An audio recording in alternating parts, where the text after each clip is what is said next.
Within the first 5 minutes of meeting my new neighbor, he told me that I needed to protect my animals from chupacabras. Yeah, you heard that right. He must have interpreted my expression as a prompt to go into vivid detail. He began explaining that the local chupacabra population enjoyed attaching itself to one family at a time, and they were nearly impossible to outsmart. Not entirely impossible, but mostly. And yet, they are somehow dumb enough to think that as long as you didn't see them with your own eyes, that you really wouldn't think it was them doing what they do. But once you see them with your own two eyes, and especially after you make eye contact with them, then they're likely to leave you alone. But up until then, you'll have your hands full. Without my prompting or my permission, he again launched into a story of an experience that he had had when he had first moved to an area, and one of the other neighbors had politely warned him about the presence of these unknown creatures, and he took them every which way, but seriously. I guess you couldn't blame him. He was a hobby rancher. Just enough head of cattle to keep him busy, with plenty of milk, and the occasional animal to put it to market if he needed the money badly enough. His cows thrived so well that he expanded his hobby to ranching to include now some chickens. That's when he started to have some trouble with the local wildlife. After all, chickens are a little easier to take down than a cow. He would often catch coyotes and similar trying to make a meal out of his chickens. But his ability with fences and wiring was good enough that the predators never actually got to do any good damage. They would just get caught planning to do it, and getting caught wasn't enough to dissuade them from making yet another attempt. Apparently, when you are hungry, you're hungry, and you'll take whatever risk you have to do. It wasn't long before the fact that his animals seemed untouchable that started to get to his head, and he began to think that if a rancher ever had animals that got hurt, it was more of the fault of the rancher than it was of the predator. After all, it's not like coyotes and wolves and other things have opposable thumbs, so the advantage and the responsibility and the accountability rests ultimately with the rancher. Then it happened. He came outside to make his rounds with the animals and their 3 chickens dead. They were inside their coop. There was no apparent evidence of any break-in or attempt to break in. Utterly in dismay, he looked his dear birds over and saw puncture marks, 2 large gouges in each of the necks of the birds. He said that his heart sank as he squeezed the corpses to see if there was any blood in them. There wasn't a drop, just all meat. Their eyes were even sunken in a little bit, for more of a lack of fluid. His first initial reaction was one that his neighbors had tried to play a prank on him in the worst way possible, trying to get him to buy into the stores that were part and parcel with the community. But there was simply no explaining the way that the coop was untouched and ultimately unbreached. Something like that would not have been possible for any human. Really, this was a superhuman feat. Still, he wrote it off as some talent that his ordinary neighbors had that he just couldn't figure out at the moment. The carnage continued the very next night, and it wasn't long before he had no chickens left at all. Then, he began losing cattle, and that's when he was especially upset. He started setting his alarm at 1 or 2 hour intervals so that he could rush outside in the middle of the night to see whoever it was that was going to such great lengths to pull a prank on him. Once you found out who was doing it, he was going to beat the tar out of him and then sue them if they survived. He woke up for each alarm clock like clockwork, and he would rush outside. But he never saw a culprit, which meant one of 2 things. Either they grew bored of the prank and moved on to other, bigger, better things, or they were onto him, and they knew that he was looking for them. But with such an unhealthy sleep pattern, it was only a matter of time before he missed an alarm, and he did not make it outside. His eyes flew open on one such occasion, realizing he had missed several consecutive alarms, went outside in a rush, and finally caught them. But they were nothing like what he expected it to be. Instead of troublemaking teenagers, or maybe an antisocial old man, he was greeted by the sight of a creature that stood about as tall as your average juvenile capable of causing trouble. So somewhere in the range of 4 to 5 feet. At least that's how tall it would have been if it did not seem to be having a perpetual hunch in its shoulders from a lifetime of sneaking and skulking. It had just enough human features about it to make it wrong, especially in the eyebrows, where there were all kinds of subtleties of intelligent emotion. The rest of it was not only inhuman, but likely not even of this earthly realm. It had very lizard-like features, clammy, scaly skin that was a pale pinkish blue, kind of like that of a decaying body. The eyes were large and black, clearly made for seeing in the dark and sleeping during light. Though sleep would be a difficult task for such a creature with long, sharp spines protruding from its back, the way the thing was put together, it was a wonder that it could ever get comfortable. Then, there were the teeth, as if the 2 long, sharp canines were made to fit inside the mouth 4 times bigger than the ones they were in. Somehow, the creature seemed surprised to see my neighbor, and a flurry of emotions flashed across its expressive face. It then ran off in a scamper, but not unlike a squirrel. It had been feeding on one of his cattle. Like the chickens, the cow was utterly devoid of all blood. For him, this was the last straw. He invested in traps and cameras, but it ended up being a total waste of money, because the creature never returned. Not long after, there was rumor that another neighbor having trouble with the creature, and once it had finally seen it, then it moved on to a different household. The exact logic behind why it moved on when you saw it was ultimately unknown. I haven't seen anything yet myself, and nothing seems to harass my animals yet, but I'll be prepared if that ever changes.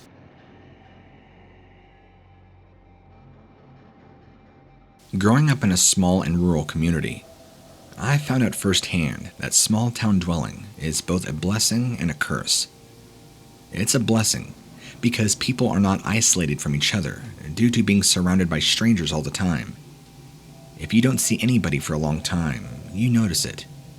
Their absence is noticed and felt. It's a curse because you don't have a whole lot of privacy. You are in such close quarters to each other, and you can't really get away and take a vacation from each other if you need to. You're always going to see each other at the general store, because, well, it's the only store in town. Things like that. And if small town communities don't work together, they don't survive. Plain and simple. So, I learned early on that any small town is a powder keg for a spark of drama. All it takes is the wrong words said by one family member to a member of another family, and then entire generations of people will hate each other, and they'll continue hating each other long after anybody remembers how the fight began. As far back as I could remember, my family was always in conflict with the other biggest family in town. If either one of us decided to pick up and move, it would be like most of the town had disappeared. At the time, either one of us would have been just fine and dandy, as if the other family had decided to pick up and leave. But obviously egos and pride ran a little deeper than that. I wasn't even allowed to play with any of the kids from the other family, and vice versa. All the other smaller families here and there in town avoided both of us for fear of angering either side. They acted as if having anything to do with one or the other would result in them waking up to torches and pitchforks outside their windows. Things came to a head one morning when my father ran inside, raging like an angered bull. He was so worked up that it was several minutes before any of us could ultimately understand a thing he was saying. Then the details began to emerge slowly. One of the goats was dead, stone dead, and it absolutely had to have been the work of the other family. He was certain. They were probably plotting against that particular goat, and us by extension for months, because that's the kind of people they are. Even at 10 years of age, I knew my dad had to have been hungry for the slightest legitimate excuse to act against the other family, and in his mind, that's exactly what he had found with this goat. My curiosity got the better of me, and I slipped outside to go look at the crime scene. There was indeed a dead goat, and no blood. There wasn't any mangled meat or fur, and when I took a closer look upon inspection, I noticed there wasn't any blood because simply the animal did not have any. I already knew how to bleed an animal, and my inspection could not produce a slight droplet of fluid. I did find 2 holes punctured in the animal's neck, but there appeared to be no broken bones, no cracked ribs, no signs of a struggle, or twisting, or mutilation or anything. No signs of a predator or somebody approaching it and doing harm. The only thing that was truly wrong with this animal was the fact that it was missing all blood. About the time that my father went over to confront the other family, they were making preparations to confront him. They too had suffered the death of some of their animals, and they argued that the whole thing was my father's fault because several of their animals were dead, while only one of ours was dead. It was a miracle that things did not come to blows that day, but there would be many more opportunities, because animals on both sides were turning up dead in the morning, completely drained of all blood. Things got more and more heated and tense with each passing death. I took it upon myself to stay up late one night, hoping just to catch a glimpse of whoever was responsible, because at this point, it would not have surprised me if the person that began the whole thing was from either side. I would have been just as surprised if it had been somebody from their family, as I would have if it were my father the whole time. I sat under the shadow of one of the trees, so that in the moonlight, I was concealed in complete darkness. I was about to fall asleep when I looked up and saw the thing. It was not the size or shape of anybody from either family.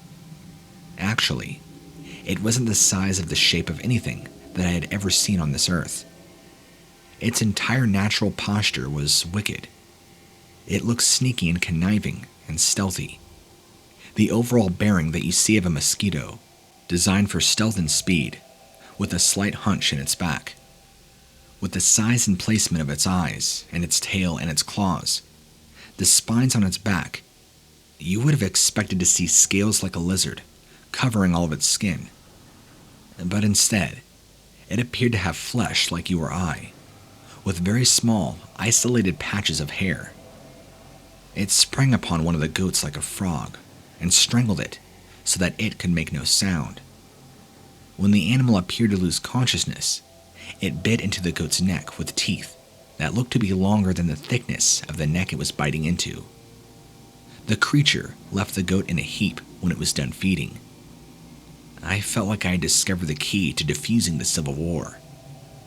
I approached my father and told him what I had seen.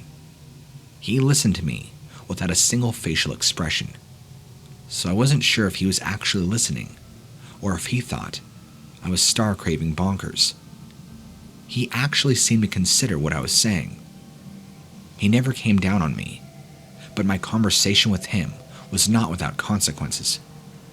Next thing I knew, my father was spending time in jail because apparently he had gone over and started a physical fight with the head of the other family. He had twisted my account into a report of how I apparently had seen one of his sons come over onto our property and kill our animals. As if the breach between both families wasn't bad enough, that made it worse, and it's still gradually escalating to this day. From time to time, there's still a dead, drained animal found on somebody's property, and the blame flies like burning arrows each time. I don't know what that creature is or where it came from, but I want it gone. One of my favorite pastimes is astrology. I have some great equipment for looking up at the skies and stars at night, but what you're really in need of sometimes is just overall darkness. You see, artificial light from street lamps and cars and whatnot can really impair your night vision, and to be able to see the amazing celestial bodies. So, when there was a chance of a rare constellation coming into view, I packed up my telescope and other equipment and headed off into the woods, where I wouldn't be bothered by headlamps, cars, streetlights. Ultimately, 0 distractions. I was all set up and ready right around midnight, with the supposed best time to catch the sighting right around 12:30. I even had coffee to keep me awake, but I was more than excited with the adrenaline and being all cozy, wrapped up and nice and warm. Thankfully, it was early October time, so although cool, it wasn't too freezing just yet. And just after midnight, I heard some shuffling in the leaves close by. This wasn't exactly a great surprise, and there were very likely all sorts of nocturnal creatures wondering what on earth this intruder was doing in their home. I was the trespasser to them, so long as whatever nosy animal didn't come and disturb me whilst I was trying to record a very rare sighting. I didn't really care. I knew nightlife was active, but I didn't want to be bothered. To be honest, I was so mesmerized by staring up at the stars, due to the amazing clarity without any light pollution. It took me a few minutes to realize the curious animal had indeed decided to come a little closer, and it was making a noise that I wasn't too happy. Rather than a cute chittering from a squirrel or maybe some sort of possum or raccoon, I can now clearly hear a heavy, raspy breathing. It also seemed to be far too close to me for comfort. Tearing my eyes away from the telescope for just a few seconds, I stood up, shone my light around, and I had almost done a full sweep when I caught sight of the heavy breather. I very nearly dropped my flashlight in shock, for there stood something which not only should not have been in the woods, but all rights should not even exist. I'm a man of science, and I gaze up at the night sky from an astronomy point of view, not astrology. I do not believe in things that go bump in the night, and yet, standing before me, what I can only describe as a man-sized and shaped dog. It was likely around 6 feet, had a little body, but all the lean and toned muscles of an athlete, except covered in black fur. It was clearly bipedal, yet the lower limbs were similar to its canine hind leg counterparts, and they were also bowed in the knee. The arms were more like a human, and the head reminded me somewhat of a cross between a Doberman Pinscher and a hyena, except far uglier.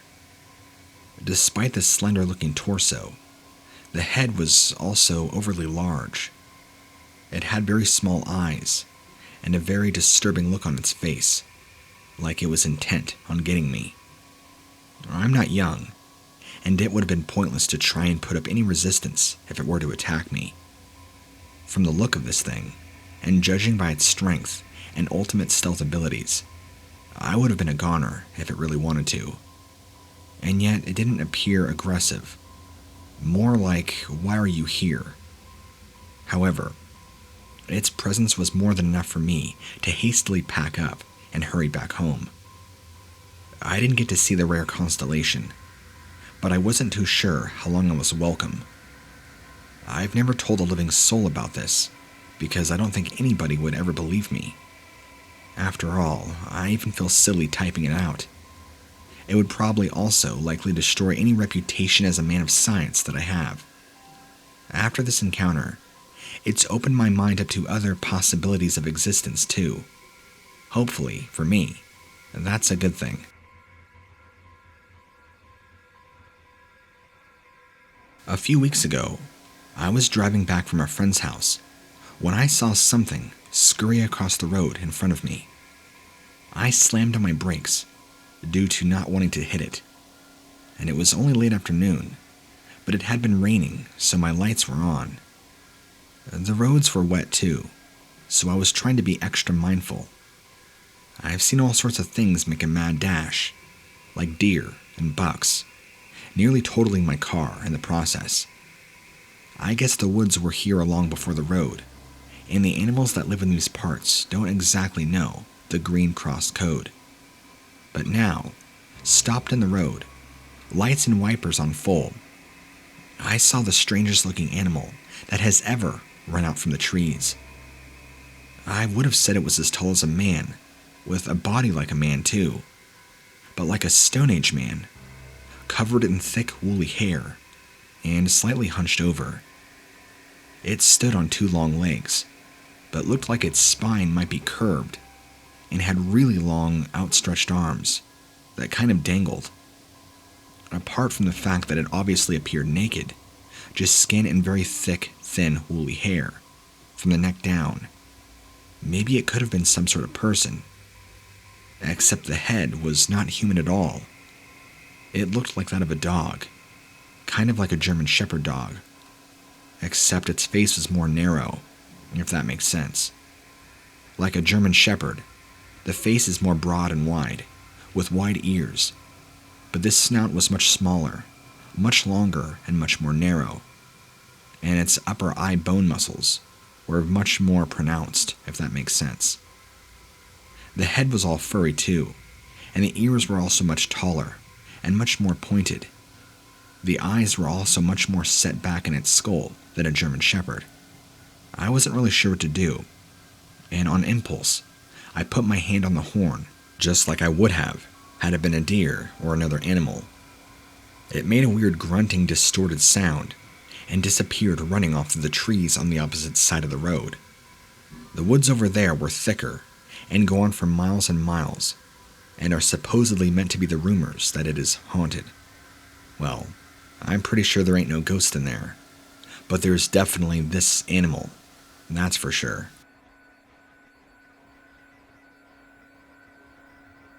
Whenever I get bad news of any kind, I take off. Always have done, and probably always will. It's just my way of coping. Sometimes I might just head out of the house and walk until my head clears. Other times I have jumped in the car and ended up in another state even, which I guess isn't saying much, since I'm only an hour away from my state's border. I'd already had a couple of beers, so the car option was out of the question, when I got a phone call alerting me to the fact that my aunt, whom I was very close with, had died. I just grabbed my keys and walked out of the house. I didn't know where I was headed, just that I had to walk and walk until the news sank in.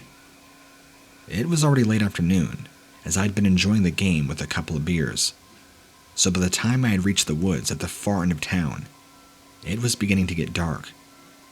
I hadn't been around there in years, but I remembered as a kid and a teenager, there used to be rumors about a dog walker finding mutilated bunnies and hearing high-pitched sounds coming from the depths of the woods. A story and tale I called total BS on, and sounded to me like something our parents would have made up to keep us from getting out of trouble. The last thing on my mind right then was whether there might be bunny bodies littered about, or some wild, ravenous beast who gets his rocks off by screaming at passerbyers. To be honest, I barely even registered how far I was into the woods when it suddenly dawned on me that I can only just see where I was going. That seemed to be the point at which I knew that I had walked far enough away from home, and now needed to turn back for the long return trek. Usually when I clear my head, I end up somewhere that I still recognize. It's like my body goes onto autopilot and just walks, but at the same time my mind keeps me on a track that I know. Not this time. This time, I ended up in the deep woods, and I hadn't been there for about 20 years. Every path still looked the same. Still, this was not the time to panic. I literally did a 180, and hoped that it was the direction that I had entered the woods by. And of course, right at that moment, I stepped on something that I can only describe as gooey. It felt sticky and wet. When I shone my light from my cell phone down on the ground, I could see that it was dark and thick. and there were little bits of what looked to be bone and fur. It was a dead animal, or what was left. I felt sick to my stomach, and tried wiping the gore off my shoe. A little voice popped into my head right then. If the stories about the dead rabbits and animals were true, I began panicking. Complete and total panic. I started to run, which, if you have ever seen a horror movie, or indeed been in the woods in the dark, you will know this is never a good idea. Because even if the monster doesn't get you, the low branches and brambles sticking out of the ground will. Or you'll run straight into something solid. If you are lucky, that will be a sturdy tree, and you can pick yourself up. But in my case, this solid mass was hot, furry, and audibly making a groaning noise. As I lay there on the floor, I quickly pulled out my cell phone to see exactly what was there. And this thing was huge, taller and broader than me, covered in hair, a strong body and arms and legs like a man, except for the hair, of course. And then the head was something else altogether, because the head reminded me very much of a wolf. Pointy ears and very intelligent, fierce yellow eyes. It had its mouth open, with a terrible grin on its face, like it couldn't have been more excited to get to me, because now it had an expression like it wanted to tear me limb from limb, and a sort of malice. That's when I picked myself up, and surprisingly, it let me continue running out of the woods, and never try to get back to me, or run after me. I guess the only reason people see dead animals in there is because this thing doesn't eat people, maybe. Scary as it was to actually see this thing, I feel better knowing that it let me go and didn't kill me. But I can't help wonder why. Why didn't it kill me, even though I was right there in its grasp, and it seemed to be enjoying the fact that I was there in front of it, and that I saw it? I'll never know. It's a long story how I ended up that way, but I ended up without a vehicle and without water, and entirely by myself in Death Valley in California. It wasn't an accident. I did a pretty good job of making some enemies along the way, and I made the right mistakes with the wrong people, and I was basically left out to hang in the worst way. They say the Death Valley area has record-soaring temperatures of 120 degrees Fahrenheit. That day, it felt much worse. Probably because I knew that I basically had been sentenced to death by the people that felt I owed them one. And it wasn't long before I began hallucinating, and the things that I saw made all those kid cartoons of characters lost in the desert much less funny, because I saw everything that those characters saw. Tropical oasis brimming with water. I had always thought that people mistook the heat waves for the shimmering of water. The mirages got 100 times more vivid. I tried to keep my senses and resist the urge to go towards any of these oases, and believe me, the urge to do so was very powerful. I had never seen a hallucination seem so concrete and so inviting. A few times, I thought I could even hear the splashing of water, and I did give in a couple of times. But as you'd expect, when I went towards the mirages, they'd either move further away or disappeared entirely. Soon, I couldn't even tell where I was or which direction I was going, and I thought that my death would be imminent. At one point, all the mirages had ceased, or so I thought. I looked around and saw not water, but a figure approaching me. In the dancing, dizzying heat, it was hard to tell that it was a person, because it looked to be unusually tall. I stand at least 5'10", and this thing seemed like it would tower over me if it stood right in front of me. It had an extremely muscular build. I say it because it had many features that were not even remotely human.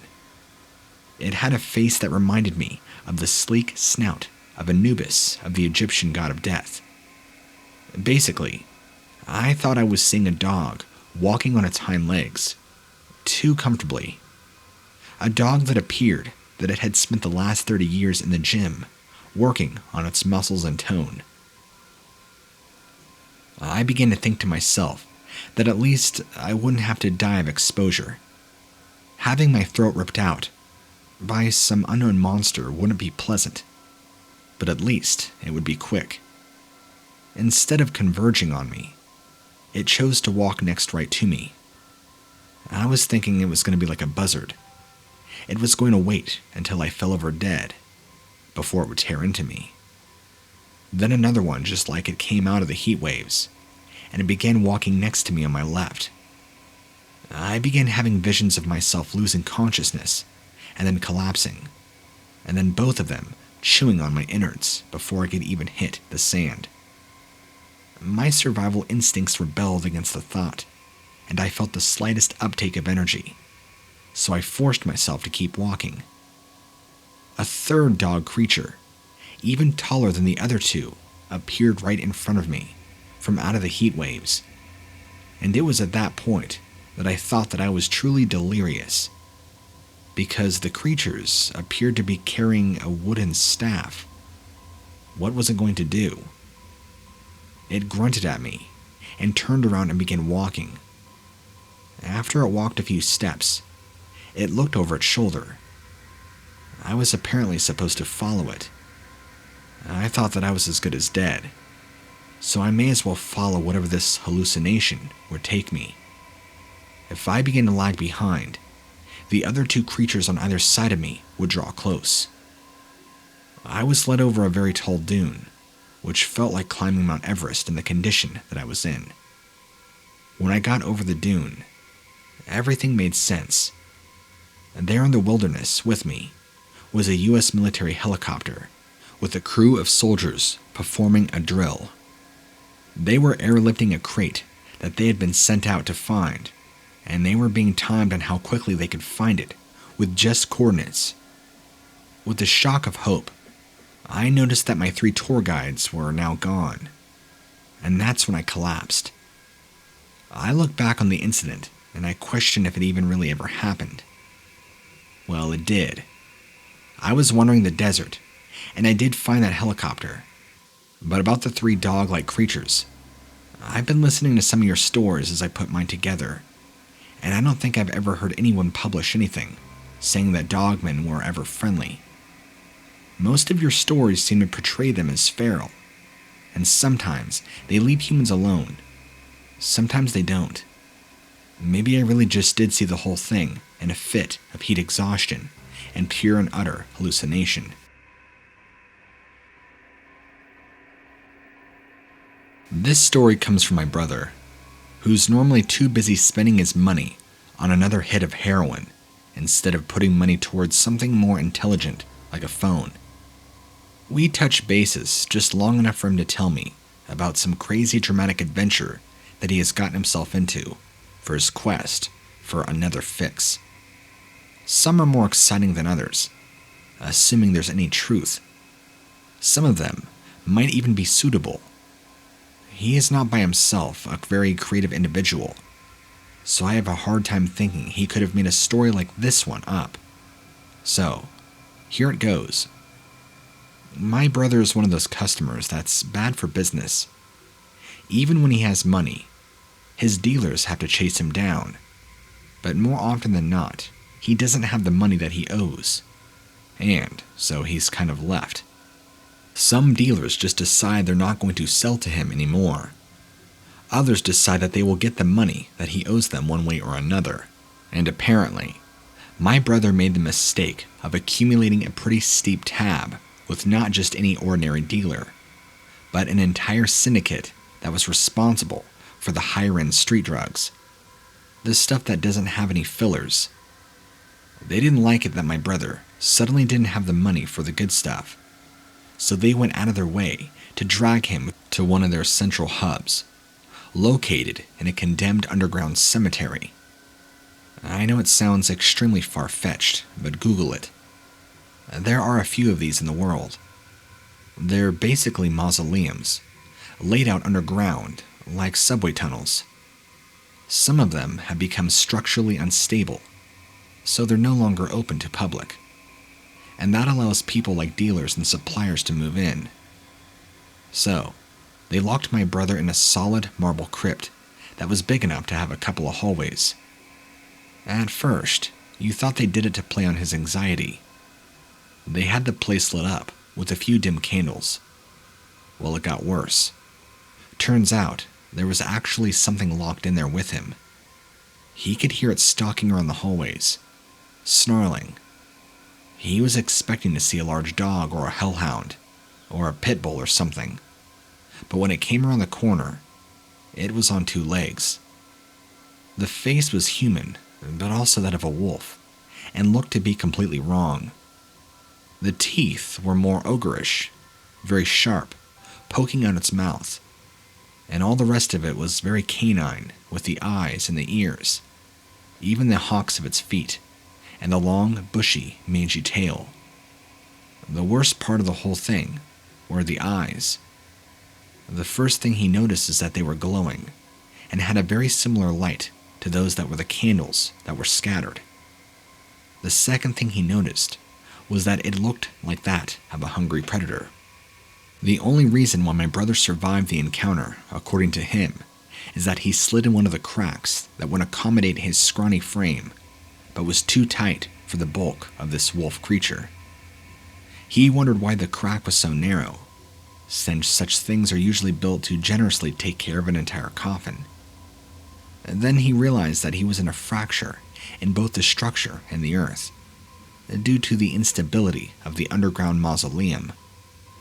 It was at that point that my brother had a mental breakdown and nearly beat himself bloody against the narrow confines of the fissure that he was in. His captors took that as a clue to withdraw the predator and let my brother out. They gave him 48 hours to run up the money that he owed. Needless to say, he found a way to pay it pretty quick. It does sound kind of far-fetched, but he made it pretty clear that these cartel had complete and total control over this creature or being, which to me is the main focal point of this story.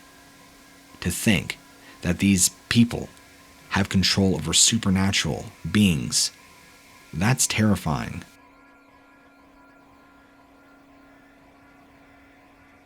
I was trying to help my grandpa locate something that he had dropped when we went on a little fishing excursion to a pond in the middle of the woods that he owns. Well, come to find out that just because he owns the woods, it doesn't mean that he knows his way around. But I can't blame him. He's getting older, and his memory is slipping. He had managed to drop his eyeglasses and make it all the way back to the house without realizing that he wasn't wearing them. That's the entire man's personality in a nutshell. We retraced his steps. All the while I was thinking that his glasses were at the bottom of the pond. Of course, we checked, and there was nothing. In a moment of desperation, we split up and began combing the general area where they could have fallen. I found them, and I heard a crunching of trees and branches off to my side.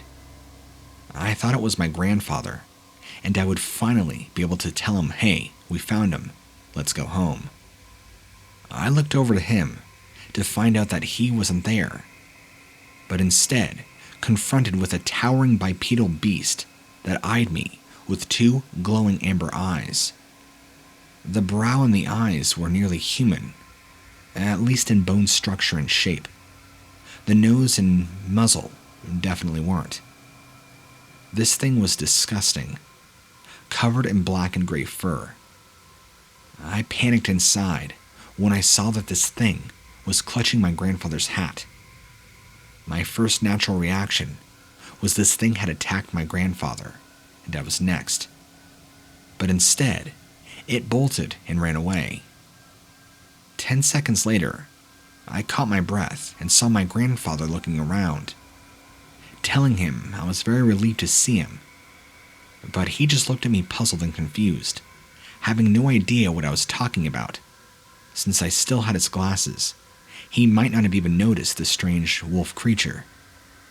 I gave him back his glasses, and then he told me that he thinks he also lost his hat out there somewhere. I never told them about what I saw. I used to be a prison warden at a fairly high security penitentiary. I tended to work the overnight shifts, as I'm single and have grown-up children, so I don't mind being there in the dead of night. Most of the prisoners were high risk, so they were often sedated at night for their own protection as well as others, believe it or not. And aside from the odd medical emergency, nights weren't too bad. It also feeds one of my other favorite hobbies, stargazing, which was why I happened to be outside that night. After I had done my rounds, checked my areas and let the other guards know I was headed outside for a quick break and a cup of coffee, I had my radio on as always, just in case there was any kind of emergency. After all, you can never be too safe. And to be honest with you, the cool fresh air was always welcome. Being trapped inside a building with 100 men and open toilets in their cells ain't exactly pleasant, no matter how long you've been working there. I'm strolling about, enjoying coffee, when I remember there was supposed to be shooting stars that night. I've seen plenty, but it never gets old. I was just standing there waiting, if I could catch one, when the radio crackled. It was just static, and I did not hear any voices or calls for help. I was wondering whether I should head back, just to double check that nothing was up, when movement caught my eye just outside the perimeter of the fence.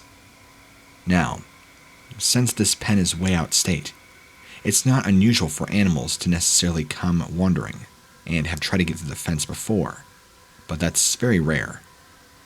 What was unusual was the rotting stench of whatever this thing had brought with it. I could smell it all the way where I was.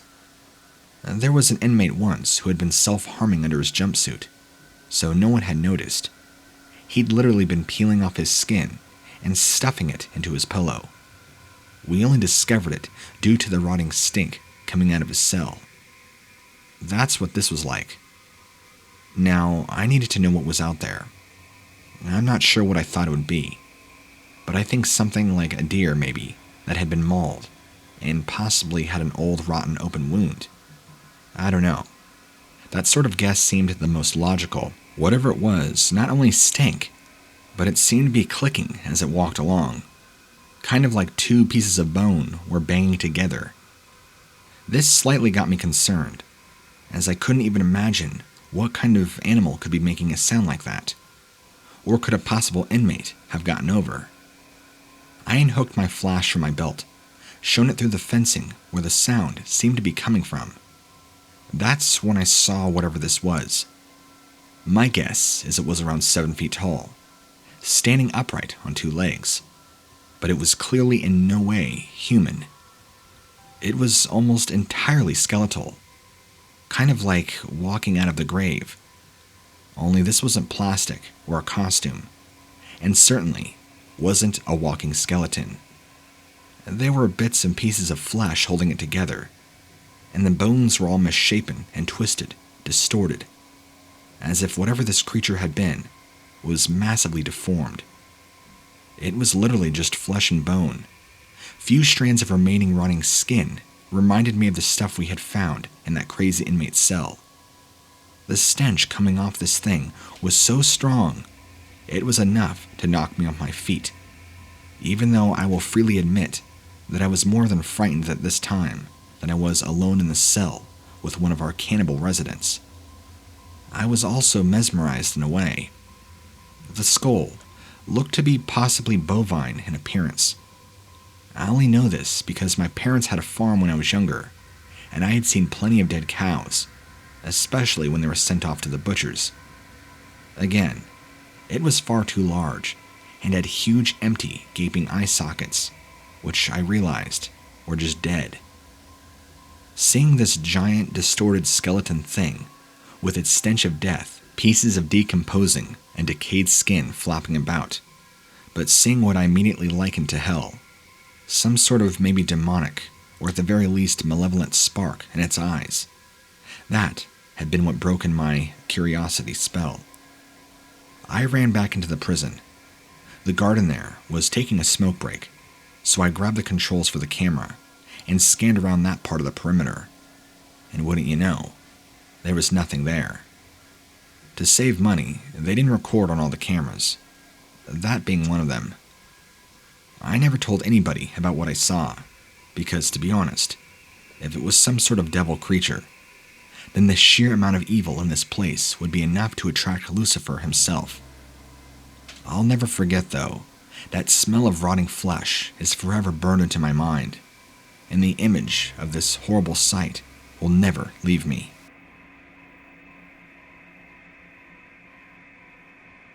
A pretty good chunk of my childhood was spent playing near the river that ran back behind our house. Looking back, I kind of wondered how my parents were able to live with themselves, letting me play unsupervised next to such a considerable body of water. Even though it never flooded, I can count on one hand how many times I saw white water in that stream. DCFS today might frown upon it, but it was mostly safe. Eventually, I discovered a threat to my well-being that wasn't exactly in the water, and would be years before I would see it. It was more like it would be hours before I understood that I had seen the danger all the time, but not really comprehended exactly what it was. As far as I ever knew, it was just a river that was teeming with fish and other forms of marine life, which is typical for the Midwest. It ran that nice chocolate color that you would expect from every river in the region, but it did not seem to hold back life from thriving. Sometimes I thought I saw some pretty impressively sized fish. I didn't know if that was the norm. Once in a while, though, I would be by the river and smell something awful, worse than anything I'd ever smelt. Worse than the garbage when it sits around for a couple of days. There were even a few times that it was so potent, I practically retched. Then, I had to stay, because I didn't want my mom to know that I'd vomited. But within a day, the smell would be gone, and I resumed playing like normal. It was during one especially hot summer that the river dropped well below average, to the point to where, well, there were bald spots of exposed riverbed. As a kid, you would have thought that I had just discovered buried treasure. I found little pieces of rock and shell, and other secrets kept by the river. Even old coins and rocks that were rubbed smooth by the water, and badly corroded wristwatches. Further downstream, further down than I usually explore, I found something rather shocking. Bones. Animal bones. And every last one of them were spooky to me. Something about the way the hollow eye sockets of the skull looked, the way they made me feel like they were staring right back at me, even though there was nothing in them to stare with. The spookiness wasn't helped by the fact that each skull was submerged in a couple of inches of water, so they had that predatorial look that crocodiles do when they stalk their prey. I had no plans to go near them, at least not until I noticed something else unusual. All the fish that I was used to seeing around here, where the water levels were higher, they seemed to be resting around the bones. Once in a while, they would twitch or swim ahead a couple of inches. There is something about the fish that I couldn't quite wrap my head around, so I drew closer out of curiosity. For the first time, I noticed that I could not tell where a fish's head or its tail was placed. Something about them was all wrong. Their shapes were incredibly unusual. Actually, the word would be incomprehensible. I clambered down into the riverbed to get a closer look. I towed the edge of the water that partially submerged the bones, and as soon as the ripples from my feet reached these bones, something began to happen. The fish began working their way onto the bones, until the bones were covered in writhing mass of strange fish. The fish stretched, wrapping themselves around some of the bones. The piles of bones began to move, even as some of the fish stretched, wrapping themselves around some of the joints, as if the fish manipulated them. That's when it dawned on me, with some horrific revelation as to why I could not figure out what kind of fish I'd been looking at, and why the appearance was so confusing. They weren't fish at all. They were internal organs and bits and pieces of bone and tendons and muscle tissue. Right before my eyes, this abomination took form. A thing with the skull of a buck, with shattered antlers, and the skulls of other smaller animals for shoulders. A rib cage that may have not belonged to a deer, possibly something else. One of the arms was definitely a leg bone of something. The bones were puppeteered by contracting, writhing, throbbing organs as if they were choreographed together in an obscene ballet that made a mockery of life. I heard no voices, and there was no speech. There was nothing physically implanted in my mind, but somehow I knew beyond a shadow of a doubt that whatever they were, they wanted to add my bones to the collection at the bottom of the riverbed. My organs and my flesh would swim in the waters in separate pieces until another living victim would come near, and then everything at the bottom of the riverbed would congeal together and make another kill, growing the collection of available bones and organs. I just felt that this necromantic amalgam wielded a large femur that was teeming with black insects. I never ran so fast in my life, and I slipped a bit when I was climbing the wall of the river. But under the power of adrenaline, I was able to scale it and ran until I made it home without ever looking back. I would later find out that what I smelt was the smell of rotting dead fish. I now have a miniature heart attack when I get a whiff of it. Whether it's a squirrel that crawled under the porch and died, or a nearby corpse of an animal that fell out of a tree like a bird, it doesn't matter. Anytime the smell of death, it always brings back the memory of that thing that was going to add me to its collection of available body parts. I really have no explanation for how this works, how life can function in such a way, and you know what? I don't want to know. I can't even do zombie movies, and I can barely now do funerals. You wouldn't be able to do it either if death had literally stared you in the eye the way it did me. I have no way to explain anything about what I saw happen, but I stand by my experience because it forever haunts me. If I tell you that I'm a fisherman, I have no doubt that you will think any story I'm wanting to tell you must be some kind of giant fish. Well, there was a fish involved, but not in the way you likely think. So when I say I am a fisherman, I don't mean on the sea, or even as a job.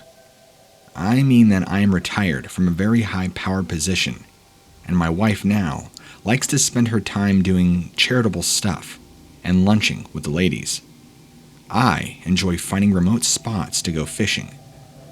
I have a couple of favorite spots that I had time and time again to go to. Living up in Maine, I tend to fish during the warmer months, as there's no point trying to find somewhere that isn't exactly frozen during the cooler time of the year.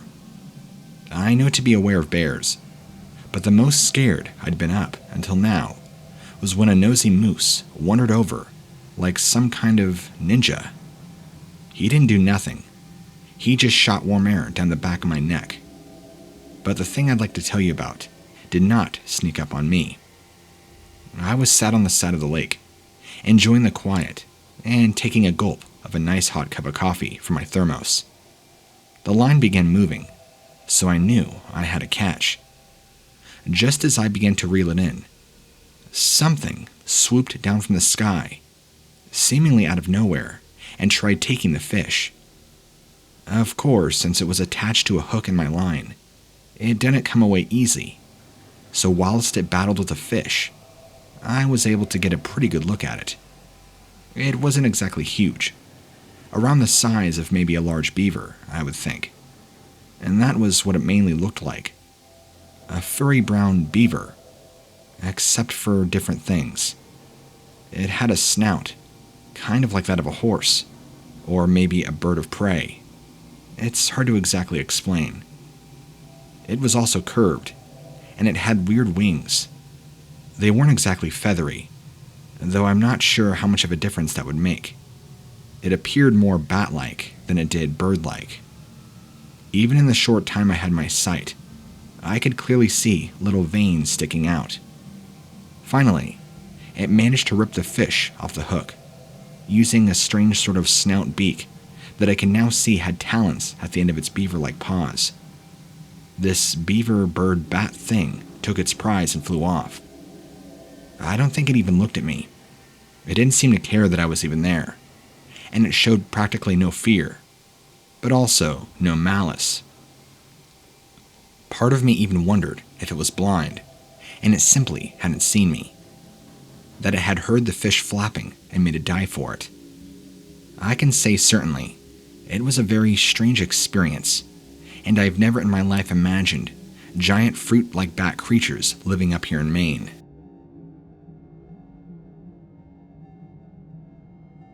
A few years back, I was camping when something really weird and messed up happened. I was on my own, and I could hear this weird scratching and flapping noise coming from just outside my tent. Camping in the middle of the woods, though, you expect animal noise. I mean, I had stuck a tent right in the middle of their house. As long as I wasn't hearing growling or howling or any other animal noise, I was pretty sure that I would be okay. And since it was coming from the top of the tent, I could hear the flapping. I guessed that it must have been some sort of bird. Again, not exactly a shocker, and hardly likely to cause me any harm. The next sound I heard, however, certainly gave me pause. It sounded like a woman singing. Now again, hearing another human isn't exactly the strangest thing that can happen, aside from the fact that it was in the middle of the night, and there was nobody else around. I wasn't camped in a site. This was just me pitching up a tent in the woods. I had not seen another person the entire day, and the woods were in the middle of nowhere. There were no houses nearby, and since it was around 3 a.m., she couldn't have been walking a dog or a pet. Although at that point, I was curious. I still wasn't about to go out of the tent into the freezing cold of the night. The woman, whatever reason she was out there, was singing, not screaming or shouting for help. The scratching and flapping above me became more frantic, and at that point, I had put my hand up against the tent and called out to her, hoping to shoo the bird away. The last thing I needed was it making holes in my tent. That was when it suddenly occurred to me that the singing also seemed to be coming from above the tent, and seemed to somehow coincide with the intense flapping sound. I still wasn't afraid yet. More like, what is going on, and how can I make it go away? So I grabbed my flashlight and fleece, unzipped the tent, shining my light toward the top, and I finally saw what was making the noise, although I can't really explain it. It shouldn't have been there, because it shouldn't have existed. I screamed and fell over, landing on my backside, but I managed to keep hold of the flashlight. The light closely trained on this abomination, now perched on the very top of my tent. Looking back at it, it frightens me just to think about, and even to write this out to you. But I am able to make a very poor comparison. Alright, have you ever seen that Treehouse of Horror Simpsons episode, where the Poe's the Raven, and Bart appears as the Raven? You could see it's Bart, but it also looks like a bird. It kind of looked like that. Not really like a cartoon Bart, but it kind of looked half human, half raven. The face looked more female than anything else, and it seemed to have thick, feathery body and wings. A rather large set of wings, by the way, which at this point were still rapidly flapping, even though she, or it, the thing, was still atop the tent. But then, instead of a very bird-like face with beady eyes and a beak like you'd expect, again, it was more humanoid. Very human-like eyes with a nose and a mouth, and it was kind of making this singing noise. At least, I say singing, but that's the only way how I know how to describe the noise it was making.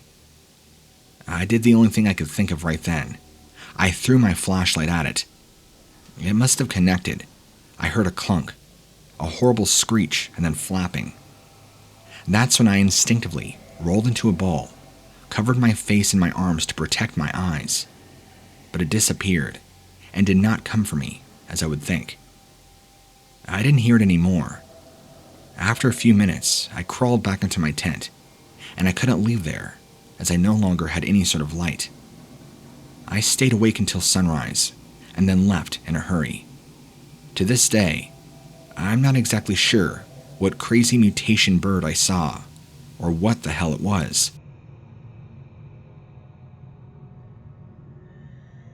I am one of those people that, although I love listening and reading stories about monsters and cryptids, I never believed for one moment that I might ever actually see something myself. I am also big on talking it up, and even have a zombie apocalypse survival plan, and pretend like I would know how to fight off, or at least run and hide from most creatures you hear about. However, none of my plans involved me actually ever seeing something. And even more so, I didn't think that if I did, it would be of the winged variety. Things like this always happen when you least expect it, and, well, of course, you never really expect to see something human-sized flying through the air, and you're almost always alone, as if whatever it is somehow knows. How does it always know? I was walking back from work one evening, and that was also typical, because usually I would have driven it, but it had been a nice day, and I needed the exercise. So there I was strolling along, looking forward to a cold one, and suddenly, it goes real dark overhead, real dark and breezy, like suddenly a light wind picked up. That's when I could hear this kind of buzzing, flopping noise, but I obviously didn't think immediately, oh no, there's a flying monster. The other thing that hit me was a really bad, disgusting smell.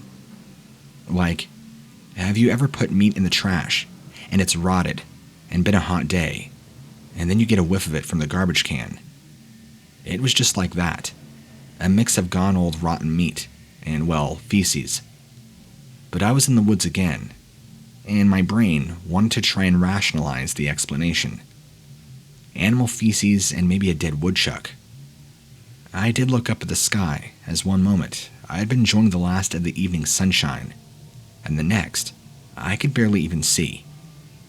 I tried to assume that maybe there had been some intense cloud coverage, with the wind picking up, or that a freak storm was on its way.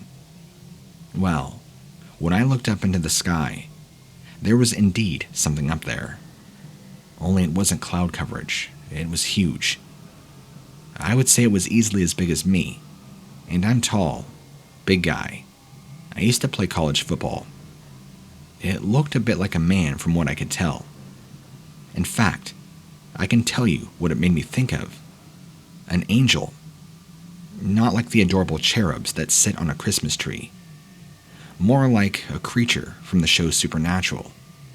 A guy with wings, huge wings.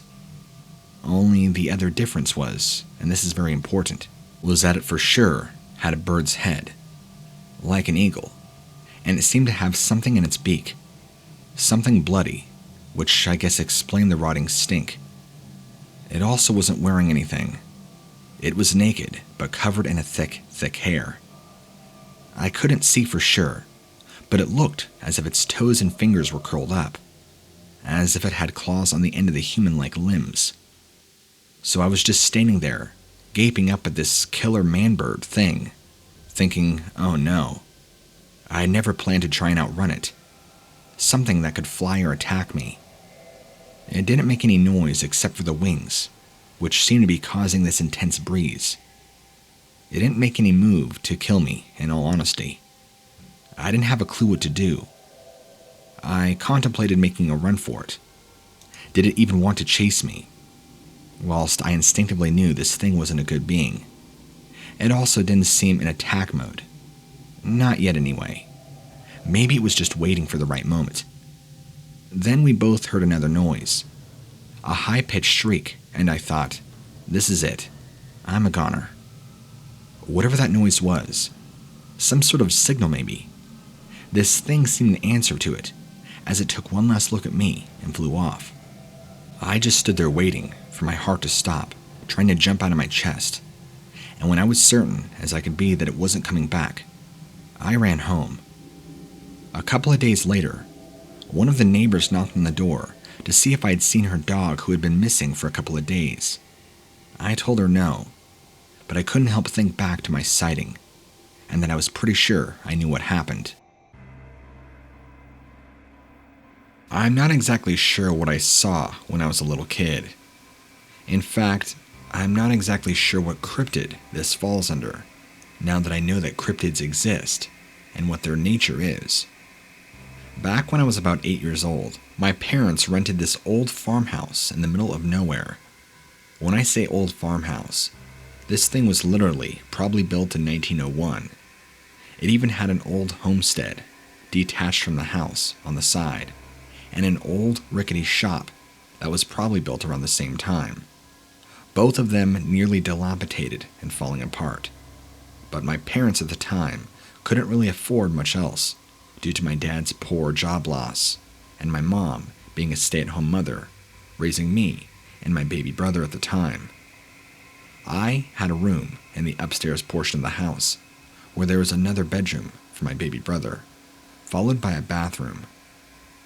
I had one large window in my room, in which you could look out and see the fields below, and all the way to the road, and behind that, thick timber and trees. And while I do have a lot of great memories of living there and experiences, I also have some very terrifying ones that accompany that location. Many nights, especially during the summertime, when it was so beautiful out, I would look out my window and just look out into the fields and the trees and the roads below, and just watch as the sun drifted lower and lower in the sky until finally setting. One night, the very first time I saw this thing, because I simply don't know what to call it, it emerged from the trees across the road. Keep in mind, from the house to the edge of the road was probably, I don't want to say a quarter mile, because that's pretty far, but maybe an eighth of a mile. We had a long driveway, and at the end of the driveway was the road, and past the road was the thick trees. So, from my window, I could see the road and see this shape emerge. At first, I thought it was a person, but even my 8-year-old brain realized that a person doesn't dress that dark. This figure was a stark black, and it moved very strangely.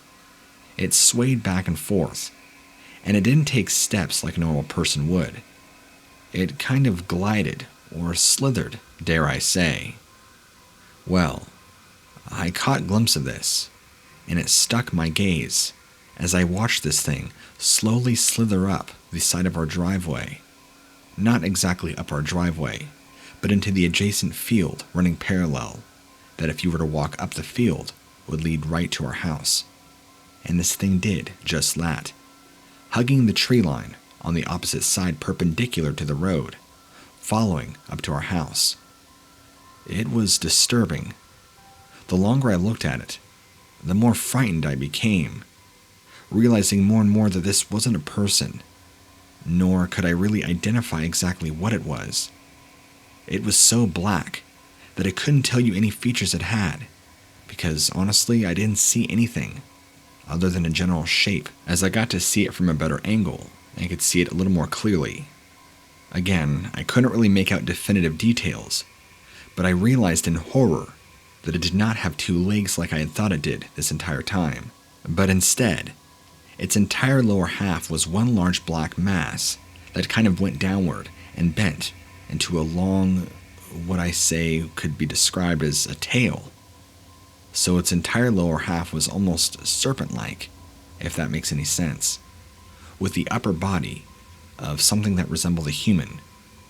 But again, I couldn't see any definitive features. No colorings, no markings, nothing.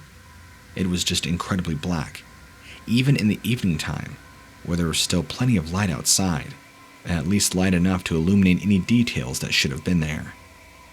I would see it disappear into the timber, and be gone.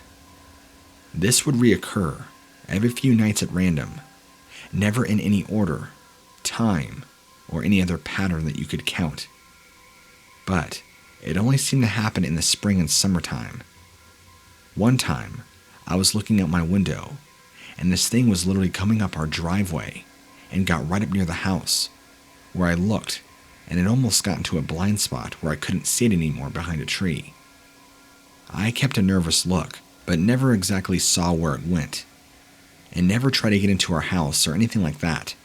Never attacked anybody, never made noise, never really bothered us. But what was it? I'll never know. I never bothered telling my little brother, since he was obviously a baby at the time, and my parents, I know for sure, wouldn't believe an 8-year-old telling a story like that. So I just kept it to myself. But I definitely won't deny that it scared the hell out of me during the evening times to be up there. And a lot of times I would be out watching for this thing. But after that one summer, by the way, we lived there for about 7-8 years, when finally we moved. I only saw it that one spring and summer we were there when I was 8. To think back on this still creeps me out to this day, and I haven't seen it since.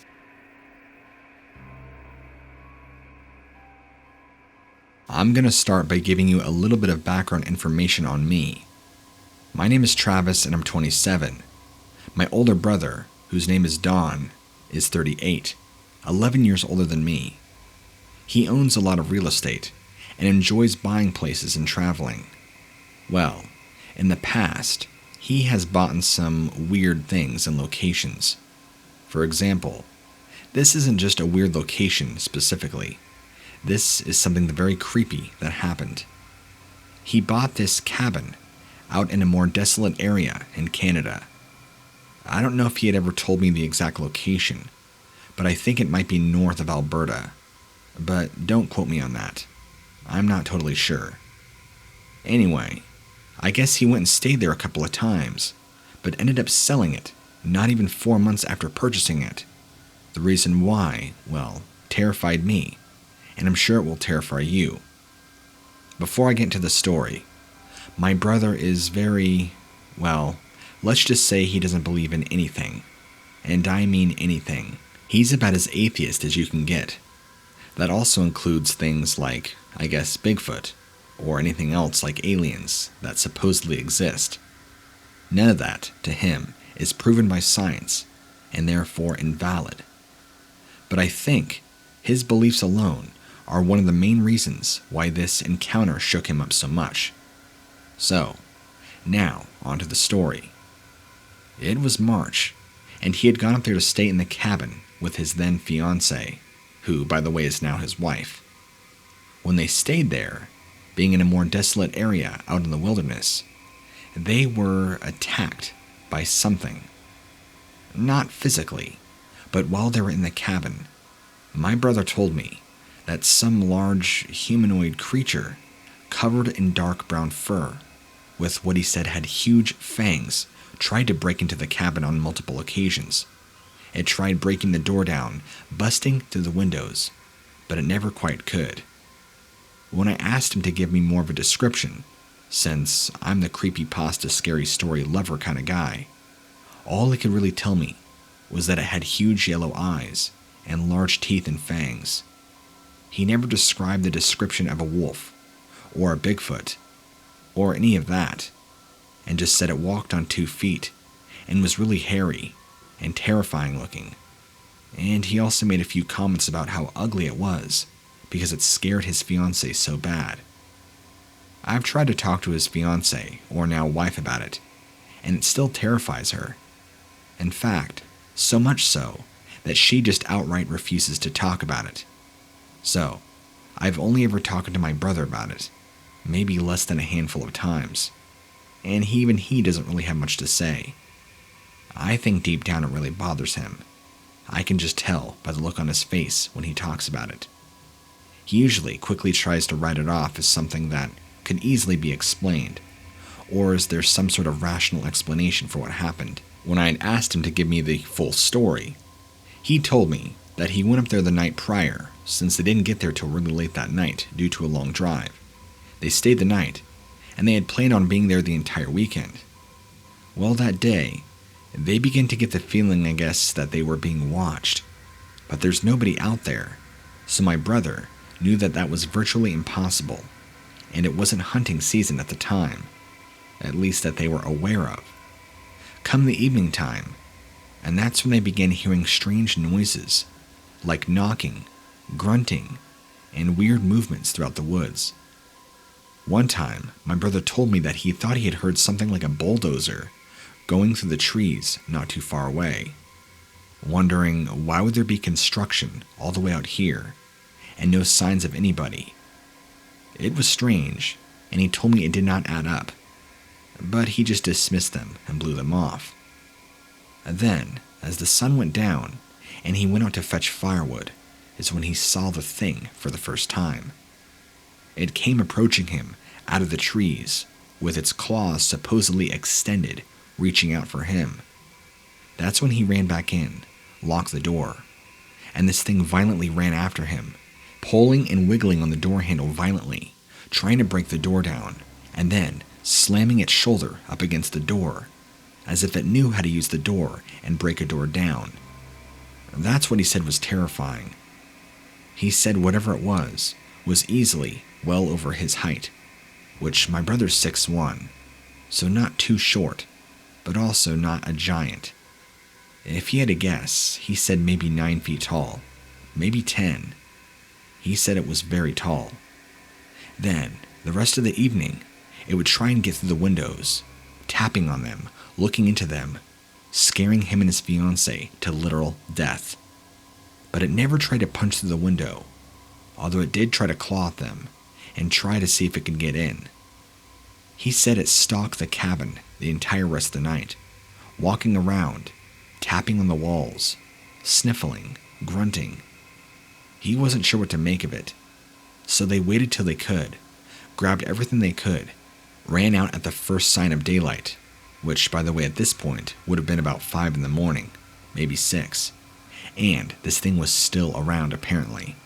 They got in their car and they bolted out of there as quick as they could, never turning back. I guess apparently they had left some stuff there, although my brother never really went into detail on what. Shortly thereafter, I guess he was able to find a buyer for the place and sold it, since he had only gone up there that one time from what he told me, at least with his fiancée. The other couple of times it was him, scouting it out, because I know he had been thinking about flipping it, but I also think he wanted to enjoy it, and he did the first few couple times. But then that turned into a different situation. So yeah, anyway, that's my brother's tale, and make of it what you will. But I believe him, especially as he's telling me the story. I can just feel the fear emanating off of him, and I hope, if anything, it's given him a more open mind and a fresh new perspective on life and what to expect. I was hiking in one of those woods where there shouldn't have been anybody else around, partly because of just how remote the location was, and also because of how it was private property. I'm a pretty harmless individual, and I love the natural beauty of the property itself. So, I didn't really see any trouble in letting myself go on one discreet, secret-y hike through the forbidden woods, so to speak. The restriction of trespassing had made the forest especially wild and untamed.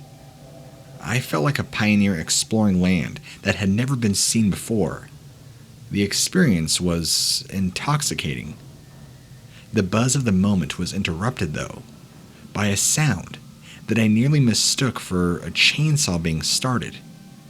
It wasn't quite loud enough, and it was a very uneven sound. I couldn't tell if it was somebody's faulty machinery, or if it was a mother bear giving birth. My curiosity got the better of me, however, and I decided to home in on the sound and try and find out what exactly it was. It was coming from the top of a hill. It was slow going on the climb up, due to the ground being unfamiliar with human traffic. I crested the top of the hill, and my heart nearly jumping in my throat. when I saw a creature that was absolutely titanic, like a large brown orangutan with black fur and orange spots. It was laying down under a fallen tree, kind of shaped like an oversized bird's nest. This beast or monster had incredible amount of detail to it. The fur around its chin created something like a beard, and it kind of wisped in the wind. It appeared intelligent, and this even lumbering giant could be, who knows, dangerous. It didn't appear to be overly friendly, though in its current state, it looked idle and relaxed. As I was blown away by what I was seeing, understanding that I might have just caught a snoozing Bigfoot, I went to pull out my phone, and as soon as I did, this thing, monster, Bigfoot, whatever you want to call it, was immediately alerted, sat up and looked around. I was afraid that it was going to hear my heart slamming against my ribs and my chest. It got up and began circling the perimeter of its spot. It didn't waste any time when it turned its back to me. I bolted, heedless of any noise I might make. The ground underneath me shook with the roar that pealed from the top of the hill behind me as it charged after me, very aggressively. I felt like I was crawling, nearly swimming as the overgrown sound was making it impossible to move at full speed. The footsteps thundering behind me were gaining quickly, and it must have been crushing every last tree and obstacle that dared to get in its way. My life then flashed before my eyes, and then things went black. No, not because I was devoured, but because I fell into a natural pit, twisting my ankle and pain shooting through me. But the raging noises of this creature sailed overhead. I, at one point or another, lost consciousness. It was probably only a couple of hours.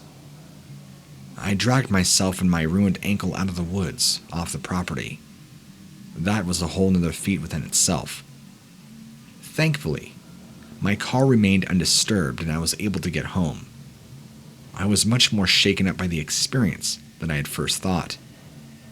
I developed a shaking all over my body that I didn't notice unless I'm holding still or trying to take a drink. I tried joining a therapy group for people struggling with trauma and PTSD. But of course, those groups expect you to be open and talk about what happened to you. I couldn't quite tell them that I was nearly mauled by a Bigfoot or a giant ape in the woods. I feel very alone with this experience, and I'm going to try and pass this story along to anybody who will bother to read it. Please, know that I am not crazy. I've tried to reason and argue with myself, but I know this happened. It wasn't a dream or a vision. I really did see this creature.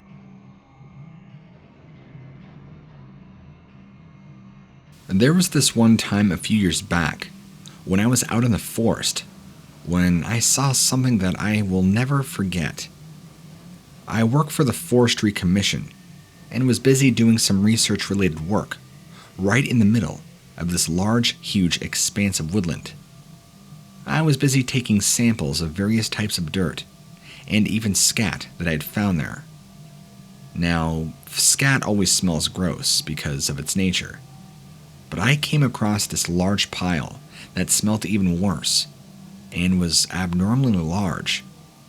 It resembled human feces, but 3 times the size, and lots of it. I just remember thinking that we must have a gorilla in the woods. And that's when I noticed some tracks. They were huge, 3 times the size of my work boot. I'm a size 8, and these were super wide. And also, the indentation in the soil was at least an inch. The way they were spread out would appear that whatever was making them had an enormous gait and stride. Also, being able to walk pretty quickly on 2 feet, as these tracks were not quadrupedal, but bipedal. I began to get all these images of King Kong in my mind when something hit me on the arm. I gazed down, and there was a small rock. Then, suddenly another. I look up, thinking what is going on, and that's when I see him. He must have been around 8 feet tall, and easily weighed about 25 to 30 stone. He was huge, completely solid. It or he was covered in thick black fur, except for his face, which was this grayish old skin tone, no hair. His face looking like a perfect cross between an ape and a man. The huge hands and feet were visible, and they were also hairless. They looked just like our hands. No claws, nothing. Just big, nasty black nails. He looked me right in the eyes, and I could see that his eyes were either really dark, like a gorilla, or completely black. Not empty eye sockets, but the eyeballs were black. He kind of just made a deep grunting noise, almost kind of like a shrug. Casually turned around and walked off. I picked up my bag and I ran. The sight of this creature and the behavior it was displaying, I knew exactly what I'd seen. There's no mistaking this was a Bigfoot, and I had absolutely no desire to be one of those people who stick around for photo evidence. I don't care if I had time. There was no telling what he was capable of or what he was doing. He was angry and wanted me gone. And when you're faced with an animal that big and powerful, especially knowing that they're not supposed to exist, well, you do what they want you to.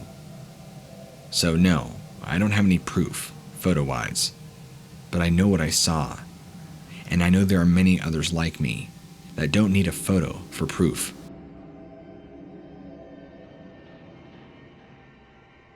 I was driving along one day when I saw something running across the field that the road was next to. It was a really large pasture, and it looked really large, but I couldn't see properly through all the trees. I don't know why, but I thought to start with it might be a bear, which is ridiculous. Bears in these parts don't get that big, and if they run, it's on all fours. This thing was on 2 legs, running just like a person. A big one. Then it just disappeared out of my sight. I might not have even thought about it again if it wasn't for the fact that a couple of weeks later, I was on the exact same stretch of road, and lo and behold, it was there again. This time, it was a bit earlier, and therefore lighter, so I got a better glance. The creature was also closer to me this time. This thing was huge, like a giant. It must have been around 10 feet tall, and weighed more than me and my family put together. It was covered in what looked like long, shaggy black hair, and from what I could see, the face was nearly human-like, both massively exaggerated features.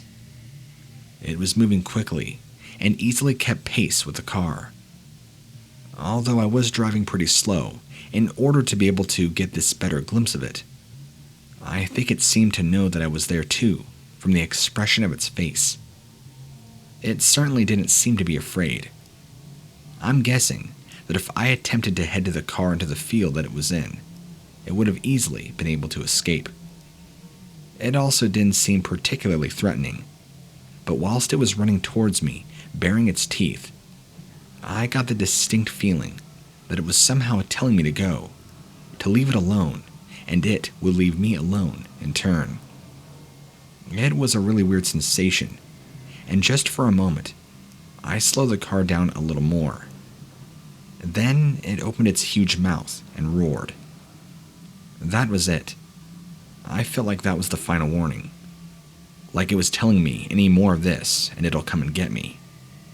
So I put my foot down onto the gas and got out of there, not wasting any more time. Whatever that thing was, it certainly wasn't ready to mess around. I drove back down the road, time again afterwards, but I never saw it. One day, just out of curiosity when I hadn't seen it in weeks, I pulled up the car and got out.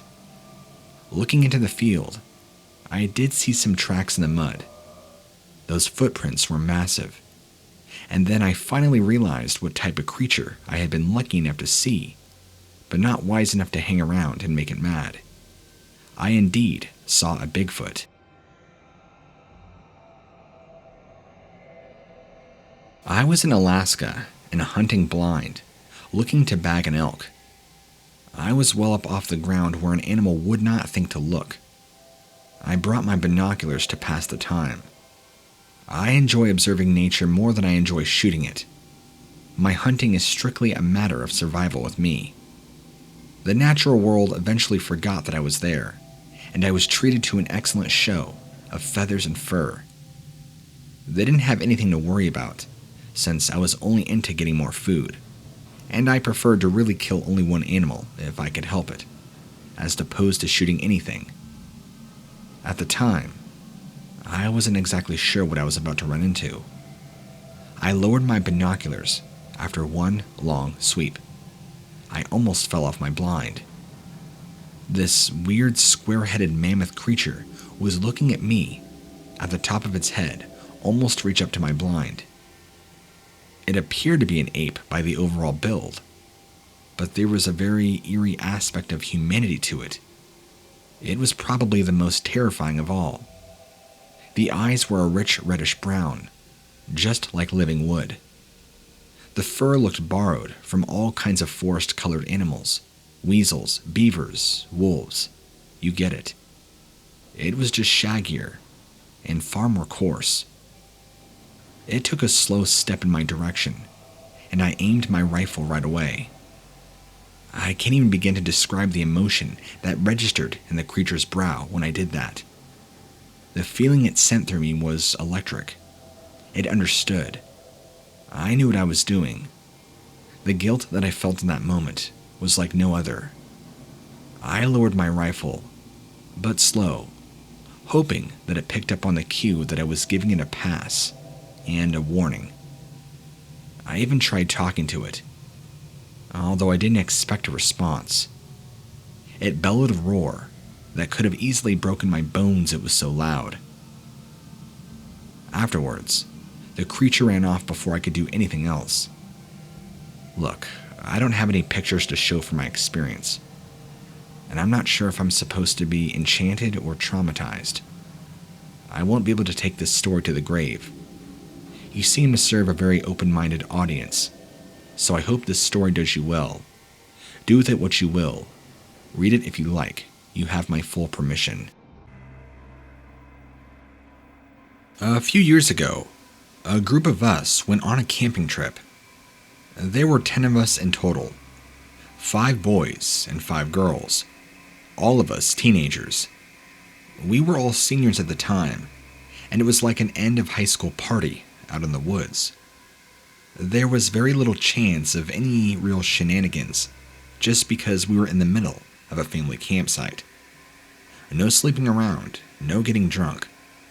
But for the sake of our parents giving us permission, there were at least 2 separate tents.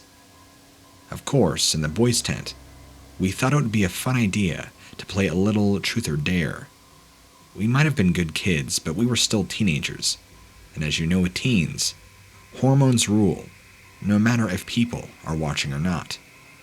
So, after 2 rounds of truth that had already involved in doing what we wanted to do over to the girls' tent, the fact that I at the time had a year-long crush on one of them, I chose dare.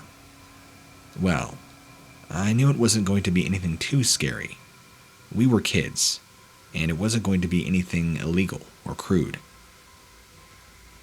The dare at the time was to go out of the tent and stand out in the woods for 10 minutes. No flashlight, just sitting in darkness.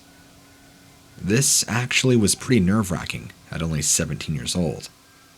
Your imagination goes nuts in a situation like this, but it was ultimately way less embarrassing than it could have been, or finding out that the girls knew my crush. I checked the exact time on my phone, crept over into the trees. I don't know if you've ever done anything like that, but time goes extremely slow when you're counting every second and praying nobody sneaks up on you. I think I was about 2.5 minutes in when I heard a noise, not too far away from where I was standing. I had been here before on day hikes throughout the woods, with my parents. I wasn't afraid of nature in general, and there are of course certain animals and plants you want to avoid. Poison oak, bears, you know. But the fact there was a shuffling noise wasn't exactly the most terrifying thing. It could have been a little rabbit, or something like that. 3 minutes in, and now the noise was becoming louder and closer. It sounded more like a deep, raspy breath, or a kind of panting. I was for sure starting to feel a little more nervous now, willing the numbers on my cell phone to move faster. Then, whatever it was growled, and I felt a presence behind me. I froze for a moment. Then, whatever it was, let out this horrific guttural scream. It was super dark, with just the minute glow of a cell phone, and I couldn't see exactly what I was looking at. Whatever this was about my height, and because of this, I was in no way prepared to consider an animal being that tall. In my first glance, I thought it was a person. I mean, that would have made more sense. However, as I saw more of this figure, they appeared far too bulky, broad, and covered in thick, dark hair. This being also had long, skinny legs and arms. But then I saw the head. As I looked right into those huge eyes, it was staring into the face of a dog. A huge two-legged dog. Its face was very reminiscent of that of a Doberman Pinscher, with a sort of bunched-up face and very pointed ears. I'm not sure how long we stared at each other, me being too afraid to move, and it staring at me like I was dinner. Then, it slowly opened its mouth and pulled back its gums, revealing a row of gruesomely sharp teeth that should never be in a dog's mouth. It was so many teeth that it was unbelievable. And the whole thing had only lasted just over 10 minutes, and the other boys were about to high-five me for being so awesome when I came rushing in and fell onto them. I told them what I had seen, and of course, to start with, they thought I was pulling one over on them. One look at the pure terror etched onto my face, and I'm pretty sure they knew something was up. They heard the growling, and even the low guttural sound, but it just wrote it off as somebody around the site being silly or trying to scare us. We barely slept at all that night, listening out for growling, half expecting giant claws to rip through the tent. I guess the girls had heard it too, and they were pretty freaked out, since their tent was closer to where the noise was. They also thought, though, that we were trying to scare them, so they weren't sure. Anyway, I don't know what I saw. A person in a costume, a werewolf, some wild animal. It was something, but I know it wasn't something human.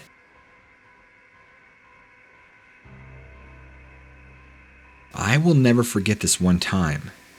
I was on my way to the gym early one morning, and I saw something by the side of the road that to this very day makes no sense. So there I was, driving slowly, thinking about my workout, when I saw something by the side of the road. My first thought was deer, or maybe a wolf. Here? No. And as I got a closer look, it appeared to be some sort of mix between a dog and a person. At first, I obviously thought it was just some weird species of actual dog, because what the hell else was it going to be? A bear doesn't walk like that, or does it move like that? I also noticed that it appeared to be bending down, like it was eating something off the floor. I didn't really want to think about it too much, but as I got closer, I could see there was something unusual, irregular about this dog. As I was driving towards it, I tried my best to figure out what it was. To be honest, I commend myself for keeping the car on the road. I'm not sure how I didn't end up on the trees too. This dog was not only massive, but it looked wrong. I realized what was even more unusual than its size, and it appeared to be sitting. So until I was almost on top of it, I didn't even register just how much of a monster it was. And what was even more unusual was just how it was eating.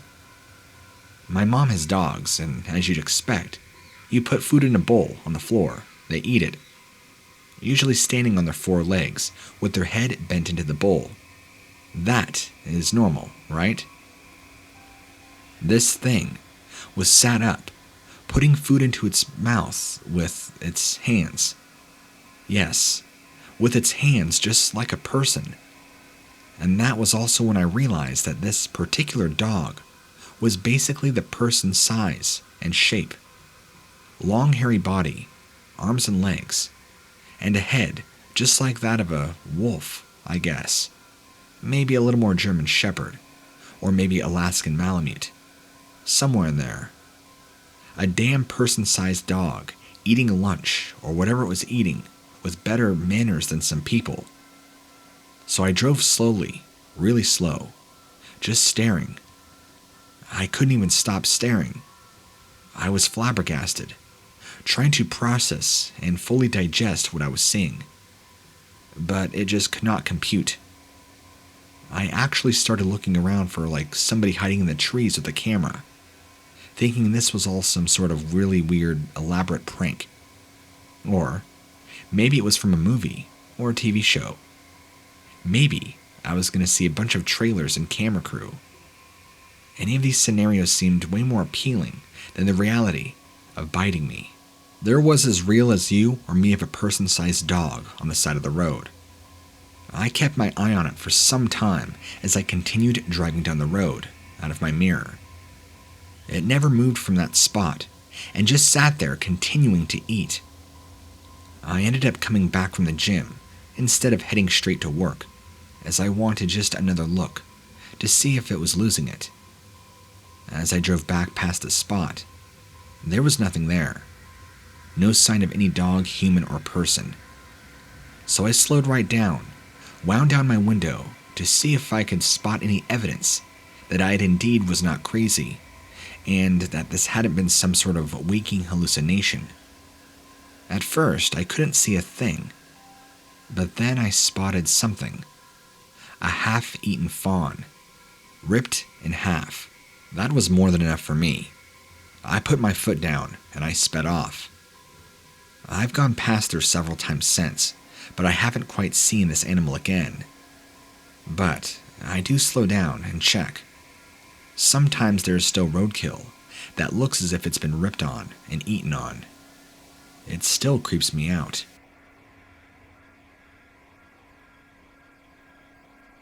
I was in my teens the very first time I saw a creature in the woods. There were several of them, although I don't know their lifespans, so there may have been some that come and gone over the last 20 years. They have never appeared to have been aggressive towards me, per se, but I have hopefully never given them any reason to. They just exist. Thankfully, for me and my family, we live pretty far out in the middle of nowhere. I'm talking miles and miles of fields and woodland. Not a lot else. There are other usual woodland creatures, but nothing that attracted any hunters or poachers. This particular family of animals mainly lives in solitude, what I hope. The reason this is important is because I believe that these are dogmen, and the first time I saw one, I was 13. I'd been gathering various treats for my mom's rustic country Christmas display, of all things, when I heard twigs snapping behind me. Having grown up, I wasn't remotely scared of anything in the woods, but made sure that I turned around very slowly, expecting to be a mountain lion about to pounce. Whatever manner of creature I had been expecting, it would have never crossed my mind that I would now be face to face with the thing that was in front of me. It was around my height, but a little taller at the time, so not quite 6 foot. standing on two powerful legs. Not in a fighting or begging stance. No, not quite comfortable in the position, indicating that was how it always stood. It was entirely covered in thick, dark, unkempt hair and fur. Its whole body looked wide, stocky, very ripped and muscular. If it got into a match with a bear, well, this thing looked like it could win. Its arms resembled that of a person, reaching all the way down past its hip area, and I could see long claws. At the time was, I would guess, 6 to 8 inches in length. Then, it finished off with the most animal part of the creature, the head of what I would say would be a German shepherd. It was cocked to one side, and kind of gave me an inquisitive look. Its ears pricked up, and, just like that, ran off. But not before staring at each other. It gave me a weird noise, which I don't even know how to explain. Then it ran off. When I looked behind, it still stood there, hanging out. I guess it didn't run off far. Although I carried on home running, it never gave chase. I think it was just far more curious about me than anything. In the 20-odd years since then, I've seen many of them, in varying sizes, shapes, and what I assume to be ages. They have never been aggressive, and I have never attempted to try and invade their territory. But I've also kept it a secret. I've never really told anybody about them. I don't take photos, I don't sell my story, nothing. They always just seem to accept me, and so I do the same. Maybe it's because I respect them. I don't know. What I don't want, though, is hordes of people coming here to try and see them. They live their life in the woods, and I live mine. It does make me wonder, if I do live alongside them, what other creatures and strange cryptids live across the world, not causing anybody harm? For the record, I am in Maine. There was this one thing that happened back when I was a kid, and I'll never forget it. Even to this day, I have no idea what I saw and what it meant. Just that it was completely and utterly horrifying. So, to go into the story, at the time I was staying at my uncle and aunt's house. They had a rather large place. They did have 4 kids, and I enjoyed my cousins and staying over there at the house. At the time, I don't recall ever feeling uncomfortable or experiencing anything weird or out of the ordinary, at least until that day. We'd been playing all day long in the woods by the house. Hide and go seek, stick in the mud, all sorts of games. We made tree forts, we built dens, you name it. We played it, so when my aunt set us all off to bed early, not one of us complained. I was staying at the time with my youngest cousin, as he was a really sound sleeper. Literally, after his head hitting the pillow, nothing would wake him. The darn kid could go through a hurricane and not wake up. I'm sure we all know people like that in our lives. They could literally sleep through anything. I, however, was a fairly light sleeper, even more so when I wasn't in my own bed. So, despite having slept there dozens of times, I was still apt to wake at the slightest noise. It was sometime in the very early morning, maybe like 2 a.m., when I was awakened by what sounded like chattering. It isn't very unusual for us to sneak into each other's rooms and wake up in different beds in the morning. I wasn't worried. We were weird like that. But then I could hear my name being called. The strange thing was, it seemed to be coming from outside my window, and it sounded just like my oldest cousin. His name is Luke. Luke, being the oldest, was a bit of a show-off, and was around 9 years old at the time. I thought he had snuck outside, and was trying to be an idiot. "Come out," I heard. So, I quietly crept down the stairs and out the back door. As the room I was in at the time was at the very back of the house, I hadn't noticed my aunt's light was on in her room at the other end. So, there I was, out in the garden, pitch black, aside from the dull light of the moon. And then I see a figure just at the end of the garden. It looked nothing like Luke, unless my cousin had a massive overnight growth spurt and was now 7 feet tall, with long dangling limbs, and what appeared to be some sort of bear skin. I couldn't make out any of the face due to the shadows and poor lighting, but as I stood there in shock, I heard it call my name again using Luke's voice. It told me to come here. That's when I could hear it more clearly. Even though it resembled Luke's voice, it sounded more crackly, more distorted. The best example I can give you is take a loved one's voice. Now, put their voice through like an AM radio, how it's kind of got that lo-fi distortion to it. That's kind of what it reminded me of, and maybe even being slightly off pitch. I knew in that instant something was wrong. I screamed, ran back into the house, and straight to my aunt. That's where the real Luke was lying on their bed. He was barfing. Since my aunt was busy, my uncle came running over to me, thinking that I guessed that maybe all of his kids ate something bad, and I was about to vomit myself. I felt like it right then, but not due to anything we ate. From total fear, of course.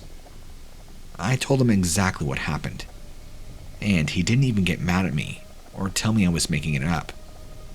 He calmly told me to wait, and he was going to take a look outside.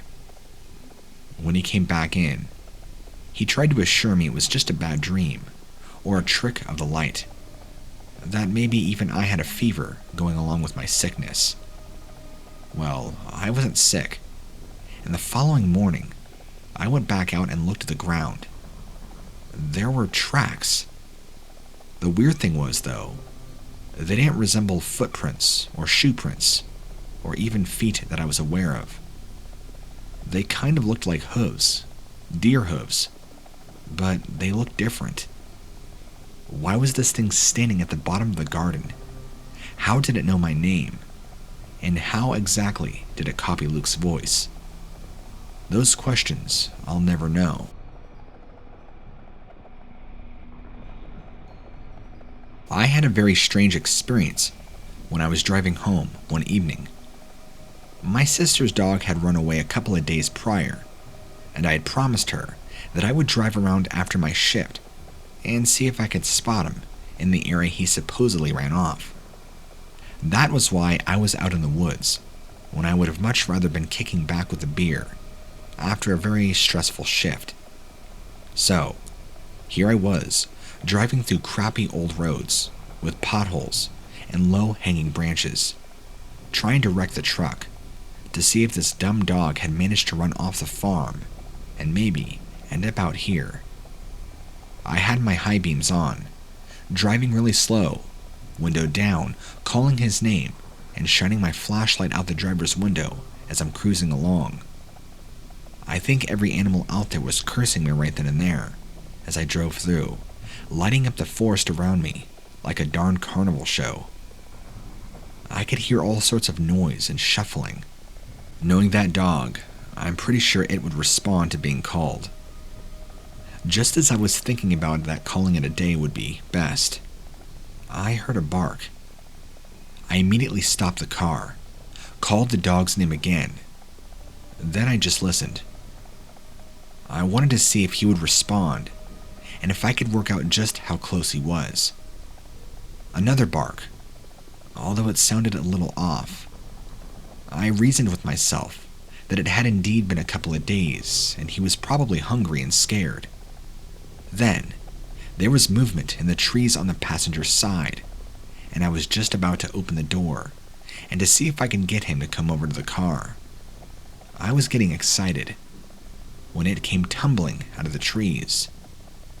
I say it because it wasn't the dog, but whatever this was, I don't even know. It wasn't even a dog. It was around 6 feet tall, if it was standing up. But this was a different thing altogether. It appeared bent over on all fours, but not on hands and knees like a person would be actually crawling. It was on its hands and knees with its feet arched in the air, and it was bony. It almost looked decayed. It had rotten flesh dangling off of it, and I could see its bones and exposed ribcage, and the head was like a mess. Considering the posture and the way it was bent over, the head should have technically been facing the floor, but it seemed to defy basic bone structure, and indeed gravity, as it stretched up, faced forwards, and it looked like a grotesque skull with huge dark open eyes. And then, this thing made a barking noise again, as if it was actually mocking me. I swear, it had this look on its face, as if to say, "Fooled you. You bet I didn't open that door or get out." I knew I didn't want to hang about and see what else that thing was going to do, or what it was capable of. It didn't come any closer. No way was I waiting around. It just stood there watching me as I pulled my car into drive and sped away. I kept checking back in my mirror. Not that I could see much from my rear beams, but it seemed to have not followed me. I drove straight to my sister's. During that time, I had just been checking out monsters in the woods. The dog had just turned back up at the farm. I have no idea what that thing was that I saw, but I can tell you now, there is no way in hell that was from this realm of reality. I believe it was from hell, and not a normal animal. I believe it was messing with me and pretending to be a dog. What can do that? A demon? I don't know.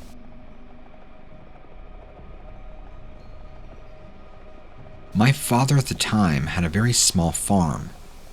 Not a lot of animals, but enough to keep them to earn a small wage and feed the family.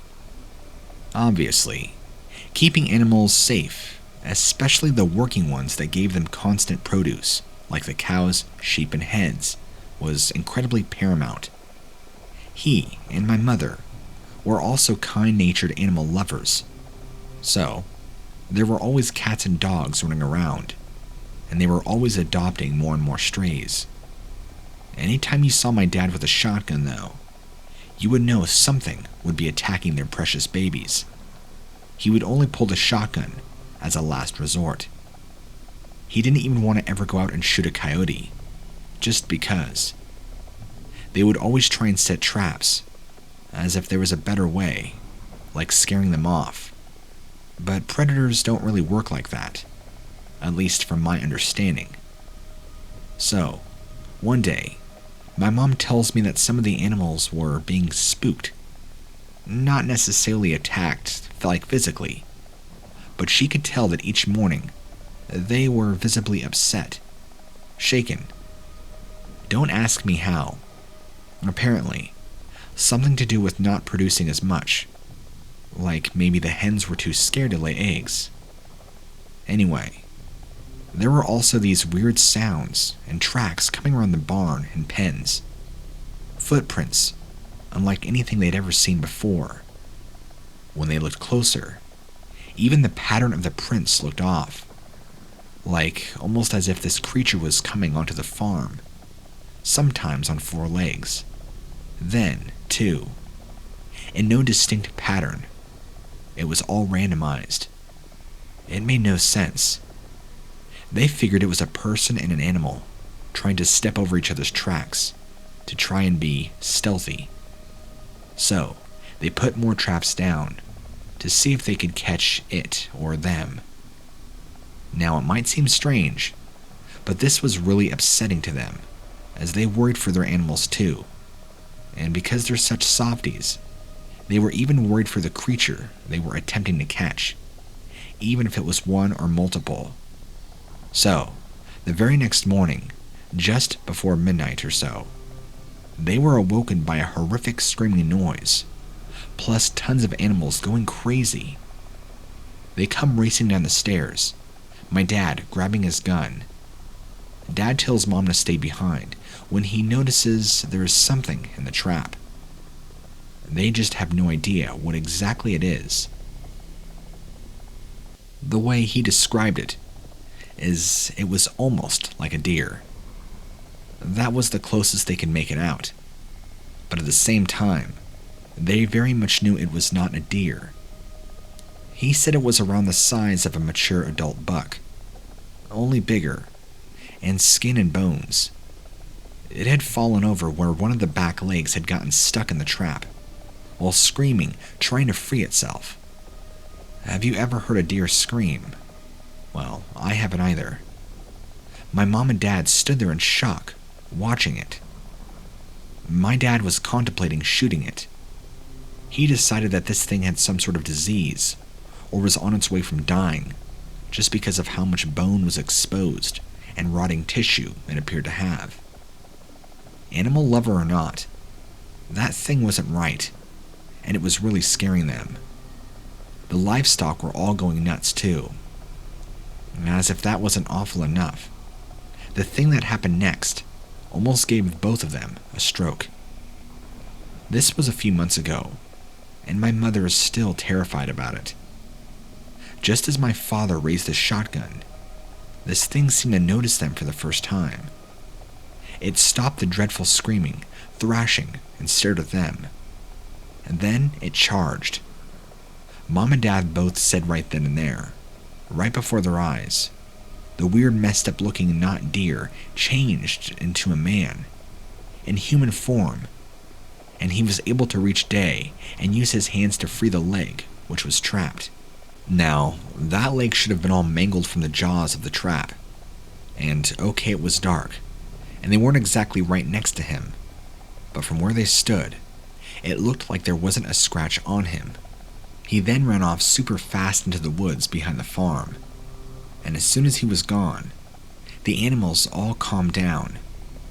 My parents didn't sleep at all that night, and ended up hiring local guards that they armed, and put all around their farm on night watch for the few months after this. Well, there's been no sign of him or it since.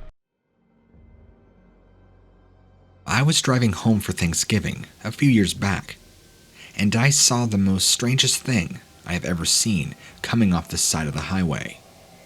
I'll admit that I had been driving for several hours, but I have never just randomly imagined seeing some weird thing by the side of the road before, no matter how little sleep I had. So, I'm like 99% certain that I did indeed see something. I just don't have a clue as to what exactly it was. At first, when I caught sight of something moving alongside the trees beside me down this long road, I just assumed it was any number of creatures that lived around there. Most likely a fairly large deer. It did put me on high alert. You don't want to run into something of that size, especially considering it can completely total your car. I was also trying to maintain composure and not freak out. Just trying to be very aware that something was indeed there. I didn't want it to shoot out in front of me and cause an accident. I also slowed down just a bit in case. It wasn't nighttime, but it was getting dark, since it was late November and late afternoon. Add in the tree coverage, and it seemed like a good idea to put the headlights on. I don't know whether that alarmed the animal, but for a short time, it ceased to follow, or so I thought. After just a couple of miles, I could sense movement alongside the car. It really did feel as if something was following, and somehow managing to keep up. Sure, I had slowed down, but I was still easily pushing 40 miles an hour, which is a lot for any animal to maintain. Then, it appeared to shoot off in front of the car, but still in the trees along the side of the road, so that I could see movement in them in front of me. I kept thinking again that it must be pretty big, trying to recall if a large buck can move that fast. And then I suddenly had to ram my foot on the brake as hard as possible, and thank you that I reduced my speed as it shot out of the trees and in front of the car, then stopped in the middle of the road, right in front of me. Have you ever seen those moments in the movies where cars have to slam on their brakes and come to a skidding halt? Well, that's exactly what I did. And because I had my lights on, I was now right up close, and I could clearly see it was no buck or doe, or for that matter, anything that I'd ever seen before. It had scampered out onto the road on all fours, like you would expect, and sat there. That was right in front of me. My car had stopped. In the beam of my headlights, it stood up on two legs. As it rose up to its full height, I could see it had a sort of body like a human, at least what resembled one, except it was covered in grayish, disgusting, scaly dead skin, and it was really, really skinny, scrawny. It made me think of one of those Holocaust survivor pictures, malnourished and starving looking. Underneath that weird, almost reptilian dead skin, I could see its ribs jutting out. The legs were incredibly long and skinny, but you could see small tints of muscle. They kind of reminded me of a picture you might find in a biology book when you're looking for that muscular and skeletal makeup of a body. That's what came to my mind. It appeared to have weird arms too, which it held up near its face, almost in a defensive stance. Rising from somewhere on its back again, they were only now visible, close-up bipedal position, or these two very delicate-looking wings that kind of had a weird glow to them, only because my headlights were hitting them. They didn't look like they could use to fly, though, or support the size or weight. It was just a strange-looking chimera, might I say. And the head was the weirdest. If you thought this thing sounded weird so far, it had a very weird humanoid face, but I can't really describe it. I didn't see a mouth or nose, just two huge empty eyes where the eyes should be. Just two massive big black holes. I'm not sure how long we would stay there if I hadn't been honking the horn and somebody didn't come from behind. I checked my mirror, and there was a large truck heading down the road behind me, which I thought was unusual because this road really isn't meant for truckers. When I quickly looked back at front, I saw the thing lifting up into the air and jumping back into the trees. I moved as fast as I could, letting the truck semi-fly past me, which it did, so I then sat there for a good 10 seconds or so before I felt calm enough to fly off the road. What just happened? What did I see? I've heard of crypto sightings myself, but never could I have imagined something like this. By the way, sorry for the story and the writing. I'm not a great writer by any means, but I felt it was important to get my details out, and I wrote this up on my phone, so hopefully you can understand it. Feel free to ask me any questions. Whatever this was scares me.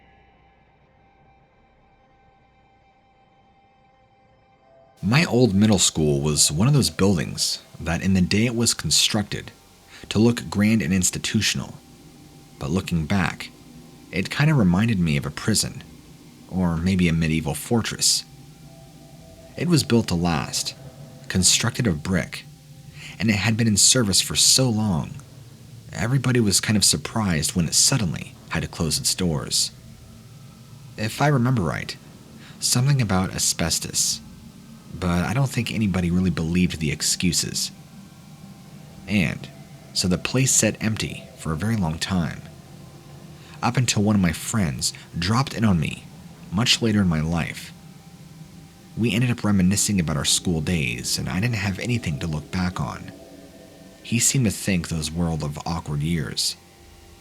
Then, he talked about the middle school, but he was too worked up to accept a no for an answer and asking me if I wanted to go. My friend and I didn't even give the consideration of the time and day. But it was when we were in the dark parking lot, and my friend was pulling a grappling hook out of the trunk of his car. I began to wonder if my friend was even all there. There was just something wrong with the way he was carrying himself, with the way he was talking, and with what he was planning on doing. He proudly showed me the rope attached to the hook. He swung the hook like a lasso and then let it fly up into the air. It attached to one of the walls very snugly. He volunteered to climb first. He made it up about 6 or 7 feet before he dropped back down. He then encouraged me to try. I wasn't going to. I knew that somebody there would see me and get enough details to report me to the police. We tried to get the grappling hook back down, but it had worked its way far too snugly. So my friend just threw up his arms and said that we just leave it there. That made the entire prospect of climbing the wall a preferable outcome. It wasn't easy, of course, to scale the wall. I didn't exactly stay in shape, but I gradually inched my way to the top, and I did everything in my power to not look down. The first heart attack I had came when I saw what appeared to be a large stone gargoyle that I had not known was ever up there. It had been hidden by the edge of the wall all those years. I held onto the rope of the hook with an iron grip and took a moment for my breathing to return to normal. The second jump of mine came when this creature appeared to open its eyes, which were lit up like 2 glowing rubies, and they were lit up with light of, dare I say, imprisoned souls. That's when it moved to my horror, reached down, grabbed the hook, dislodged it, and sent me falling towards the ground. I only broke my leg and part of my hip, and we're both lucky we didn't go to jail. But I can assure you, I never went back around there again, and it freaked me the hell out. What exactly that creature was, I don't know, because after I fell and was able to look back up and see what had exactly happened, the shape, or whatever figure I thought was a gargoyle, was completely gone. Even though it was complete black and resembled that of one, maybe it wasn't. What exactly did I see while I was up there? Is there a reason it was there? Possibly because the school was abandoned, but I'll never know for sure. Apparently, most people are afraid of getting lost. Me? I enjoy it. I enjoy taking wrong turns and ending up on long, winding roads with virtually no exits. I don't know if that means there's something wrong with me, or if that simply means that I have more gas money than most people. At the time, I was 26 and single, and had decided to take a road trip. Back in those days, my idea of a road trip was to fill up the tank, go to the edge of what familiar was for me, and then just keep going to see where I end up. Usually end up exploring. I underestimated just how expansive the rules were in my chosen area of exploring. It had all looked much smaller on roads, but between counties in Illinois, I found a veritable wilderness that people and progress and time itself seemed to have completely overlooked. The wildflowers that I saw growing there weren't the kind that were planted by the state. They were 100% sown and grown by the hand of nature. The winding roads had entirely one way, narrow with nowhere to turn off or around. So unless I wanted to drive backwards for miles in order just to backtrack, I had to keep going. The road became surrounded by light woods, and light woods became dark woods, and dark woods turned to utterly claustrophobic timber. I was beginning to wonder if I'd see trees growing in the middle of the road, but no such thing happened. And there was no indication that I was going to get out of the woods anytime soon. I was okay, until I saw a vehicle behind me in my rearview mirror. It was a beat-up pickup truck that had been brand new in the 70s or maybe 80s. I wondered why the driver trusted it to be on a location so remote. It didn't take long for the truck to start hugging my back bumper. Okay, so my sightseeing pace wasn't good. I sped up as a courtesy, but my friend behind me did not back off. They kept right up on me. And that's when I got nervous and began looking for anywhere I could pull off to the side. Of course, there was no such opportunity. We finally hit a stretch of road where the trees weren't so dense and not so tall, probably due to frequent flooding. I pulled over and hung halfway off the road and waved my hand outside the window to indicate what I was trying to do. You know, being a good Samaritan. The truck just sat there behind me on the road.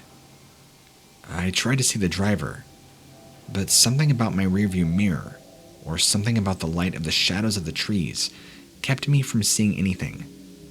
They were just a lump of shadow seated behind the steering wheel that remained as motionless as the truck. At that point, I was beginning to think that the driver was a burnout, and I would have to spell it out to them what I wanted them to do. After heaving a sigh, I got out of my car. The driver of the truck also got out. He had long gray and brown beard, wore casual clothes, and just looked completely dead. I tried talking to him, but he just looked at me, as if he never spoke English in his life. I wasn't exactly sure what to do, so I just motioned for him to move his truck and for him to get ahead of me. He stared at me blankly, eye to eye, and he truly did look dead. Not just like a corpse, but like there was nothing there behind the eyes. Not even a soul. I got back into my car, waiting for him to get into his truck. He sat there, standing outside of his truck, staring at me. Then finally, after about a moment, he got in his truck and did a complete U-turn and left. I freaked out. I peeled out and left, as if I was surprised by my own hasty departure. After looking in my rearview mirror, indeed he was gone. I'm not exactly sure who or what he was, but it freaked me out, and even to this day, it's kind of killed my whole joy adventure for trying to find roads out in the middle of nowhere. I went back home after that anyway, and I didn't go exploring again for a very long time after that. Also, I don't go fishing anymore either.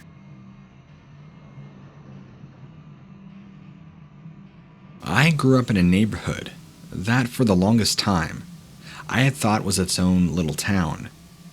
I never did completely figure out which township it belonged to, if any. There were the two roads that formed a cross, each of them accommodating about 6 or 7 houses apiece, plus the church on one of the corners of the intersection.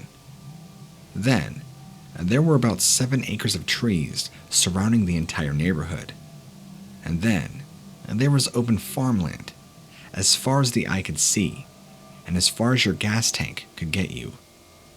The neighborhood, as far as I knew, remained nameless. But at the time, I loved living there. Looking back on that unnamed backdrop to my childhood still makes me smile sometimes. Sadly, it's also taught me how much of your fondest memories of a place can amount to little more than cardboard props used to enhance a photo shoot. The reality of a place being much more shallow or much more dark. I really looked forward to church as a child. Not that I had a mind for absorbing the teachings and the lessons, but it was just fascinating to see so many people come together out of some place so small.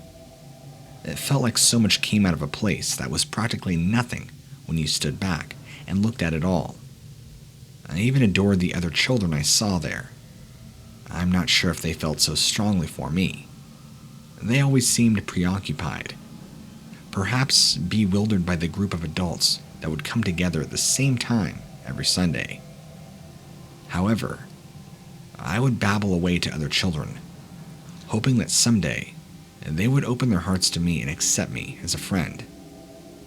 I did feel most welcome and loved by the lone priest that ran the whole church.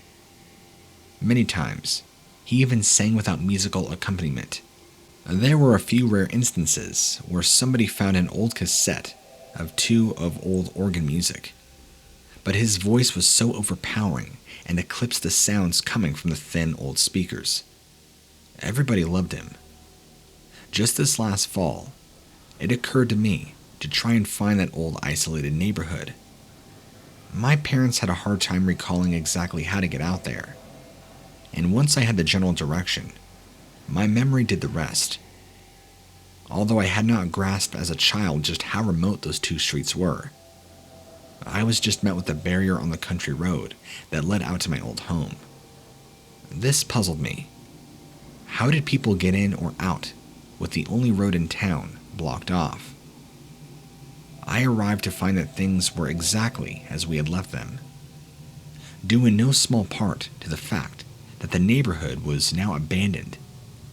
Everybody was gone, but the houses and the church remained empty.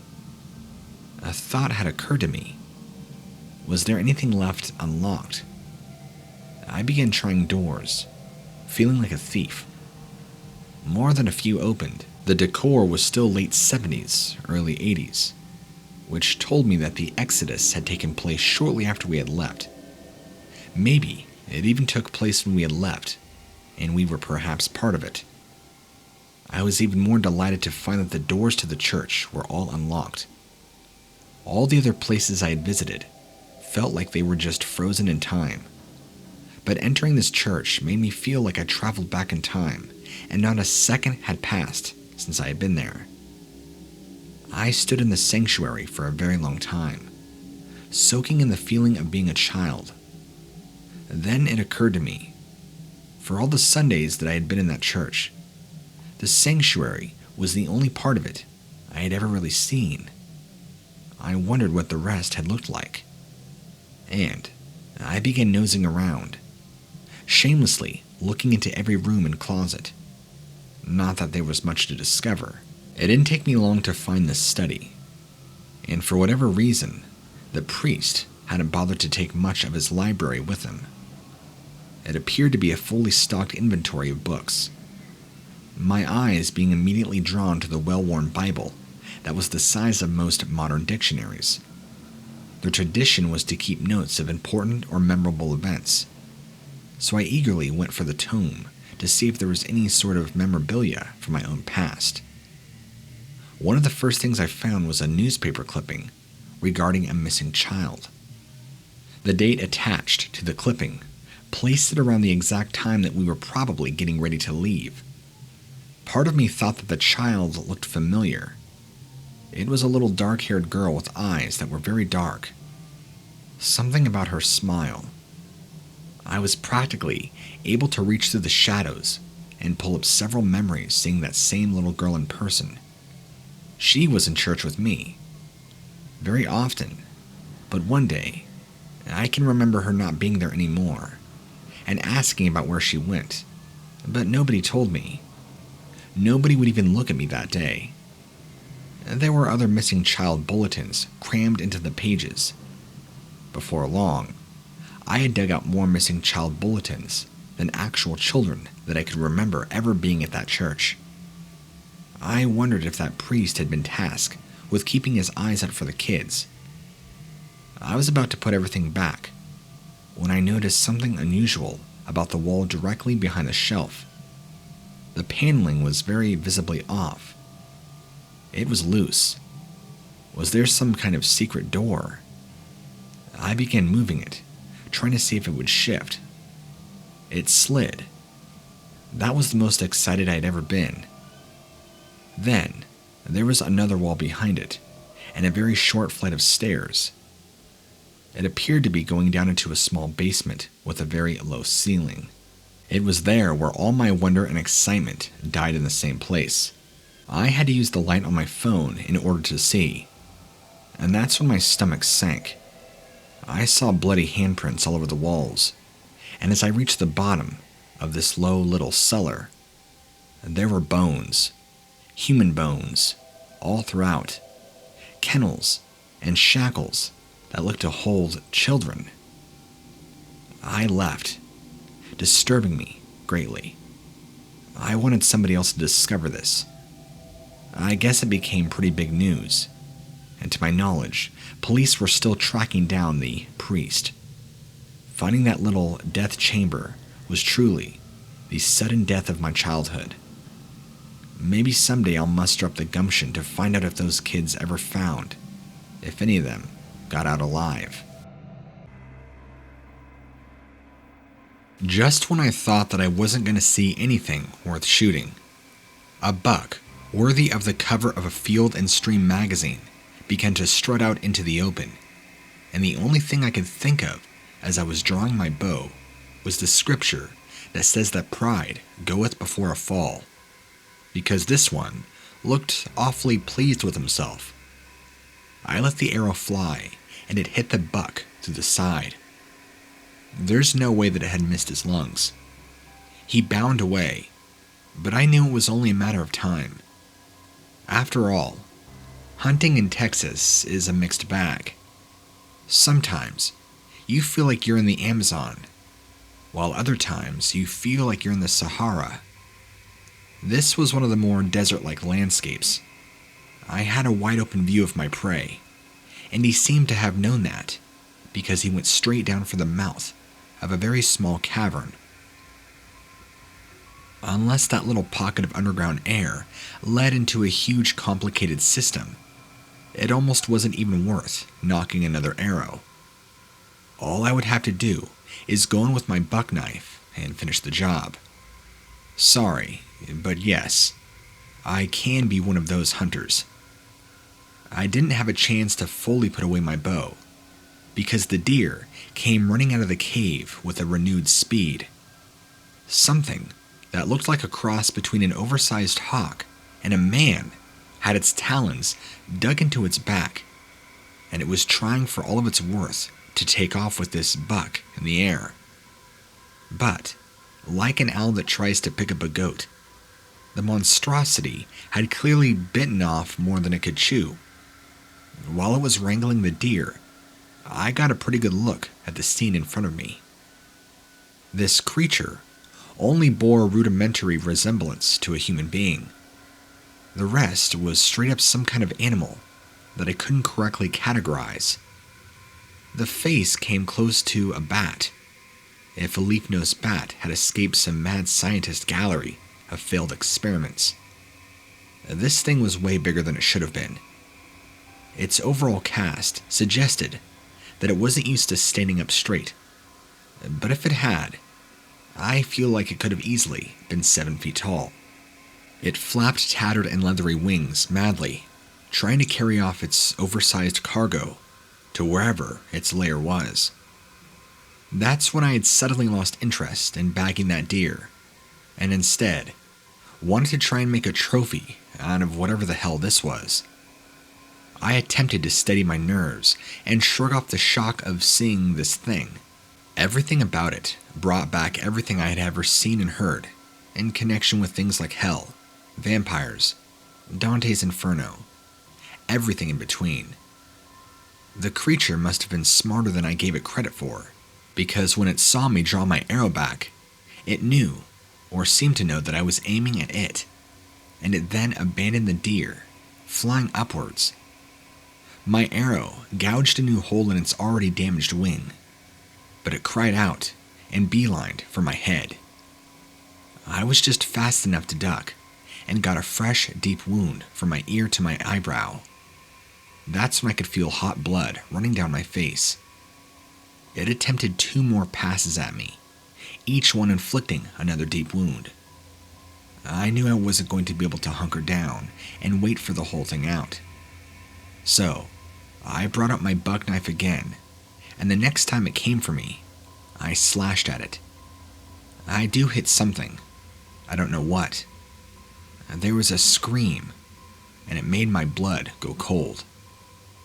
I felt a warm hot liquid that wasn't mine splashing over my hands.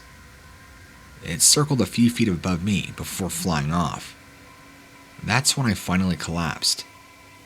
I looked over to the deer and saw that it had finally succumbed to its own wounds.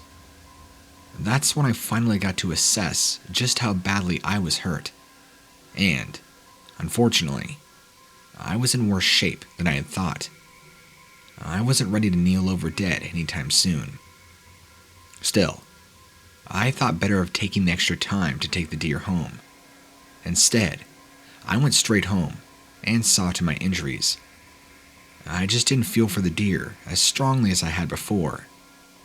The more impressive trophy had gotten away, and I can't remember the last time I was deathly afraid of that very thing that I was hunting to make a trophy out of. Maybe someday I'll gather up the gumption to go out there specifically after that thing. I do remember the cave that it came out of. It shouldn't be too hard to find again. Wish me luck, and hope I don't die. I know this might sound strange to you, but I prefer to call myself a professional exorcist. I'm also an atheist. As long as I don't mention the last detail when I'm on the job, people never catch on. You don't have to necessarily be religious to burn sage and chant a bunch of stuff that you got written down, and just simply perform a few little theatrics to indicate that you can feel the evil leaving the premises. Besides, a child actor could easily do the same things that I do and land a steady job. There was one incident on the job where, very briefly, I wasn't an atheist. You'll never get me to admit that, though, in person. Going back, I got a phone call from what sounded like a very frantic old man. It turned out it was actually a Catholic priest that headed a church not very far away from where I live. For all his divine authority, he was having trouble with an entity that just wasn't giving him the respect his office commanded, and even held fast to his audacity to squat in the church's upper chambers. I told him, refusing to call him father, I was not an altar boy with daddy issues. What manner of creature do you need to exorcise? He then told me with gusto that it was a demon from hell, how it had terrible curved horns, tattered wings. I almost suggested that he take its pitchfork from it and ram it through its neck. I was hungover, wasn't in the mood, and thought he was pulling my leg. But paying work is paying work, I thought, so I agreed to come out and see what I could do about one of Satan's mini-me's. I thought that maybe the priest was ribbing me with a little bit of over-the-top theatrical humor. That's when he took me inside the church, led me to the stairwell that led into the upper levels. He was very reluctant to go up there with me. He told me that the demon was not to be underestimated, as it had already tried to make off with some of the children in the congregation. I was just barely able to restrain myself from saying that I would trust a demon with my children before I would trust him. I breached the upper levels with an electric torch. Indeed, it hadn't looked like people had been up there for a very long time, and yet there was slightly disturbed feel to it that hinted that there was regular movement of some kind, not just from people. I set about burning sage and parading some smudged sticks throughout those cold, dark halls. I was about to begin the ritualistic prayers of sanctification when a shrilling cry pierced my ears. My apathy and attitude evaporated nearly instantly. Turning around just in time to see a great blackness with two red eyes rushing toward me from down the dark hallway. This was right before I was knocked to the floor. My lantern lit up the thing's horrible view. The LED light turned its long fangs to a blue.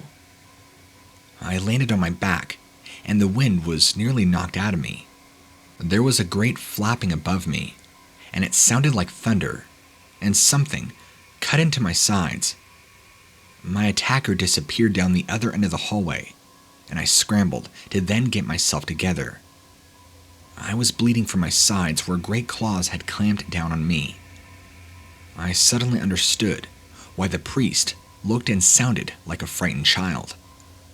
Now, I'm a walking collection of warding holy relics at any given moment, and this thing wasn't deterred in the least. I felt exposed. Imposter syndrome. The simple fact that I was suddenly thinking of things I was carrying as holy and possibly actually having protection, told me that the religion virus was seeping into my brain, which only made me even more afraid. I pulled out my Glock, and not a moment too soon. The horrible shadow was coming back up from the direction it came, and my shots lit up the hallway with the only light around. This thing screamed out and veered to the right, where a stained glass window let colored moonlight seep in. The glass shattered, and I heard it take off. I don't know if it scrambled, jumped off, or flew off. I don't know where it went, but it never came back. I don't know if I necessarily got rid of it, but I certainly chased it off. That particular church's business of having to deal with that was at an end. My faith in nothing was restored when I contemplated how the bullets seemed to do a lot more than anything else I kept on me. It also led me to contemplate further that the creature probably hadn't come from hell at all, but possibly some dark corners of the earth, where things like it were left undisturbed and allowed to breed and live in relative peace from seclusion of humanity's. I've learned that most kids learn their lesson after they get a slap on the wrist 1 or 2 times. If you were a kid like me, you didn't really learn your lesson until like the 14th or 15th time. Now, my little brother was the exact opposite. If he had done something wrong, and he was corrected, he straightened up by the time that the second came around. He was that kid that most parents dreamed of, the opposite of me, and it was bad enough that I was good at getting in trouble, but my brother's good behavior showed me up even more. So, it really stood out to me when he started to become more like me. It's not that he turned bad in any capacity, but it's more like he just began getting an itch that he could not scratch. Entertaining at first, the way he suddenly wouldn't share with other kids. Then, he graduated to taking things from other kids. I thought that my brother was becoming a bully, but he never quite got to that. It was like he got this itch. I started to manifest as him eating more, like a lot more. There were times that I couldn't get seconds. My brother's transformation brought frustration to everybody. My parents were upset to see him turning into this person he wasn't. Then, the most disturbing part, his appearance began to change. My parents said that he began to look like an addict. I didn't quite understand what that meant. There were a few lines on his face that shouldn't have been on the face of a child. Discoloration, the kind you associate with restlessness, stress.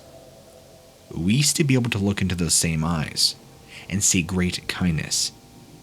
We began seeing nothing but frustration, as if some urgent need couldn't be met. Nobody really knew what to make of this transformation. I was probably the least concerned, though. I was just glad that there was another bad kid in the house, and not everything was pinned on big old mean brother. It was a discovery that I made one night that truly changed how I felt. I woke up in the middle of the night, needing to use the bathroom. Nothing out of the ordinary. In order to get to the bathroom, I had to walk down the hallway, past my parents' room and my little brother's room. It was when I walked past that I felt this terrible draft. It was this piercing, icy cold, as if there was an open window directly behind that closed door. For a brief moment, I even saw my breath in front of my face.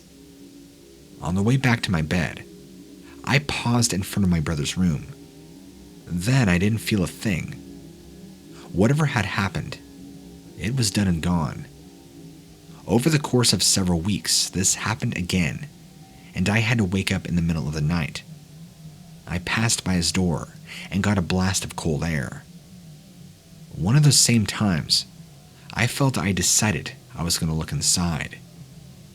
I decided that I would be quiet and just make sure that his window was shut, and that was all. What I saw when I opened the door made me freeze inside, as well as out. Something was perched on the head of my little brother's bed. It had very long legs and long arms, and it was as folded up as it could be, like it was trying to perch like a vulture with folded wings. It had this emaciated shape, as if whatever it was hadn't eaten in weeks. The moonlight picked out just enough details of the head to see that it was indeed a skull, an animal skull of some kind, with antlers sprouting from its head and the points looking sharp enough to be meat hooks. Then, a heavy, cold vapor tumbled like a waterfall from its mouth. My little brother opened his eyes, and he tilted his head upward toward me and smiled, holding that pose for several unnaturally long seconds. Then he sat up and smiled at me in a very exaggerated fashion, the way a child might if they feel somebody has been looking at them too long, or the way a clown might. Wide open eyes, bare teeth, open mouth, holding that pose and face for as long as I stood there. The heavy cold vapor from the mouth of this thing behind him billowing around his lap, all across the surface of his bed. After that, when I had to get up to use the bathroom, I didn't dare get up unless I was absolutely about to explode. And when I was, I rushed by my brother's bedroom door for fear that it might explode open, and I would see him sitting in bed with that same horrible face, looking at me, waiting for his door to open. Eventually, I stopped feeling that draft next to his door. Eventually, he went back to being normal, that my parents knew at least.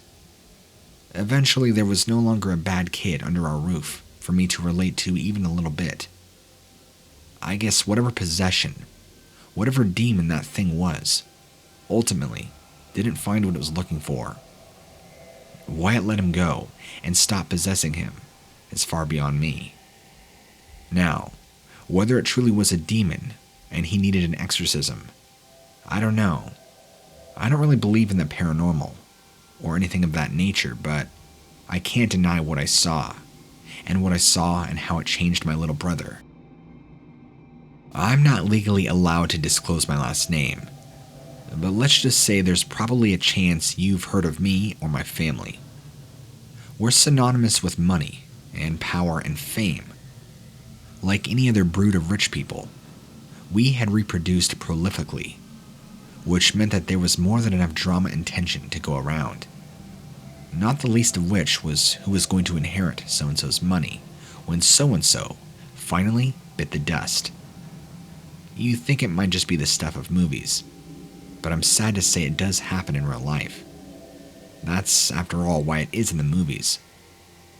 It's so ridiculous, it automatically makes an amazing script. All you have to do is pretend you are making a documentary, and it becomes a comedy, or whatever the hell else is popular these days. Suffice to say that the oldsters with all the real gold tucked away decided that people like me and the family were far too soft and had no idea what hard work was. They don't know what hard work was either, but I couldn't afford to tell them that.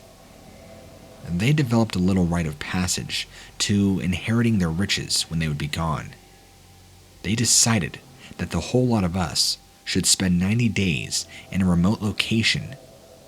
The only difference between that and one of the reality shows is there wouldn't be a camera, there wouldn't be a script, and no safety net. If we starved or froze to death, it was on us. Nobody cared. Nobody was going to come and rescue us. So, there were 5 of us total, and I think 3 of them were surprised that we weren't going to set up a new reality show. These grown men, suddenly, looking like children that had heard they weren't going to have video games or ice cream for a very long time. The cabin in which we stayed in wasn't too remote. The only way we'd been in trouble is if we had an exceptionally bad snowstorm. The television being very small, as was most everything else about the cabin. It was comfortable, of course. I had a feeling they were going to have a harder time winning their inheritance. Then it happened. The worst snowstorm to hit in the entire area in 30 years cut through and dumped on us completely. We weren't just snowed in because of the neighboring roads. We were snowed in because our cabin was literally buried. Keep in mind, this location, while private, is very remote and vast in the wilderness.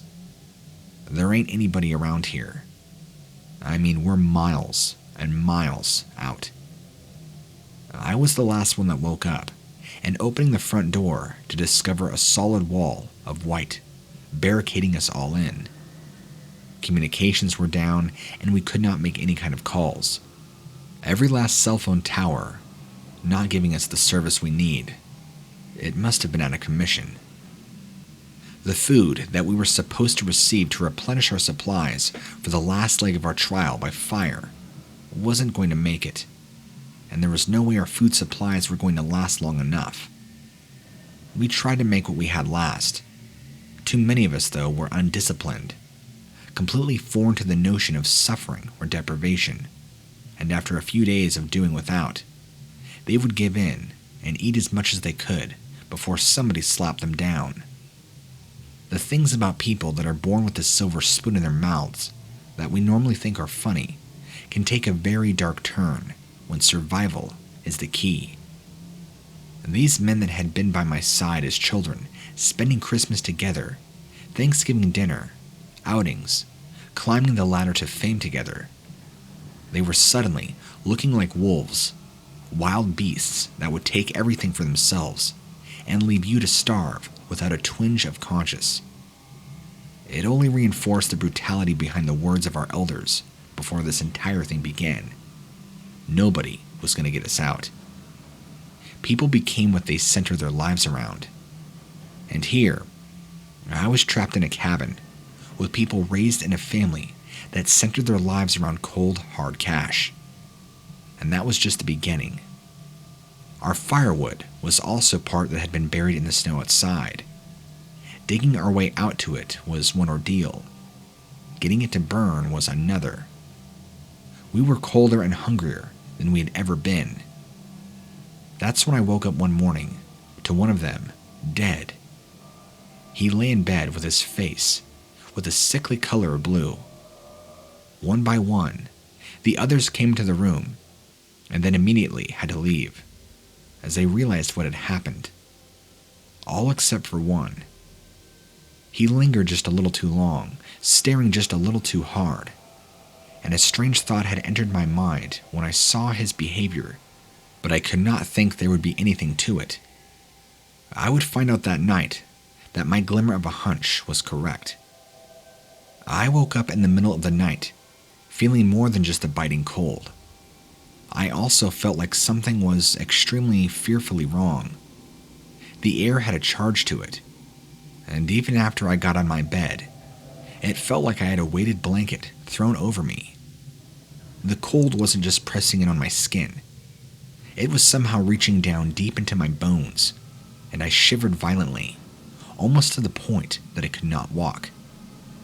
It was as still as a tomb in that cabin, and I could hear strange sounds coming down the hallway of the room where my dead relative lay. The room where there shouldn't have been any sounds at all. I somehow knew what I was going to find, but it was too horrendous for my conscious mind to entertain. I went in there to investigate, and there was the youngest among us, with blood staining his face as he ate away at the dead body. His whole manner was that of a ravenous wolf, rather than a reluctant survivalist. I screamed at him to stop and what he was doing. Clearly he had turned insane from food and cold deprivation. He had turned his face toward me, and his eyes were completely whited out. He gave me a hiss that no human should be able to create. There was even a slight rattle to it. His teeth looked different, his nails longer. He was just the right angle, and I could see the reflection in one of the small windows. I'm telling you now, I'm not entirely sure what I saw, but I saw something with antlers, and much less meat on its bones. We tried to restrain him, and he mauled all of us to a greater or lesser degree. Finally, in a display of superhuman speed and strength, he plowed through the snow that was barricading the front door, minus the small tunnel we had carved out to get wood. That was the last we ever saw or heard of him. Our elders pretended to be appalled to find out what happened. We were starved shipwrecks of human beings by the time anybody was able to get out to us. I can tell, though, that they were laughing, and perhaps on some deep down level, they would never admit they were happy that there was one less person fighting to get the money. I know that what I saw was not some hunger-induced hallucination. That's when my research began, and when I discovered the term Wendigo for the first time. Since all this, I've been undergoing severe psychiatric treatment ever since, and I've rambled to my therapist about everything that I read about Wendigos, especially the part that their turning doesn't always happen when they first taste human flesh. Sometimes, it begins far before with intense greed, selfishness, especially when it's to the point that it's destructive towards others, including themselves. Not surprisingly, though, nobody takes me seriously. I'm just another rich brat that got bitten too hard by the real world and is having trouble coping. Again, I apologize for not disclosing my name, but if you dig long enough, you'll find a well-known celebrity family who is mysteriously down one person. This is the closest I'll be able to tell the world exactly what kind of people are in power, the kind of people that have all the money. Because if everything I've read is true, then everybody in my family is a Wendigo waiting to happen. Since lockdown, I've had to do a lot more outdoor exercise as and when I can, since the gym hasn't been open. Also, the thought of attending a class with tons of people, using equipment, even if it had been wiped down, is just kind of gross. So, I've been trying to spend a lot more of my time walking. Running isn't really my thing. Bad for your joints and your knees. No thanks. But I can walk for hours, and it's been really good on keeping the pounds off and my appetite down. Because I've been doing this for a couple of months, I'm always trying to find a slightly different route. I pop on my sneakers, earbuds go in, and off I go, out for a few couple hours.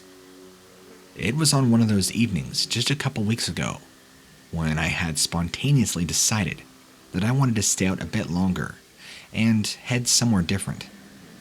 I try to keep on the sidewalks as much as possible, better for my ankles, and less chance of coming across any potential serial killers in the woods.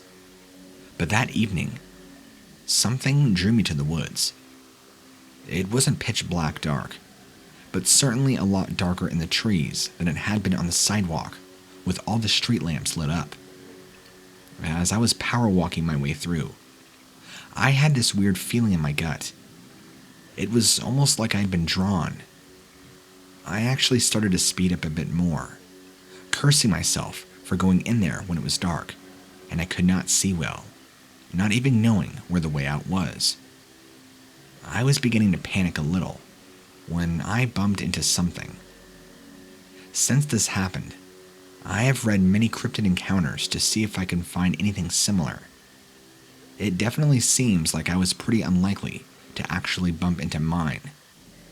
Most people just see a fleeting glimpse from afar, but mine knocked me off my feet, literally. It was like speed walking into a brick wall. I was stunned and terrified. My first logical thought was that I had literally walked into a tree. As soon as I ran into whatever it is I did, I fell and looked up.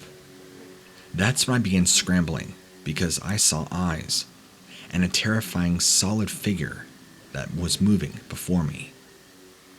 I got a really good look. Whatever this was robust and incredibly large. It didn't wobble though. Whatever it was solid just completely giant solid mass. I couldn't really make out arms or legs. It must have just been what I'd hit. Then I continued to look up. This thing was around maybe 8 or 9 feet tall. I'm talking huge, easily double the size of a bodybuilder. It was piercing yellow eyes. When most people see monsters, they run away. But I was just stuck in total fear and anxiety. That's when this thing opened its mouth, and everything around me went into slow motion. I couldn't make out any details, but at the same time, I could. This awful screech came out. That's when I saw the bazillion tiny little teeth that accompanied its mouth. It was a long, gnarly snout, and that's when it appeared to have little appendages sticking off of its mouth, like odd little tumorous growths, and it was scaly and gross-looking, as if you took like a giant lizard or something, maybe a Komodo dragon, blended it with the DNA of a human and a few other random animals, and then mutated it by sticking it in toxic waste. I don't know what else to call it. It was hideous the more my eyes adjusted to it. I did my best to regain composure, slowly, very slowly, crawl away, and after I got about 10 feet away, it just looked at me, strangely, as if it wasn't sure what I was doing. Then, as if alerting itself to a sound, it quickly snapped its head to its right, looked back at me, looked back in the direction that it heard a sound from, I guess, and then quickly followed it. I took that as an opportunity to bail. Now, I look back at this, and I don't know exactly what I saw, but after doing some research, I can't exactly pinpoint what it would have been. Bigfoots don't match the description. Either does a Dogman. I don't even know if I saw a lizard man. Even though it did look reptilian in a way, it was far too grotesque and ugly. What do you think of my story? What exactly could I have encountered that night? Sometimes you see something and your brain just can't quite compute. You know, like when you hear about people that have been through massive traumas. Just forget it, or make up another variant of events to protect their brain. Your mind can do that too when you see something weird. You can be looking at it, and your mind is just in a hell no mode. That cannot be what you are seeing. That it's not even possible. That is why I refuse to believe that I had seen a lizard man just walking down the road on the way home. I must have had more to drink than I realized, and I must have been watching the sci-fi channel too much, or so I thought. All the excuses and rationale I could think of to not accept that I had actually seen a human-sized humanoid lizard. I even managed to convince myself that maybe I dreamt it. Because of this, I didn't tell anybody about it. After all, what would I say? People would think I had lost it. So when I was down to the pub a few weeks later, and one of my friends began on about his girlfriend, saying she'd seen this massive creature walking down the road, I nearly just laughed at him. He, of course, was saying that his girlfriend must have been crazy, or on something that doesn't exist, or that maybe she had been reading too many scary stories. As we began laughing and joking, to prove his girlfriend was imagining stuff, and clearly crazy, he said he was going to walk along this road on his way home, and look out for the same thing, just in order to mock his girlfriend. Since that was the way I was going, and the exact place I had seen this thing, when he was getting ready to head out, I downed my beer and told him I'd join him. I didn't know what to think. Did I want to see it? Would I prove something? Or was I hoping for some sort of really weird coincidence, and we both just had the same highly unusual hallucination? I was feeling more and more uncomfortable as my friend was just laughing and messing about. He kept making stupid noises, pretending to be a ghost or something, when we both suddenly stopped dead still. We had both heard some definite movement coming from the tree line next to us. That's when he wasn't looking so good. He was muttering under his breath. It's probably a fox or a rabbit, when he was ready to be literally for anything. Then, this thing stepped out onto the road, and like a snake, it even hissed. It was nearly 6 to 7 feet tall, a little bit taller than both him and I. To be quite honest with you, this thing resembled something right out of a comic book. Naked, green and scaly. Well, I think it was more brown, come to think of it. But it was clearly ugly, and it resembled what it would look like if you took a human and mixed it with that of a lizard. It was also terrifying. It had an elongated face, 2 sharp snake-like eyes, and large teeth protruding from its upper jaws. And with a mouth that big and wide, filled with tiny dagger-like teeth, they came a long tongue that shot out. It looked at us with such an intensity, not only shock that it was shocked we were there, but looked at us as if it was pissed that we had seen it. That was enough. We both turned and ran as fast as we could. It never did give chase. As far as I could tell, I think it just walked back where it came, but I never did look over my shoulder. Nobody else ever saw it, and they still think the 3 of us would have did taken some sort of wacky-backy. But we know what we saw. A lizard man in the flesh.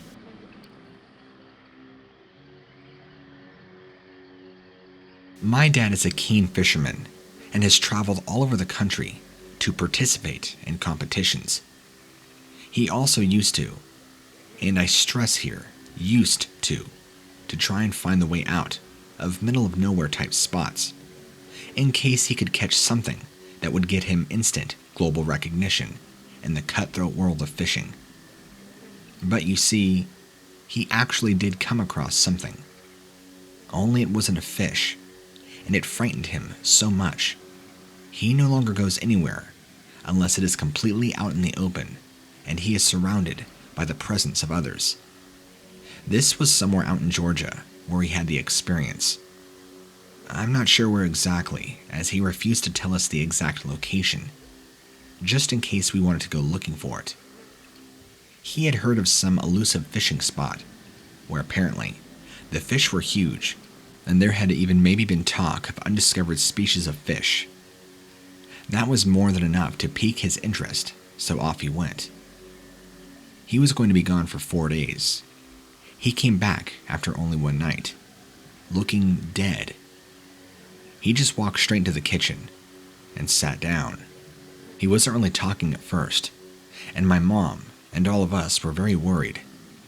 But then he went on to tell us that he found something that shouldn't exist.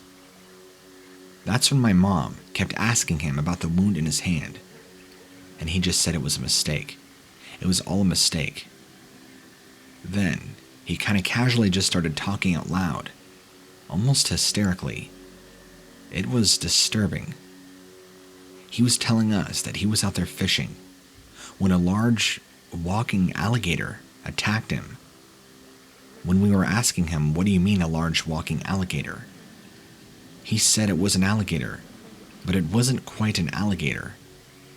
He said it looked like one, but it walked on 2 legs, had bigger legs and longer, bigger arms, and nearly tried to grab him and pull him into the water.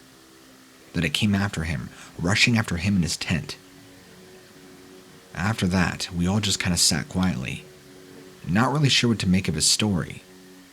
I love my dad, and I wanted to support him fully, but I didn't know what to think. My dad's a church-going guy. He doesn't make up stories, nor would he. And why would he cut his own trip short and come home looking like this? There's nothing for him to gain out of it.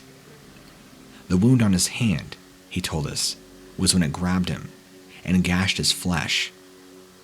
This thing came out of nowhere, he said, what he believes was hiding in the bog, waiting for the right time to strike. He said it was larger than any gator he has ever seen, and has never seen or heard of any gators that supposedly walk on 2 legs. He kept calling it the Gator Man, but I don't really know what to think of it. We all, including my mother, just comforted him and just tried to listen and were there. After a while, he went to bed. Honestly, it's kind of disturbed me even to this day. We would always be there for my dad. I wasn't really sure what to make of it. Falling into a ravine is one of the worst things you can do. And it isn't just because of the poison ivy risk. The worn paths and trails are a protection as much as they are a guide. I appreciate that insight, now more than I ever have before. I was hiking my favorite trail, and it isn't for everybody.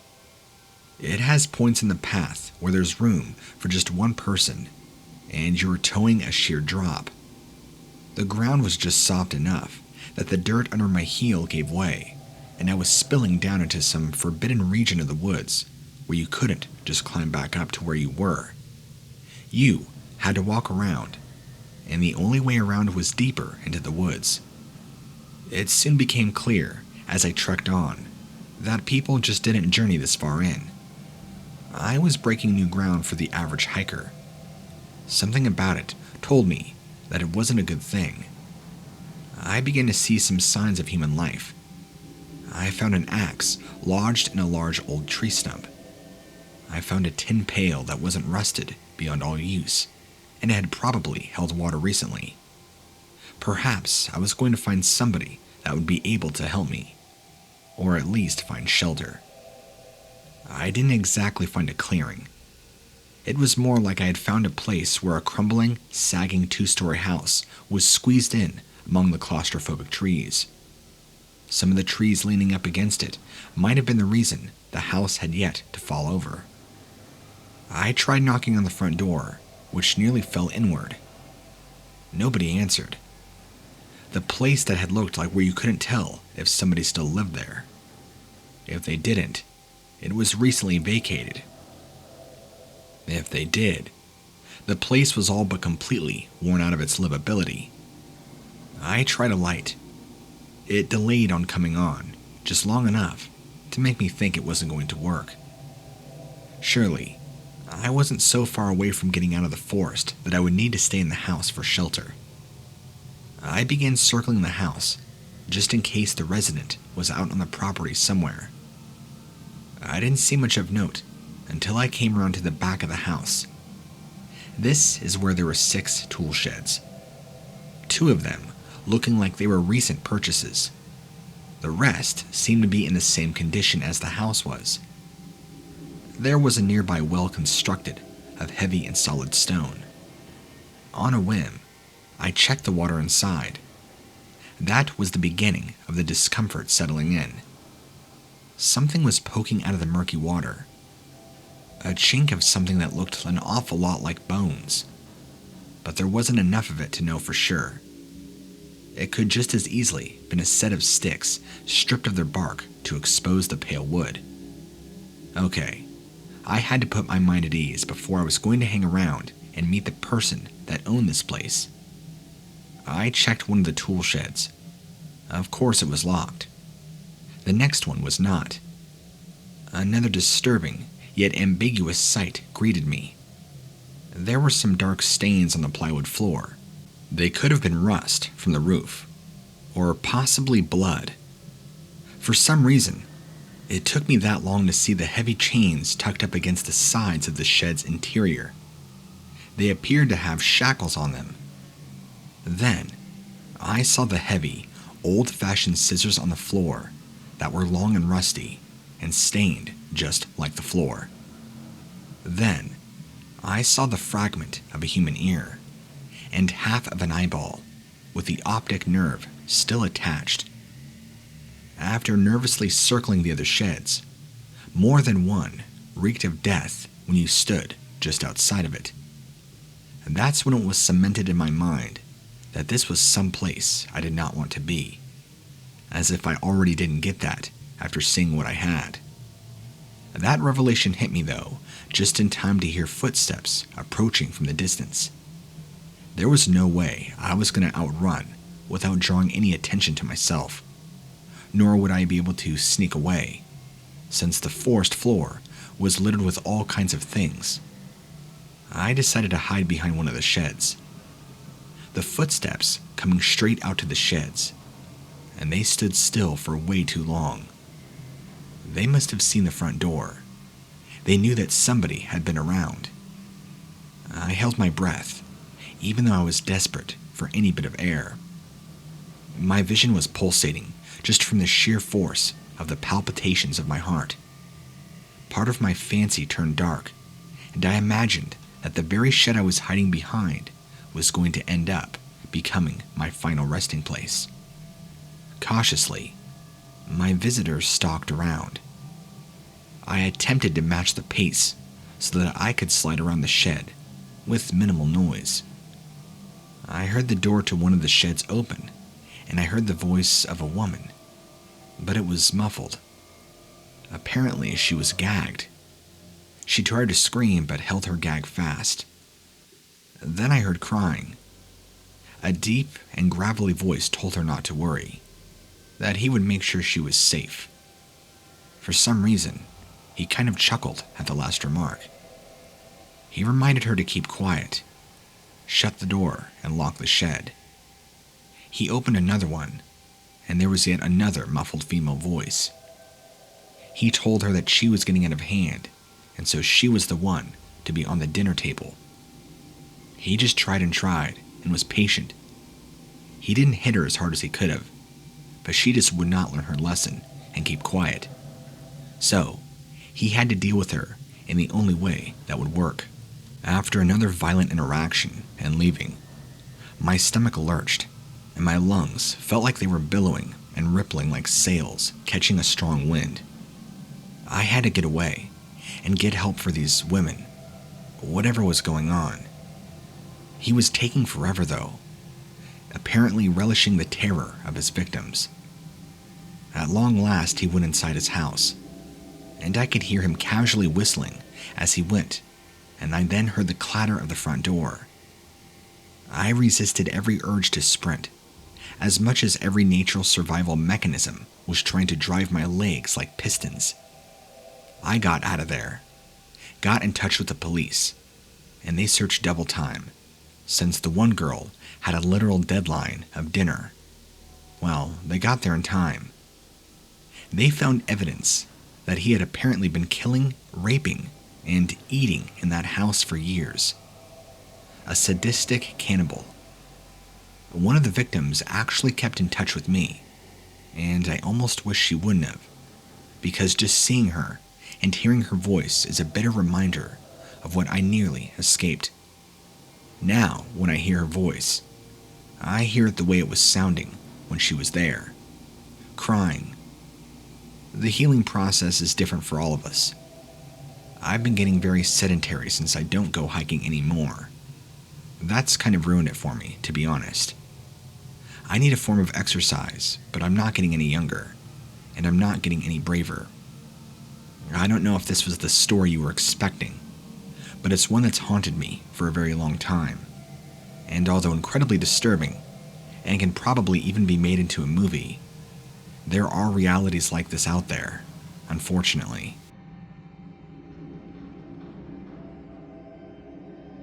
Long story short, I got lost in the woods in the backwater country of Florida. It's one of those places where you don't really want to get lost, because you never know when some alligator or snake is going to be right in the middle of your path. I looked out a little bit, and instead of running into various local wildlife, I ran into a house.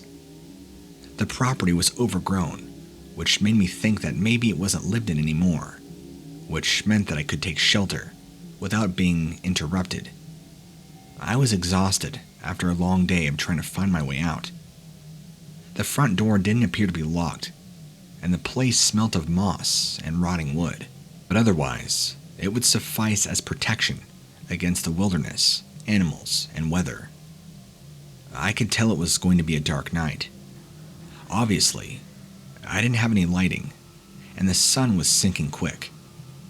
It would obviously be a bad idea to completely use up the battery of my cell phone by using it as a flashlight. I decided to quickly have a look around the place, so as to know the layout, and to make extra double sure that I wasn't going to be having any company in the middle of the night, human or animal. I found what might have been the bones of a dog, but he obviously wasn't going to bother me while I was sleeping. I almost didn't trust the steps of the stairwell either, but they appeared sturdy enough. The big shock came when I located the upstairs bedroom.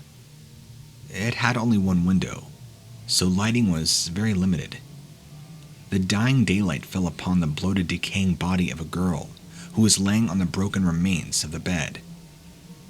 After my near heart attack subsided, it was clear that I was going to live. I took a closer look at the girl while trying not to vomit. She must have been there for several days and was in such an advanced state of decay. I wanted us, like me. She had gotten lost and probably taken shelter here. I got paranoid and began wondering if there was some kind of poisonous substance in the house that would cause her ultimately demise.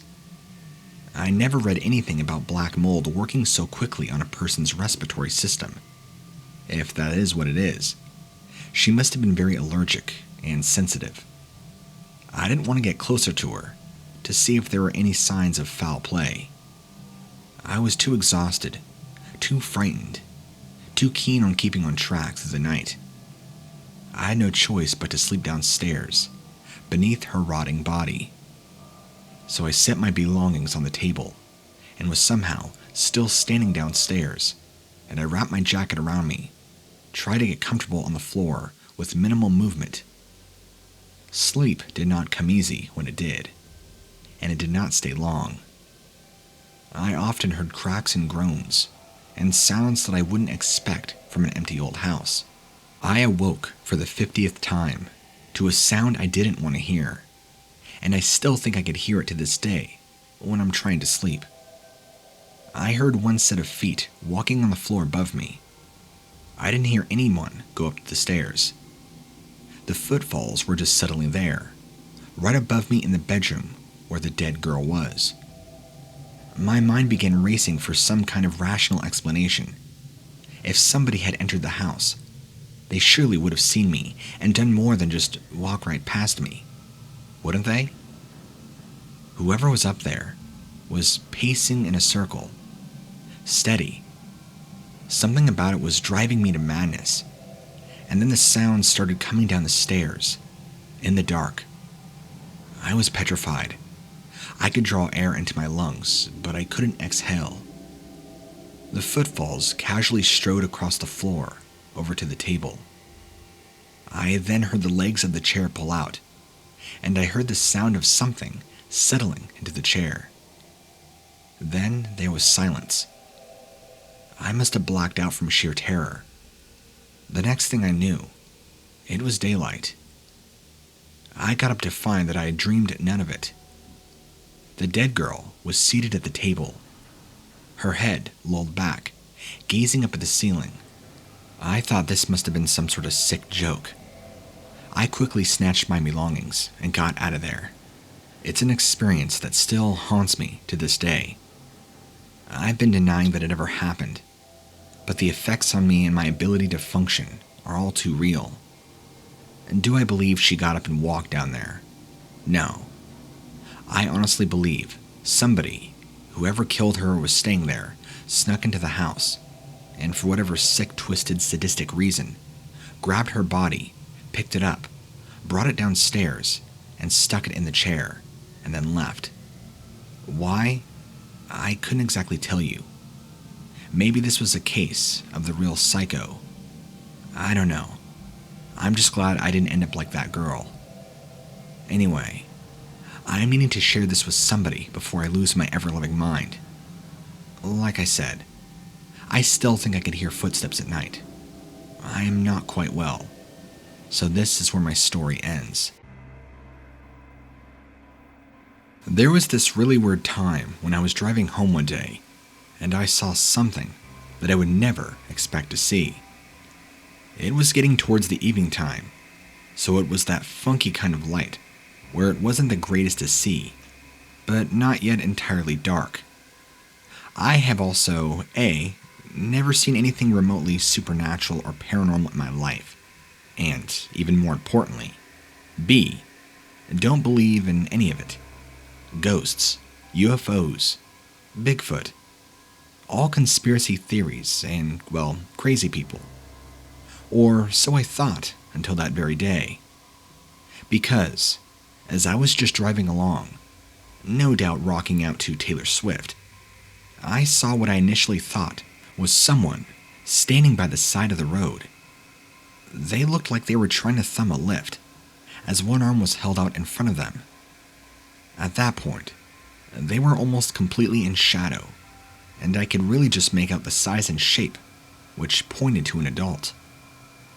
Being a young female, there was no way I'm picking up anybody, but I did slow just a little to make sure it was not another female who looked hurt. The least I can do is call 911 for her. Well, as I approached closer, the figure became more clear, and I realized there was something very, very wrong. To start with, the figure was covered in hair, and it stood at the side of the road. But the body shape and stance was that of a human. But the problem was that it resembled more of a wild dog than it did a human.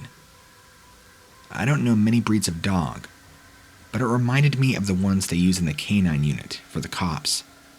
I believe it's a German Shepherd, so correct me if I'm wrong. There was no way this was anything other than a dog. It was way too realistic, and everything about it, from its expression to its intelligent yellowish eyes, all said real dog. Only problem is, I have never heard of a dog comfortably standing up on two legs, or being the size that this one was. I'd like to say I was brave and stopped the car and snapped a photo, or even just slowed down to get a look. But when you come across a full-sized human-like dog on the side of the road, you're not thinking of anything apart from getting out of there, which I did. I still don't know why it had arms, or I guess paw out, like a hitchhiker. Maybe, as it looked like a Dogman, it also had more intelligence. Maybe it really thought somebody would stop. It's all too weird to think about. I was editing several photos for a recent publication. I take photos professionally of deer and elk. They were my wife's favorite animals, so I continued in her passion. It's also my way of keeping her memory alive. She passed quite some time ago.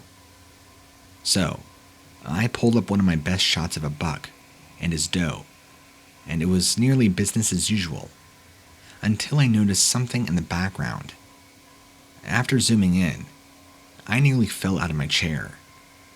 It wasn't as stark as an image as the buck and the doe, but in pretty good detail was the figure of something that wasn't human, standing clear and tall. I don't believe in boogeyman and witches, but I'd be darned if I wasn't looking at something that was the spitting image of a werewolf. There are some deviations from the stereotype. The ears were long.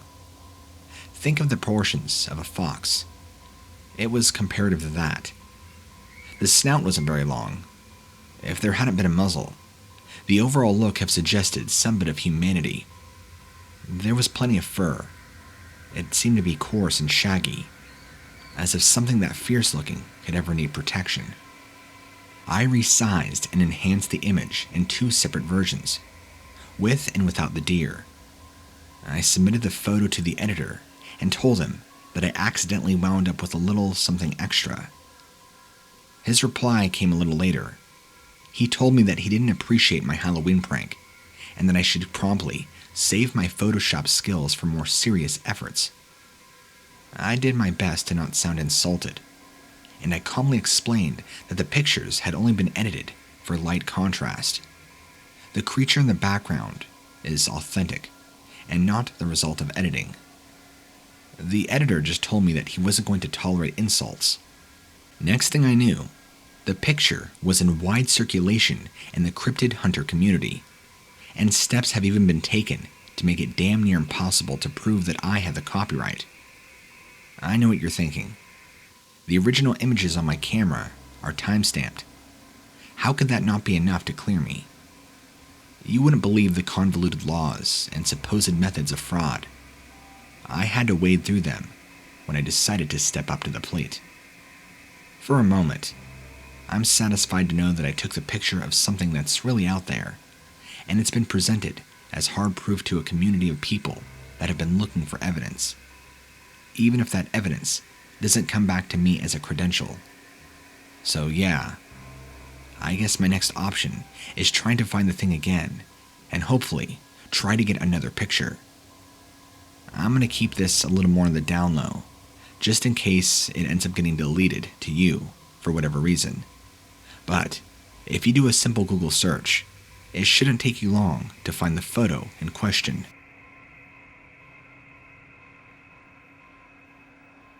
I feel like a lot of these Dogman stories that I hear about happen in very specific places, and almost always either in the woods or alongside a road as somebody is driving past. I mean, they all make sense. These creatures obviously live somewhere off the beaten track, which is why I was so shocked the time that I saw one myself, in my literal backyard. I do live in a pretty rural area, so it's not like I'm in the middle of LA, in Beverly Hills, and a dogman is just casually walking around for everybody to see. This was late in the evening, and I was just doing stuff like brushing my teeth before heading back downstairs to lock the house up. That's when my dogs began going crazy. I have 2 border collies, and sometimes the neighbor's cat will sit on the kitchen windowsill and peer in at them. That always drives them crazy. They hate that darn cat. So, I assume this time that's exactly what was happening. But instead of yapping at the window, they're both barking, scratching, and going insane at the back door. I'm thinking, okay, that cat is either really stupid or being incredibly brave and is clearly on the other side. But when I peered out myself, I couldn't see it. Both dogs are continuing to go nuts, and one of them starts hurling himself at the back door. I've never seen them behave like that. It was startling. There was no way I was letting them out. Not like this. Because if it turned out there was a cat out there, well, we know what would happen. I couldn't forgive myself for that. So I just about managed to drag them into the den and shut the door. Then, I grabbed a flashlight, opened the door. Well, I saw right away what was causing their behavior. There appeared to be another dog in the back of our yard. Except that's what I thought at first.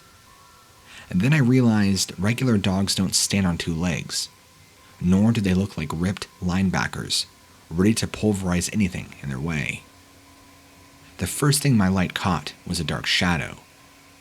Then, the dark light began to make a full outline, and I saw the glowing eyes. These red-orange glowing eyes.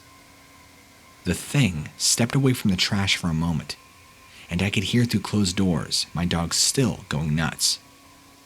This thing let out a quick grunt, which, to be honest, sounded like a bear. Then, that's when it ran down on all 4s and jumped and was gone. I went back inside, keeping my dogs in, and spent the next hour or so looking around, making sure this thing doesn't come back. Anyway, I try and keep a closer eye out at night now. I never know when it's going to return.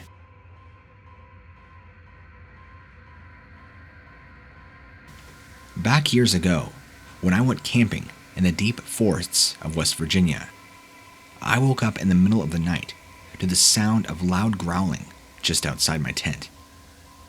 That's when I opened the flap, and I saw these 2 yellow amber eyes staring at me. But what was even more terrifying was that the eyes were glowing.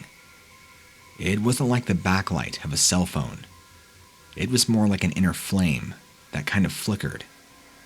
It wasn't coming any closer, though. It was just staying stagnant. I held my breath, trying to stay still. Whatever good that was doing me, I'm not sure. Hoping it wouldn't get me. I could start to see it slowly move, taking deep breaths, just watching me, as if the experience couldn't become any more heart-stopping. The eyes rose up into the air, quite tall. That's when it got even taller. Apparently, this thing had been crouching down, and it now just stood up. I wasn't just facing a regular predator. I was facing a monstrosity. I thought that was the signal that it was going to maul me in my tent and make us both disappear. A long moment of silence stretched as I waited. Then, it kind of just faded into obscurity, slowly backing away into the trees. I was terrified. I wasn't even sure what to do or to think. Was it even possible to be this terrified? I quickly kept my lantern next to me, zipped my tent back up, and waited until morning. I didn't sleep at all, but the second the sun began to rise, I packed up quickly, trekked back, and got out of there. That ruined my several-day-long hike. The entire time I was out in that tent, after I saw it, the only thing I could think of, whatever creature or animal this was, it was either checking me out to come back for later, or who knows, it might come back and bring several of its buddies. I didn't want to wait. The first time I ever found a dead thing was also the first time I ever had an unexplained encounter. It happened about 10 years ago, and it still freaks me out to this day. See, I grew up in the middle of nowhere, surrounded by nothing but forest. Not friends, not a lively neighborhood, trees, and nothingness. I was very used to wildlife, and all the animals that came to visit and lived around there.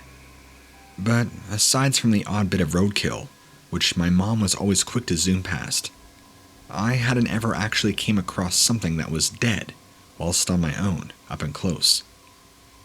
Hear me out.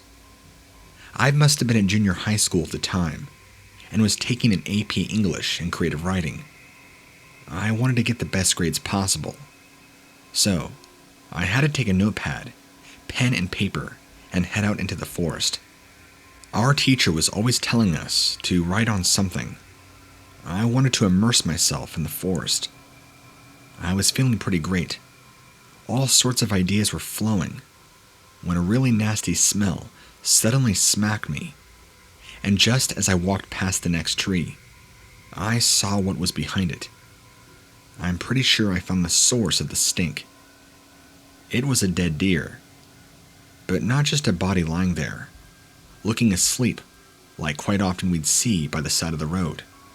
This deer had been ripped apart.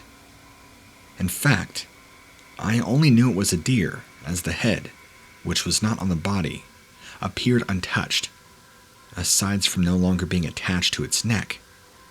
The rest of it was all mangled, with bits of its insides all strewn about, and chunks of bloody flesh scattered all over. I stood there, staring at it for a moment, thinking what on earth could cause such destruction. And then, I heard a sort of rumbling noise.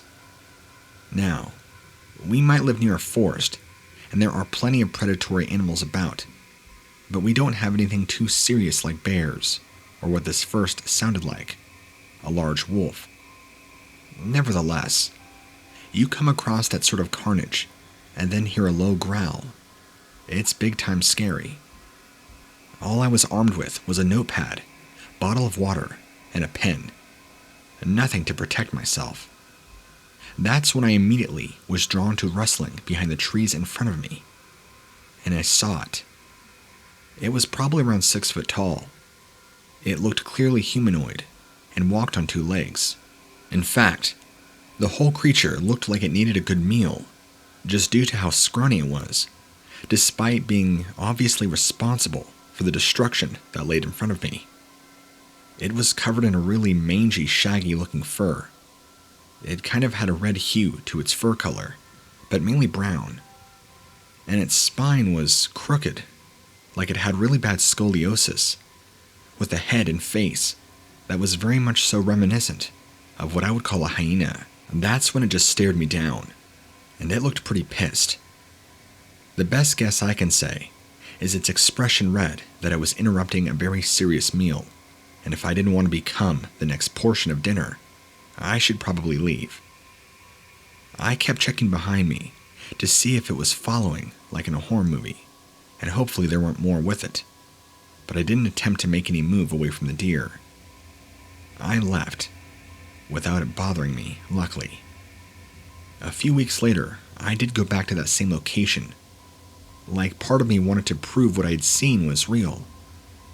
I didn't see that messed up creature again, and there wasn't any more ripped up bodies or dead carcasses. But I did find what was left of the deer. Just bones. I know what I saw was real. Again, this was a person-sized hyena. Every bit as terrifying as I can describe it.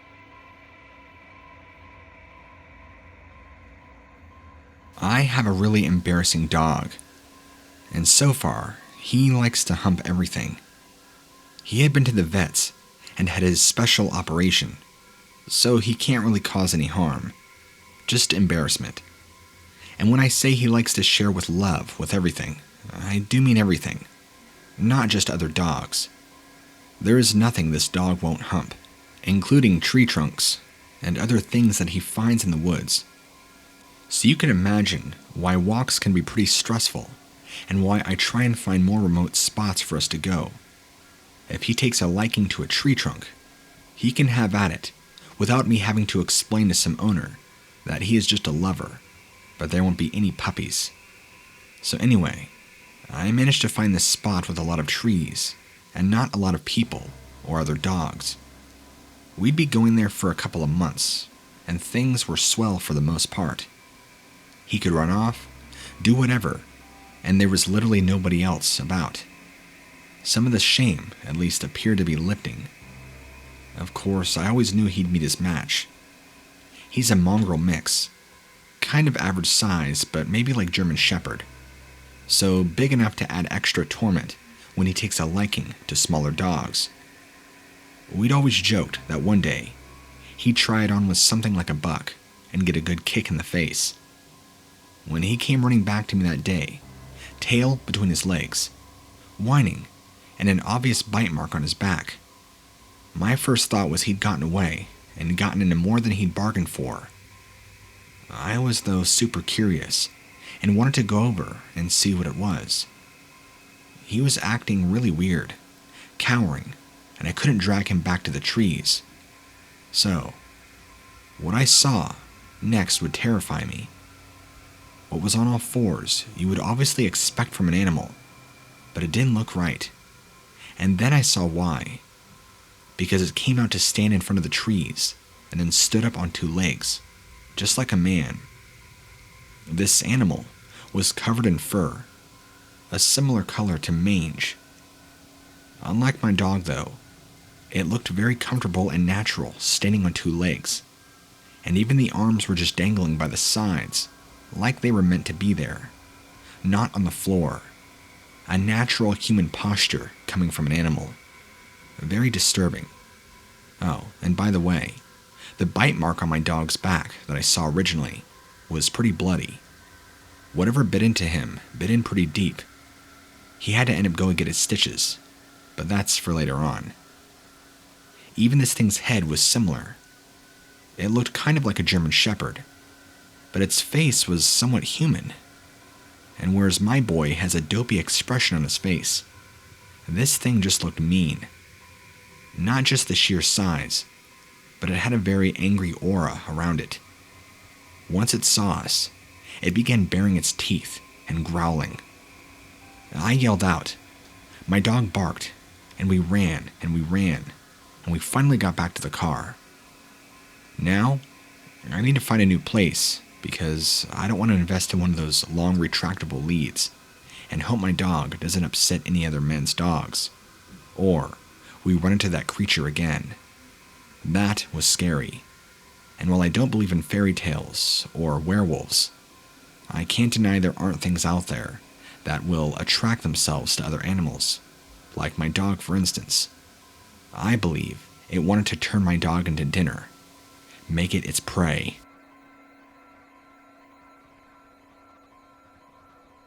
I grew up on a ranch. It was just like something out of an old cowboy movie, and I loved it. It was a dream like childhood. I always felt comfortable with the horses. They are kind, gentle creatures, and extremely loyal and protective. I never felt afraid when I was there, and I never left. Other kids in the town went off to college, moved away. I just always felt safe, happy, secure, and fulfilled with the horses, which made what happened when I saw him all the more frightening. Even though my parents were both still alive and well, they were getting on a bit, and I had more or less taken over the entire day-to-day management of the ranch, allowing them to just enjoy being there and kind of retire for the most part. At the time, we had about 10 horses, most of them having been there for several years. My favorite of them all, a mare, her name's Sandy, which I was taking extra special care of. At first, when I heard them nickering and stomping around early in the morning, about 1 to 2 in the morning, I actually thought Sandy might be in labor. So I hurried down to the stables. She was fine. No signs of starting her journey to becoming a mother just yet. But the others were acting strange. They were acting as though something had tried to get into the stables, huddled at the back of their stalls, as if trying to get as far away as possible from the opening of the barn. We do get the odd coyote sniffing around sometimes, and with a baby on the way, I knew I needed to be extra vigilant.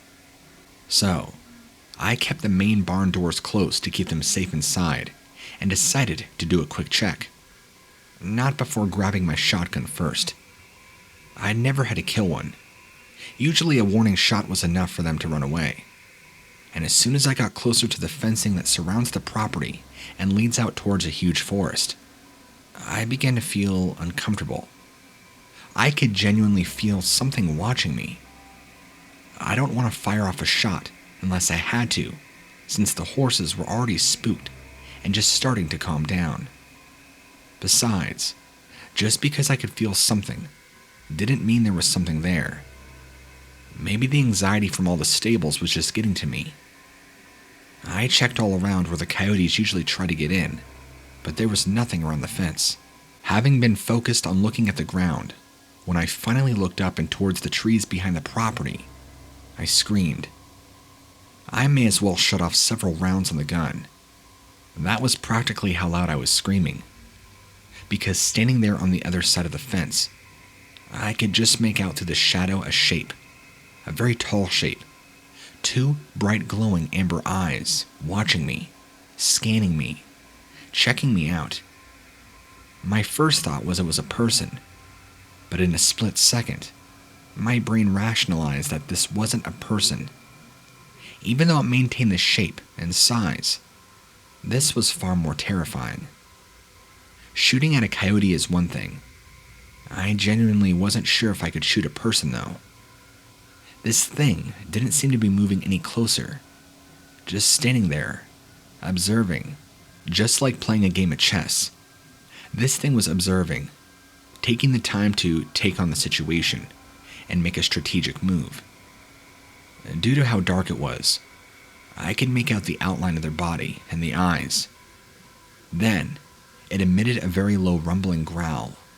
I couldn't hear or see anything aside from me and this thing, except for the horses. The shadows seemed to move a little, and then I heard a couple of barks. By now, I was so genuinely freaked out, the only thing I could think of doing was to aim the gun and fire off a warning shot. That's when there was about a split second of light, and I screamed again, as now I saw the outline of what I thought was originally a man, because although the body looked relatively human, the head was more likely than that of a dog. It screamed at me again, a loud, horrible rumbling scream. Then it shot down on all fours like an animal, and ran off faster than I've ever seen in my life. I genuinely don't even think I have ever been so terrified. When it ran away, It began crashing through the tree line and the trees. I could hear it.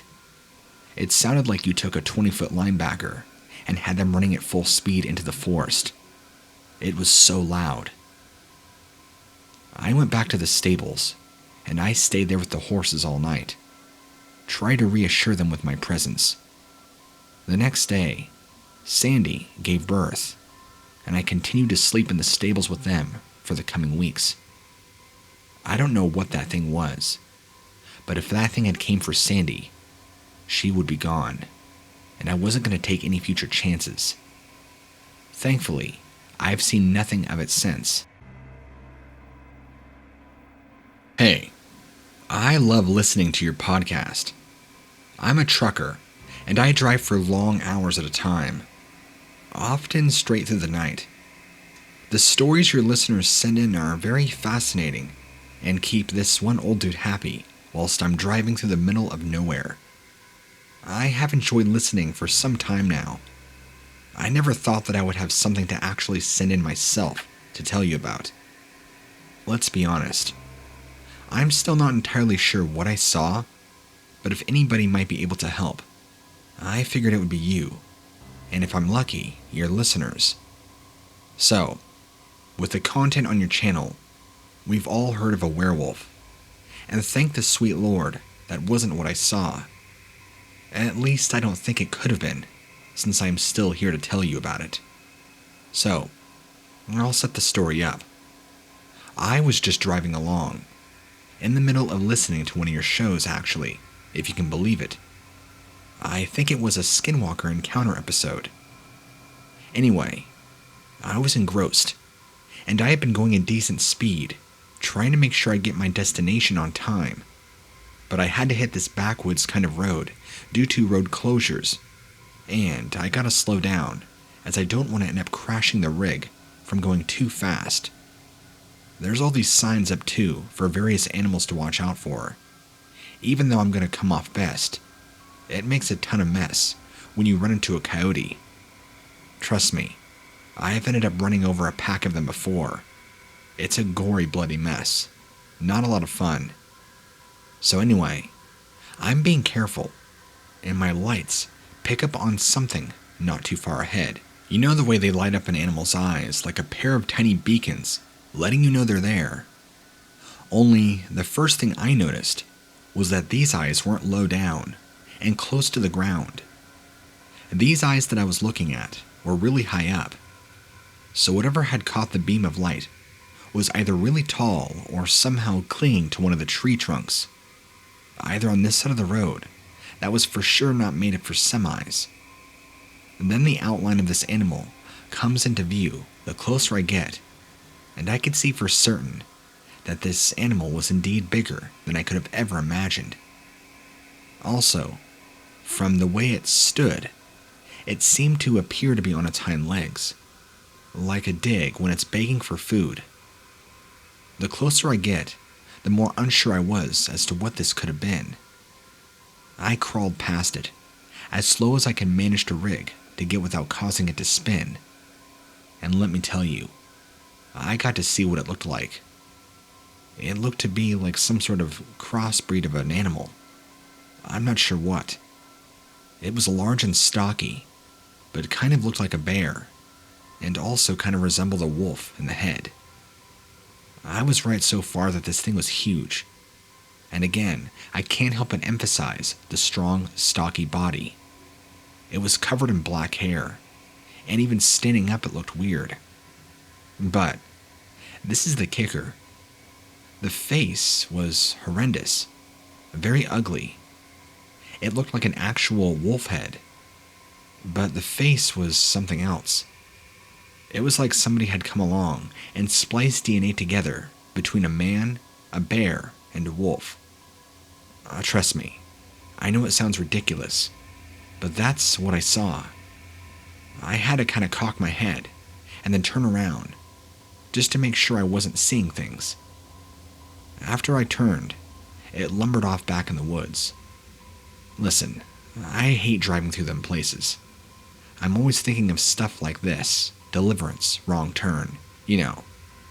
But I never would have thought I'd seen my very own cryptid. What exactly did I see? Was this a werewolf? Or was this something else? Maybe a skinwalker?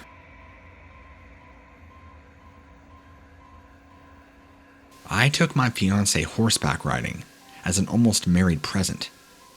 We looked at the trail where it split off in a fork and then rejoined. So, we decided that I would go one way and she would go the other, and we would see who would meet up at the junction first. I was by myself for several minutes, and things seemed to be going just fine. My horse didn't seem to have any issues listening to me. But then my horse froze and I didn't know why. I was following all the directions of the guide, and I didn't want to resort to using the spurs. When I looked up, I froze also. The creature that I was looking at had to have been standing at least 12 feet tall. In that intense moment, I almost thought it was just as wide. Its lips were curled in a snarl, and saliva dripped copiously from its scythe-like teeth. The proportions initially struck me as wolfish, especially the long bushy tail. The growth of fur on the cheeks looked like they were taken directly from the poster of a Wolfman movie from back in the days. The long snout looking just as canine, but the sheer size of everything was so over-dramatized. It was like a bear on steroids, designed to kill and tear, with the added agility of a wolf. No bear could arch its back in such a sinister manner, and glower from beneath its eyebrows the way this thing did. My horse was petrified, and so was I. In a manner that was all too casual, it strode up to me, and it gripped the neck of my horse with one large paw, wrapping around it. And like something out of a cartoon, it pulled the horse out from underneath me, and I fell to the ground, just like a sack of grain. That's when the urge to move suddenly seized my horse. But by then, it was far too late. It battered the nose of the monstrous thing with all four hooves. And the thing looked like it tickled more than anything else.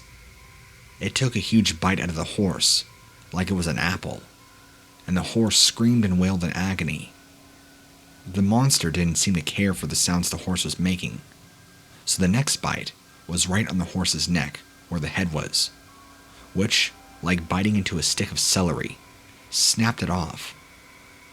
I wanted to scream in absolute terror, as my survival-rigged brain just saw myself in place of the horse, and was commanding my body to get up and bolt.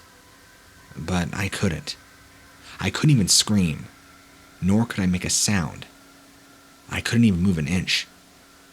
I blacked out, and I awoke to the side of my fiancée, looking at me like she'd seen a ghost.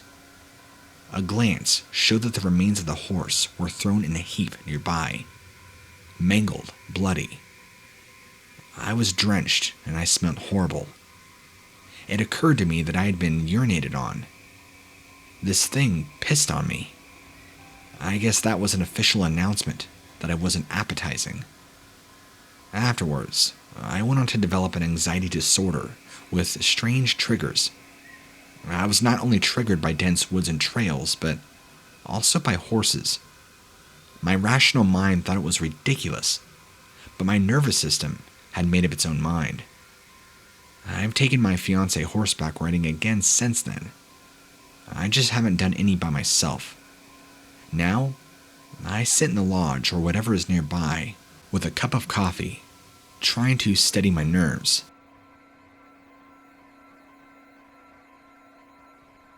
I was busy one time walking my dog at the edge of the woods, towards the edge of town, when I saw something pretty crazy. We live close to a really large mountain range, so you gotta be careful. It isn't exactly unheard of to come across bears, wolves, and cougars, so you have to have your wits about you. After all, cougars especially will pounce when they get a chance to.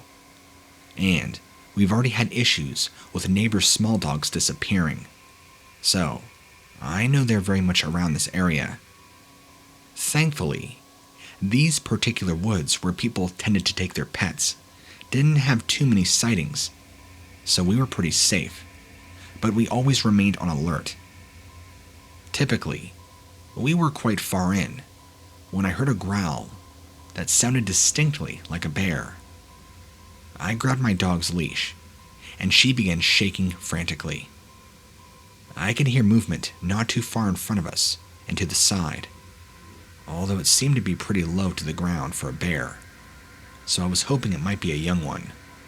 Maybe not a cub, because that means a mom is nearby, but a juvenile would be easier to deal with.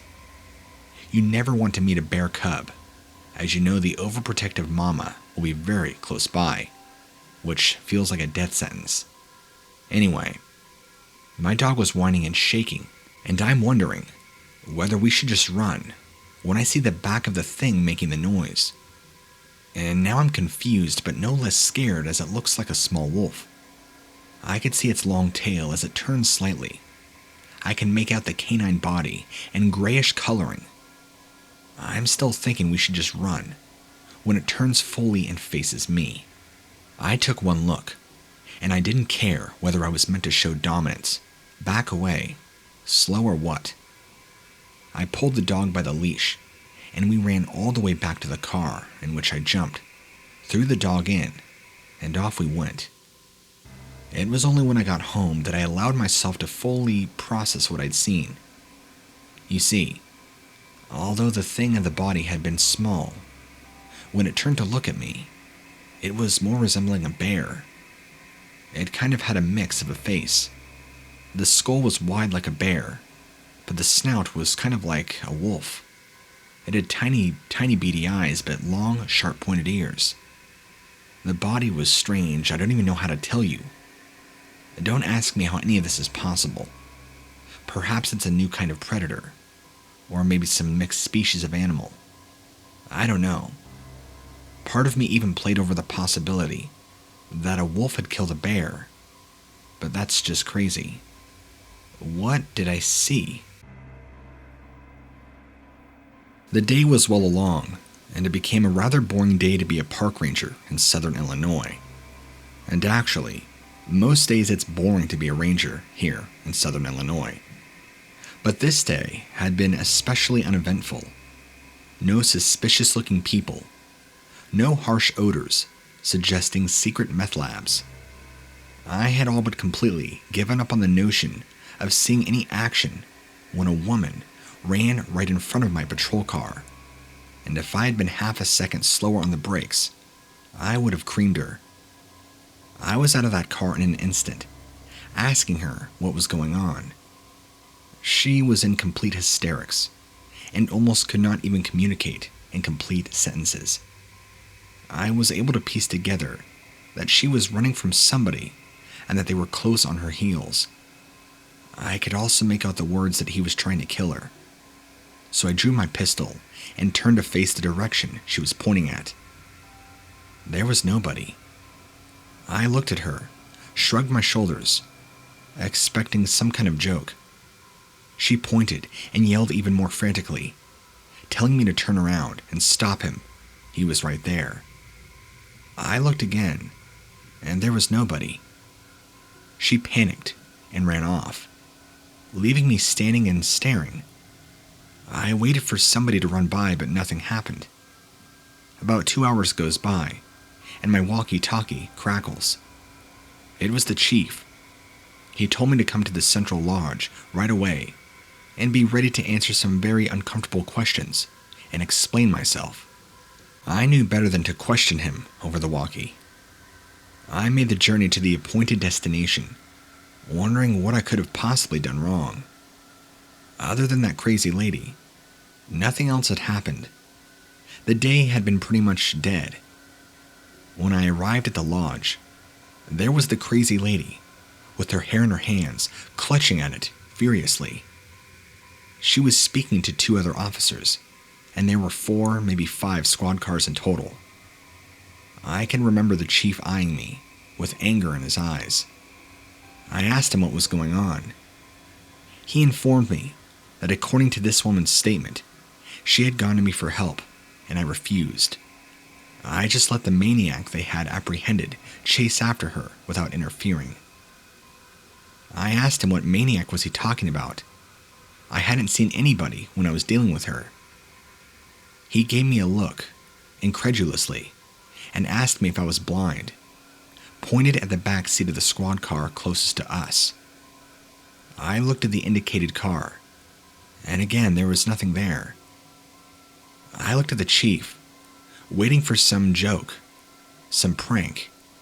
Maybe I'd have to explain all of this, but there was nothing. The chief continued his stern and serious look. I then turned to the woman, and there was no indication that nothing was a joke. She was a complete and utter mess, while she was being continued to be questioned. The chief told me to go ahead and go home, and to consider looking into a different line of work, since I couldn't even aid a woman who was in danger. I was now turning angry. If I was supposed to be amused, I wasn't. This was being taken way too far. I waited until the chief had his back turned, reached under my pant leg, pulled out my knife that I like to keep close. I opened the back seat of the squad car and I stabbed the seat repeatedly and made a bunch of exaggerated ripping and tearing motions at the empty air, especially where a throat and groin would be. The woman was the first one to see what I was doing, and her jaw dropped. The officers followed her gaze, and so did the chief, and they imitated her to the look of shock.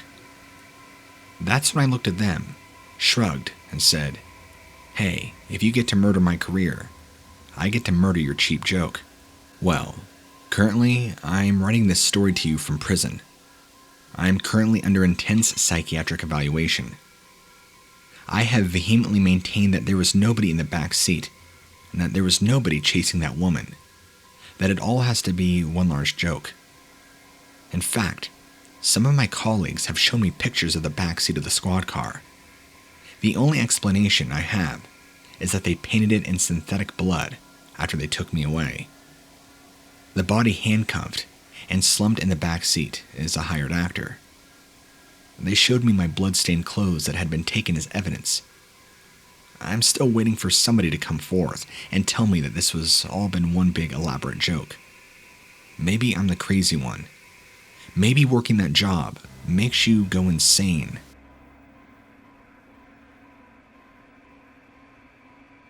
I was busy getting into my car to start a new day of the glorious obscurity that is being a ranger. This is when I saw something that had been placed directly under my windshield. It was a small wooden doll, about the size of my thumb. The head was in proportion to the body, but it got my attention right away, and it was the fact that the doll looked awfully a lot like me in the face, likely carved with a knife. Somebody had captured my likeness. It was kind of creepy, but also cool. I couldn't exactly think off the top of my head who I knew that had this kind of talent. I checked in at the lodge for a coffee break several hours after, and when I approached the coffee machine, I saw yet another wooden figure.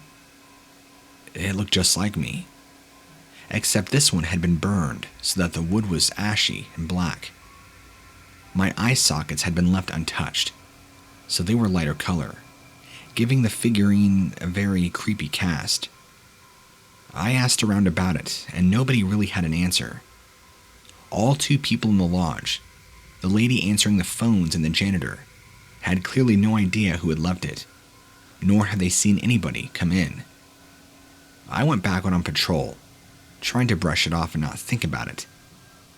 I pulled over to pick up a bag of trash that had been carelessly left by roadside, and no sooner had I touched the bag, I felt the warm push of an explosion behind me. Something had detonated inside my car. Something on the level of an IED. The world at the time felt like it was moving in slow motion for several long seconds. If I hadn't gotten out of the car to pick up that garbage, I wouldn't be here. I reacted in further alarm to see that I was bleeding.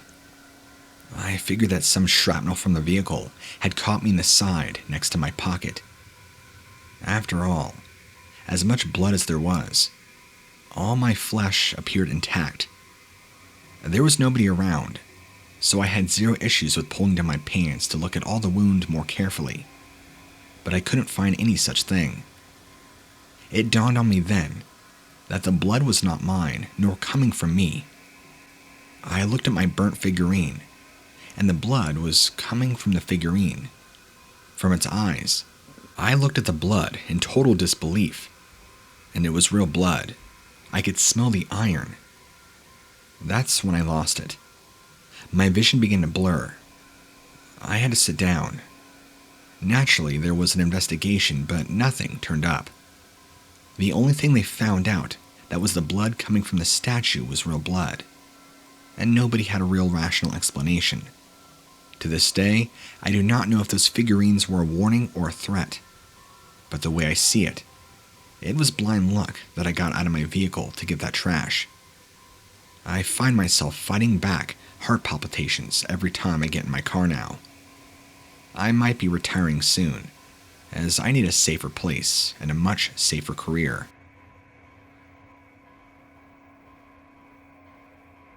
One of the creepiest things I've ever discovered when I was on night patrol as a park ranger. We had upped our nighttime security because, unfortunately, we had a large uptick of suicide.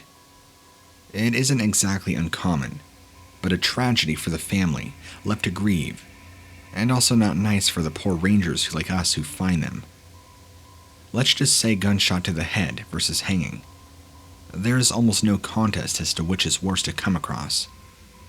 Anyway, after having had 3 within as many as a few months, we were trying to do more to make sure nobody was hanging about the park. There was a campsite, but that was only a slightly different part, and we weren't allowing any single campers or alcohol on site, just to try and help. At this time, it was my 4th night shift in a row, and so far so good. Nights aren't my favorite shift to pull, but the bosses were offering a bonus for anybody who could pull a double, and my kids at the time were in high school. Anything to add to their college pot was more than helpful. So, there I am, 4 a.m., wandering through the trees with my flashlight, trying to make sure no one had hidden in there, and yet there was nobody with a gun to their head. You had to maintain a little humor about it, or you'd simply go crazy. That was when I heard the noise. The noise we'll dread more than the bang of a gun. The creaking of a tree. The swooshing of a body hanging from a tree. I called out, shining my light all around, trying to locate where they were. I knew that sound all too familiar. It seemed to be coming from all around, but the force can do that. Almost like it's trying to disorientate you. There was no answer. Not that I was expecting one, so I just stood still, listening very intently for that creaking or swooshing sound again. Then it was everywhere. I heard the usual accompanying noise, the gurgling as a person with a rope around their neck slowly chokes. I'm panicking, realizing they're still alive. The fall hadn't broken their neck, and that means if I can find them, I could save them. But it sounds like there are 10, 20 of them, all in the trees around me, choking, and I can't see anybody. A chorus of dying people around me. I'm running in and out of trees, so I end up radioing for help, and some of my colleagues come in the Jeep and power up a big, powerful spotlight, searching and illuminating the entire area. But nothing. Then my supervisor arrives. He takes us out to a tree, just out of sight, but well within hearing range, had somebody actually been there. He shines his light, and I could just barely make out the marks on the branch from where our rope had been tied. Turns out that was the exact spot of the suicide from last month. A particular suicide, by the way, which had been very grisly, as the coroner said it had taken the guy ages to choke to death. There was definitely nobody there. So what exactly did I hear?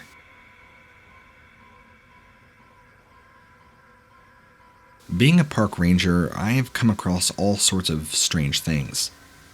Up until now, the weirdest sight had been a pile of skulls, all built up like some sort of totem pole. Thankfully, they were all animal, but the weird part was that the location they were found in was meant to be out of bounds to hikers. Of course, the likely answer was that it was somebody trespassing and pulling a prank. But there were no footprints of tracks, and they were piled up around 6 foot. Anyway, the thing I came across the other day was even stranger and scarier. It was again in an area which we kept out of bounds for anybody other than rangers. There are some incredibly dangerous ravines, and we have a storage area for some of the logging equipment, so you don't want your average Joe wandering about over there. In fact, one of the loggers was moaning that for the last week or so, whenever he went down there, his stuff kept getting moved. We were all convinced that one of the rangers or the other guys was just messing with him, but nobody would own up to it. I thought I'd mosey on down there and take a look. There was apparent heavy rain for the last 2 days. Nobody had been there. When I got there, I could clearly see some of the tools that had apparently been put away were now scattered all over the ground. I moved around the back of the cabin, carefully down towards where the ravine is. It was terribly muddy and slippery. I had to be careful. Between 2 of the trees heading into the drop was a deer. It had been strung up, stretched between the trees. Its body cracked open, so you could see every exposed rib, an empty carcass as it seemed like all the organs had been carefully removed. There was blood all over the ground, but no innards. I called the guys down, and we looked at it. We had years and years of experience between us, but never had any of us come across something like that before. Fair enough. The rain would have likely washed away any tracks, but there was literally no evidence of anything having been there, except an empty carcass. We were speechless, and I still have no idea to this day what did that, and why. This experience was shared with me by my own aunt. She's not somebody who is predisposed to flights of fancy. She's generally a strict materialist, very rational, and very straightforward thinking. So, when she says that she experienced anything unusual, people around her generally sit up and pay attention. The reaction she pulled with the story was no different. She was out seeing to the cattle on their remote ranch on a very quiet afternoon, like any other. The only thing that seemed out of the ordinary at the time was how still everything was. No breeze, no chattering of animals. The classic scenario of quiet, but too quiet. She didn't pay it that much mind, and she just casually went about her business of putting out feed for the cows. The sky at the time was heavily overcast, and the sounds that my aunt began to hear nearly sounded like thunder, except it never stopped rumbling. If anything, it got louder as it continued. It grew to the point where the cows were beginning to get agitated, and my aunt began to be afraid that she might get trampled if they got any more excited. The color of the overcast clouds began to change before her very eyes, transitioning to a sort of muddy green, and the expansive sky directly overhead was beginning to move, to churn. The air was also growing perceptibly warmer, and then with a sudden blast, the clouds opened up to reveal a great massive shape in the form of a diamond. There appeared to be lights all over it, with one great central glowing mass that seemed to be the main source of heat, and by the time this thing was visible, it was extremely hot, according to my aunt. The smell of burning hair filled the air, as this massive UFO just hung in the sky, low, blasting the area with a searing wind. It did gradually withdraw, too slow for my aunt. When it was gone, she realized that a large portion of her hair had actually fallen out, and a good number of cows were on the ground, with shallow breathing. Every rational thinker would know. Her first instinct was to get a hold of somebody in the U.S. government to know why one of their experimental craft had just irradiated her and her cattle. It took her a while, but she was able to make the right phone calls to reach the right people. The government apparently took no responsibility for any such aircraft. My aunt has a very loud voice, and I don't mean that literally. She called and called until news crews were at her house, and even local governments had to respond. FBI agents, however, were dispatched to investigate Ground Zero, and they were unable to come up with any explanation other than what my aunt described as happening. To this day, she is pretty reluctant to say anything along the lines of that she was visited by a ship from outer space. She somehow clings to the notion that it was the property of some organization here on Earth, and that there's no way it came from anywhere other than this planet. Me, my aunt's story is one of the reasons I'm a believer. And by the way, this happened back in 1997. I was on a lonely road in the Arizona desert, and I was busy riding my motorbike. I was enjoying the relative solitude and seeing just how fast my bike could go. Something caught my attention out of the corner of my eye for just a split second. I thought it was the moon. It was just the right size and shape, but it was definitely inside the Earth's atmosphere.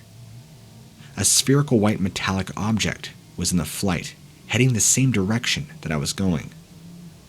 When I realized that it wasn't the moon, I had to stop my bike to get a closer look, and when I stopped moving, it stopped moving. It did not make any loud noises, although I did think there was some sort of low electronic hum that was omnipresent.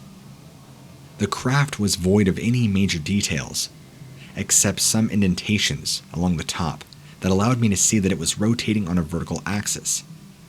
Gauging size and distance is difficult in the landscape of the desert, so I'm afraid to make estimations.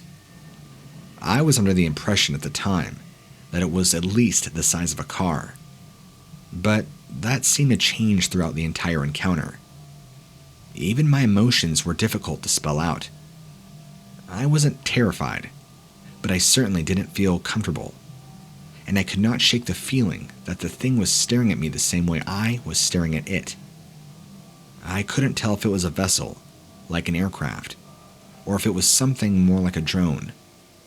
There were no markings to indicate whether it came from the U.S. or otherwise, and I had heard all the rumors of how Arizona was supposedly the perfect place to test experimental aircraft. I worked up the nerve to even wave at it, so I rode on my way, receiving no response, and I noticed that the spherical craft was matching my speed perfectly. I won't lie, it definitely made me nervous. I stopped to look at it once again, and it also stopped. There was no questioning it at this point. I was being followed. I didn't linger like it did the first stop. I got right on moving, hoping that it would eventually give up.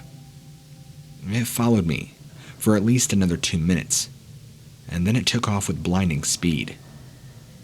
That's when I breathed a little sigh of relief, and I continued on my way until I came to a rest stop. I went in to use the bathroom, and it looked like I was the only person there, so the place was incredibly quiet. It was one of those setups where there was a men's room and a woman's room, and some water fountains, and a stand with a bunch of travel brochures, and a few severely overpriced vending machines. I was finishing up my visit with a drink of water when I became aware of a vibration in the floor. It rose to the level of quaking, and the water fountain was actually rattling. Naturally, my first thought was that there was some sort of quake, so I got out of the rest stop as quickly as I could. And now, I saw that same spherical craft that had followed me on my bike. It was now directly overhead the rest stop. Here, its size seemed to change, and it looked to be the size of a small hot air balloon. Although the ground was gently shaking, and the loud electronic humming was very intense. It was easier to see the thing that was indeed rotating, and it appeared to hover in place perfectly. Since I had emerged from the rest stop, the craft moved so that it was directly over me. I instantly felt like I was in one of those vibrating massage chairs. I also found that I couldn't run because my feet were suspended several inches off the ground. I thought for sure in that moment I was going to be the subject of many urban legends where the human or the cow was sucked up into a spaceship. But I wasn't. I was just held there in the air for a short while. At the time, it felt like a lifetime. I was just a short step away from panicking. Then, my feet were touching the ground again, and the craft ascended upward in a perfectly straight line, almost instantaneously. It's easy to speculate that it was a visitor from another world, but I emphasize that it had no markings and no lights. I'm a little paranoid when I go riding my bike these days, but I never saw that same thing again since.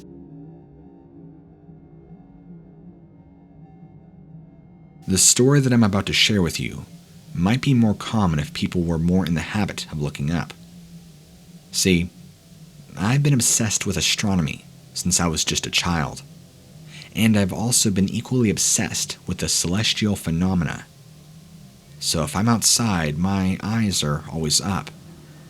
You wouldn't believe some of the things that you could see in the sky if you would just pay attention. I was busy setting up my telescope for a very rare event where Saturn would be only bigger and brighter than it had been in the last 200 years. And not only that, the light would be at the perfect angle so that the rings would be the clearest that they've been through a telescope for a very long time. Even with the naked eye, Saturn was dominating the sky, much the way Venus usually does. I looked up at it admiringly when I noticed something unusual. There was a planet or a star there that I couldn't place just underneath Saturn. I have stared at charts long enough to know that this was definitely out of place. I was about to reach for my telescope when the star began to slowly circle Saturn. It dawned on me that whatever it was actually much closer than I had thought, as in within the Earth's atmosphere. It had circled several times, and then stopped at about the 12 o'clock position. And while that light held its position, another light appeared at 4 o'clock, and then both lights continued to circle around in Saturn, clockwise motion. This lasted for several cycles before the lights held still, with one of them at the 12 o'clock position above Saturn, and the other at the 4 o'clock position. And that's when a third light appeared in the 8 o'clock position. All three lights circled around Saturn for several cycles. I looked around to make sure that I wasn't simply seeing the reflection of any light. But no. Those lights were definitely in the sky, and they were circling Saturn in a Y-shaped formation, or a triangular formation. While I was gaping up at the sky, trying to make sense of what I was seeing, all three lights suddenly held their position and began to grow brighter. I saw that it was because they were getting closer, and I was torn between wonder and terror. After all the times that I could only suspect that I was witnessing intelligent phenomena, here was an instance of it that was clearly undeniable. The lights were impossible to size up. I couldn't tell if they were mounted on a craft, or if the lights were crafts themselves. A sound like amplified static reverberated throughout the entire sky, and as the lights neared the surface, they appeared to hold their position one last time and then sped off to the northern horizon at a breakneck speed. If there was a message in that visit, it went completely over my head. If it was for somebody else, maybe the angle of the other witnesses would have put Saturn at the center of the formation. If it was for me at all, I'm still just as clueless. If it weren't for the sheer speed and agility and maneuvers of the lights. I could easily write them off as man-made aircraft. But I don't think our country has anything that could stop on a dime like that. It literally defied physics and gravity. Anyway, hopefully some of your listeners can share ideas on what a rotating triangle formation could signify, let alone the fact that it involved Saturn. I'm originally born in California, and me and my family stayed there till I was about 9 or so years old. Then, we moved out to West Virginia for my dad's work, and we stayed there for about 4 years. And then finally, we moved to upstate New York, and that's where I still am now. I'm 23 right now, but that's besides the point.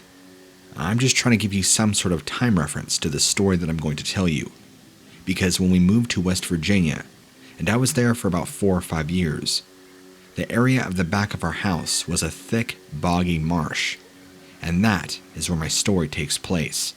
I can't sit here and say that I saw any swamp monsters, or that I saw the creature from the Black Lagoon, but what I can say is that due to my explorative nature, I was in that boggy marsh multiple times, never had an issue, but then there were some times where I would get strange feelings, like I was being followed, or that something was hunting me. I say hunting because it's the same feeling you get when somebody is out to get you, and you know it. Even though I would check my surroundings constantly, there are certain areas where the brush is so thick, you can't exactly see more than 5 or 10 feet in front of you. So somebody, or something, could easily be on the other side of the brush, and you would never know it unless you went through it. But unless you have the proper equipment or gear, making it through the brush and wading through can be very difficult, depending on the season. While this feeling had come over me multiple times, I never actually saw anything until more recently, before we moved. It was probably a year or so before we moved, and keep in mind, since we had moved, I had been exploring this marshy bog for quite some time. Not every day, and certainly not every season, but I would try and make it an often occurrence to go out there, get my boots on, and go exploring. Even though I'd been followed, or what I assumed been followed for quite some time before, this particular event, just one time, I saw what I can only describe as large human-like shadows or figures coming at me from the bog. It's not like a horror movie, where you look out into the fog and you see these large black figures coming towards you. I just saw them in the brush, watching me, and it was too dark to make out any features, but I could see them moving, wading through the thick water behind broken trees and stuff. That was enough for me, because I could easily tell from their sheer size alone, in accordance to other things around them that I knew very well. These were far larger than any standard man that I would see, and being a 13, 14-year-old boy at the time was incredibly frightening, considering the only weapon I kept on me at the time was a miniature pocket knife. I mainly just kept that for, well, I claimed self-defense, but who are we kidding? I probably couldn't even taken down a dog with that thing. Anyway, I stopped playing in the marsh after that, and shortly after, within the year, we ended up moving up to New York. Now, I don't deal with any of that stuff, but it's still a very vivid memory from my childhood, or from my early teenagehood. Do I believe in monsters? No. Do I believe in Bigfoot? No. But I cannot deny that there was definitely something out there in the marsh that didn't want me out there. What it was exactly, I'm not sure, but I am nearly certain it was not a human being.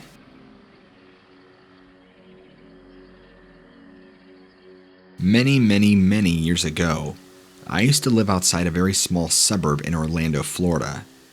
Years back before Orlando became the modern booming town and city that it currently is right now.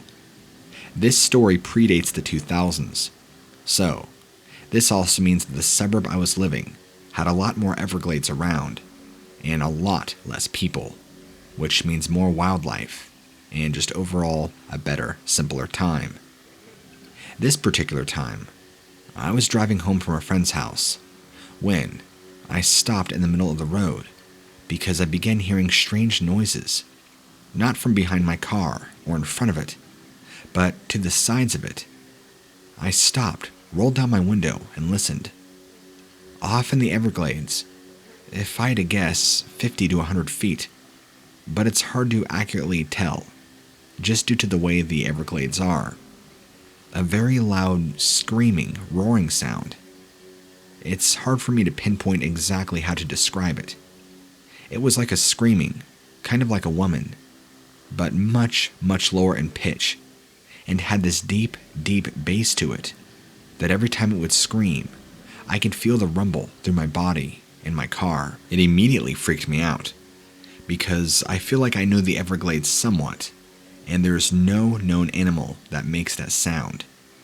I know cougars make a screaming noise, but I also know that it sounds nothing like what I heard then. So I continued to sit and listen, and I could tell it wasn't too far away. It just kept screaming and screaming, and no preferred pattern. It was all random lengths of time and duration, and then it just suddenly stopped. I took that as a good sign and good time to pull on the gas and get out of there, go back home, rest. What that was to this day, I'm not exactly sure.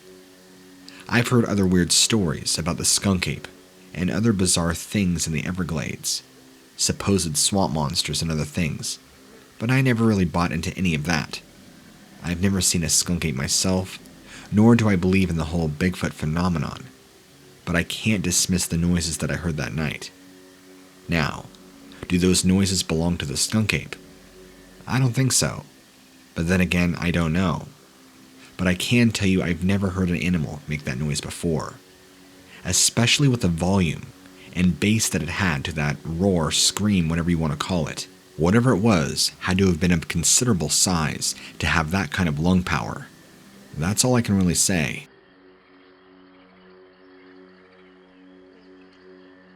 I don't know if this was a Bigfoot or what this was, but I keep my mind open because it was something out there, and I know for a fact it came from the swamp, because it circled around our tent at the time, sniffed and made some grunting noises, and then walked back off. So, let me set this story for you. Back when I was a kid, we would regularly go visit my cousins who lived in Georgia at the time. We lived up in Washington State, where I would stay for the rest of the year. But every July or August, we would make a 2-week vacation down there in either month. And if you know anything about Georgia, it's thick with humidity and swamps everywhere. If you live in the Pacific Northwest, or any other area of the country that doesn't deal with excruciating amounts of humidity, well, you basically just die for the entire time you're there. And since I wasn't acclimated, that's pretty much what I did, which resulted in my cousins always making fun of me. They were much more outdoorsy than I am, and still are to this day, but I do enjoy outdoor recreational activities.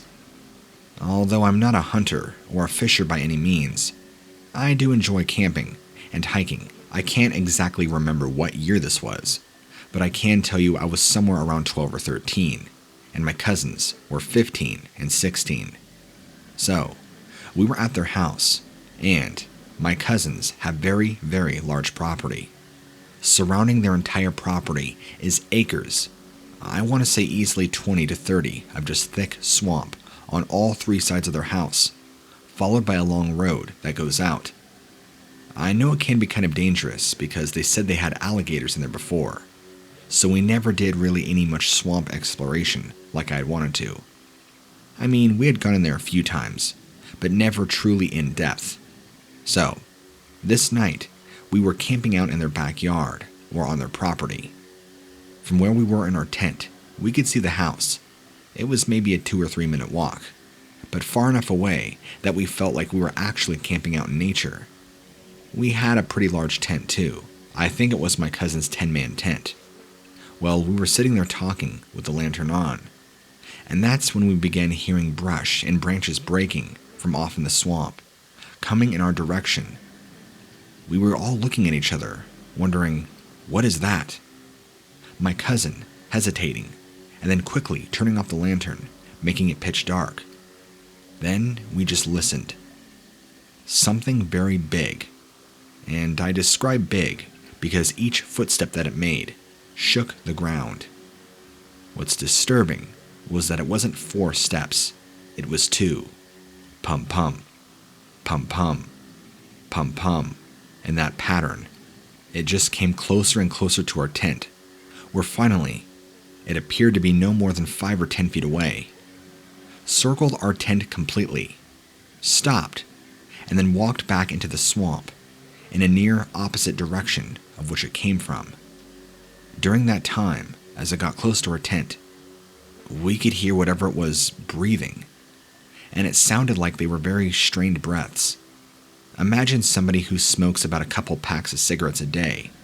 It was very, very raspy and very deep in breath.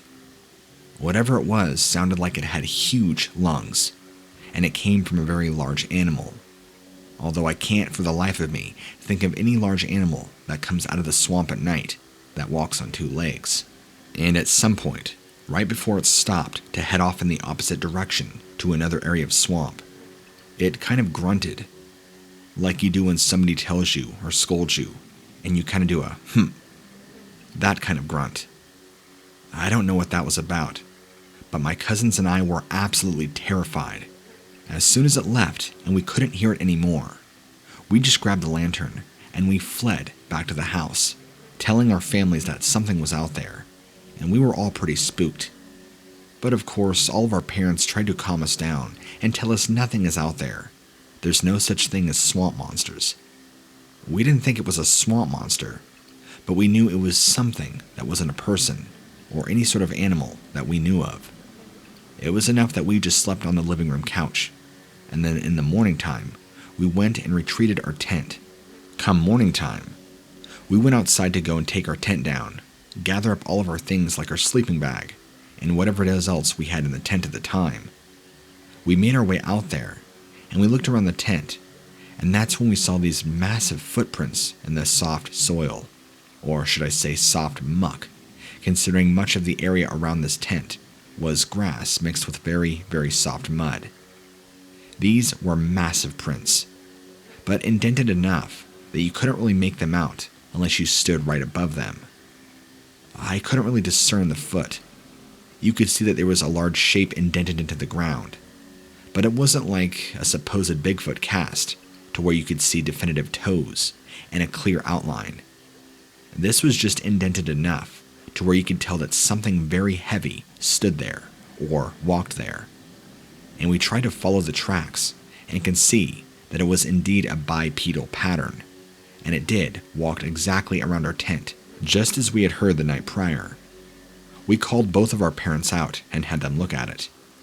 They were puzzled and believed us, but they even themselves weren't really sure what to make of it. I think all in all, they just ended up writing it off as who knows what, and that was the end of that. Now that I'm an adult, I'm pretty sure they did that to not scare us any further than we already were. But time has gone on now, and I'm in my 30s now. Both my cousins serve in the military, and I work full-time as a designer, so there's really no time for outdoor camping, tenting, or swamp exploring. Anyway, that's my horror story from the swamps, from back when I was just a kid. Enjoy. Okay, you're probably not going to believe me, but this is insane. So, due to the nature of my job, or at least nature of my career path, I love listening to scary stories, and specifically, your channel is regularly in my rotation. But not too long ago, you released a story or a video that had to do with what you called undead skeletal beings. Well, I decided to listen to it, and as soon as I did, my mouth dropped. I had to get on here myself and send you my own story, because that story alone reminds me exactly what happened when I used to work at this small motel at the edge of town, about 9 years back. I won't mention the name of the town, but it was more on the outskirts of a smaller town in the state of Pennsylvania. The area around us and behind us was large open fields, with trees scattered without, and nothing much else. No buildings, nothing. I think the land is owned, but the owner, I guess, never decided to do anything with it. On the front is a small highway, and there are several other businesses scattered throughout, but nothing tightly close and clustered like many high-end residential and commercial buildings and areas are. So, I worked at this motel for about 3.5 years, which I still work in the motel-hotel career field, but this was, again, several years ago. So, at the time, I was working front desk, and just like any other night, and this night is the night that would start the chain of several strange events that I couldn't quite explain, followed by a couple sightings of something, I guess a creature you would call it, that had a very similar appearance to what your person described in that same video that you posted, which is the reason why I'm writing this to you. So, I can't recall the date, but I know it was the summertime, and I don't know what day of the week it was, but I started to get calls all within a couple hours from many of the rooms saying that they could smell a terrible smell. They described it as a dead body or a rotting meat smell, which I immediately thought of the trash canisters outside, but those were on the side of the building, complete opposite from the rooms that were calling and complaining about the odor. I apologized and told them I would look into it. Afterwards, I immediately went outside, checked. Nothing was wrong, nor did the canisters smell at all, since they were very regularly taken care of. Business was usual. I even checked the source on the outside of the building, on that side of the motel. Nothing, nor could I smell anything. I went back in, went to the first floor and second floor of that same area. Could not smell anything. I could not trace any source of the odor.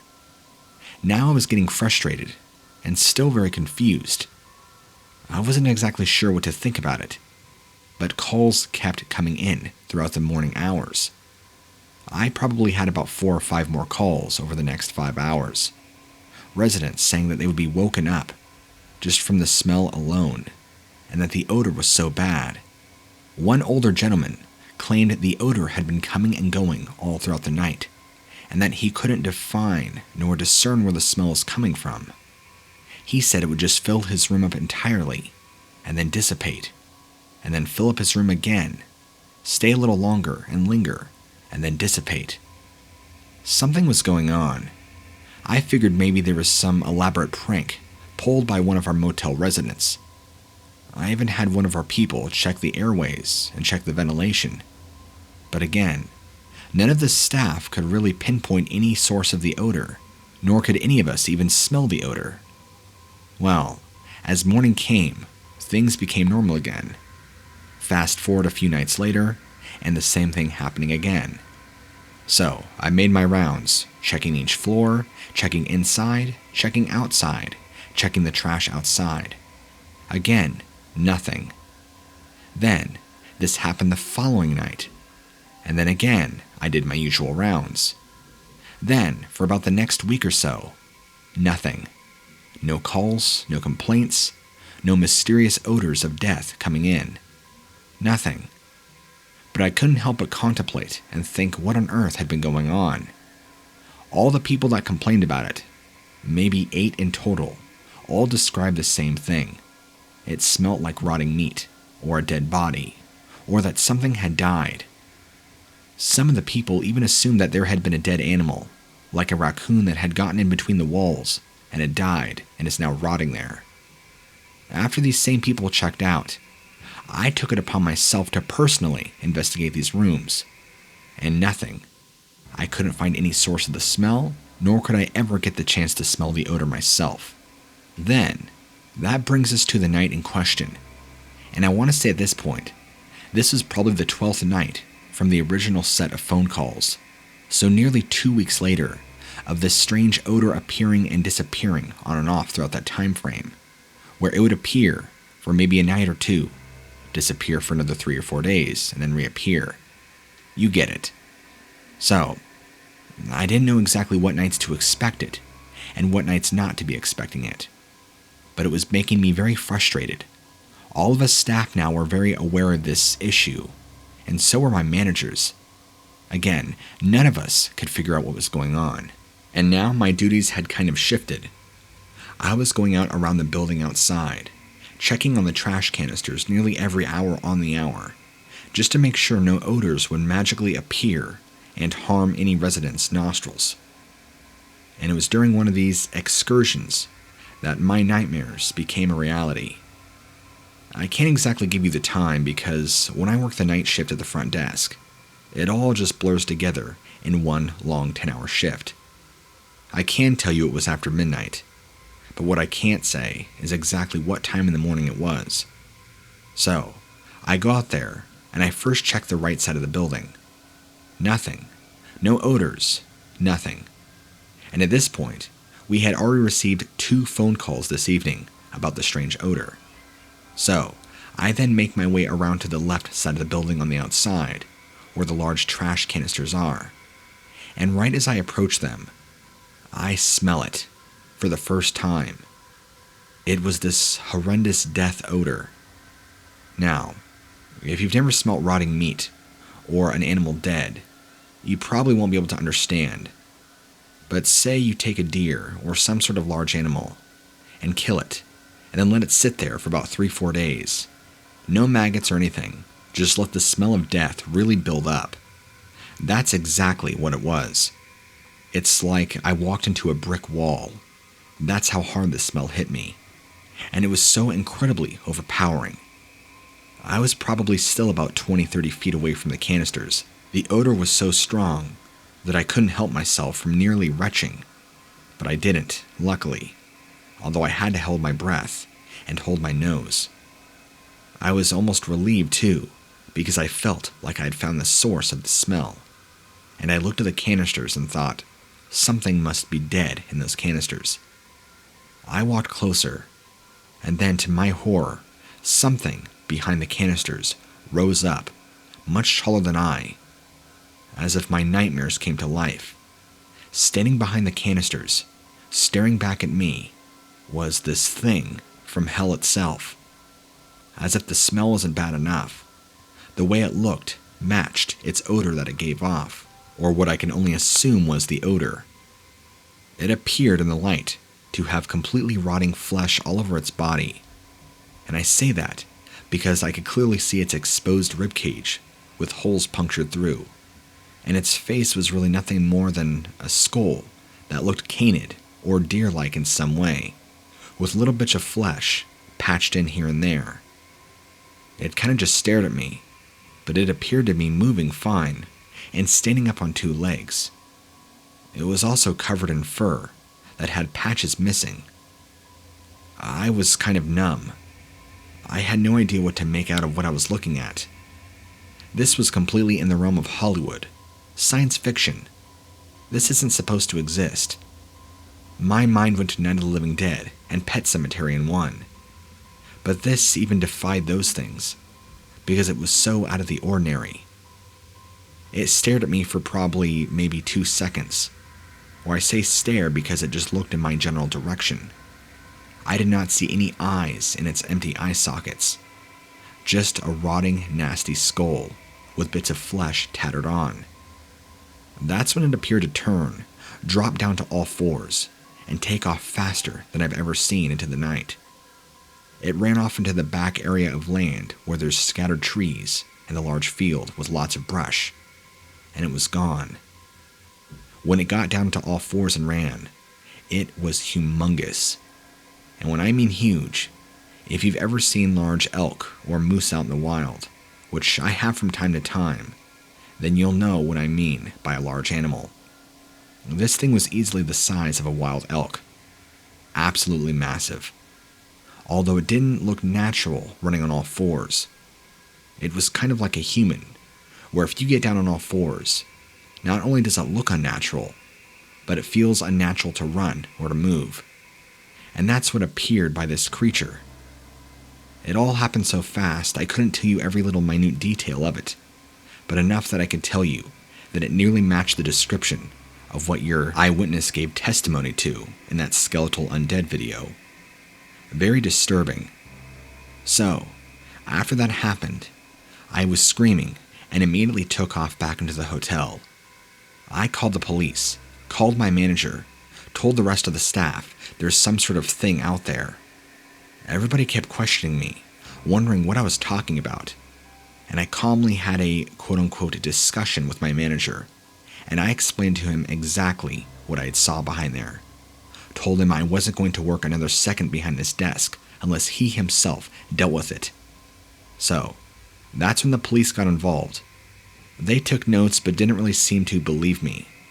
Asked if I was on any medication or taking any drugs, perhaps even sipping booze behind the desk. They took to investigating too, but of course they never smelled anything, nor did they ever find anything, no evidence, no trace of nothing.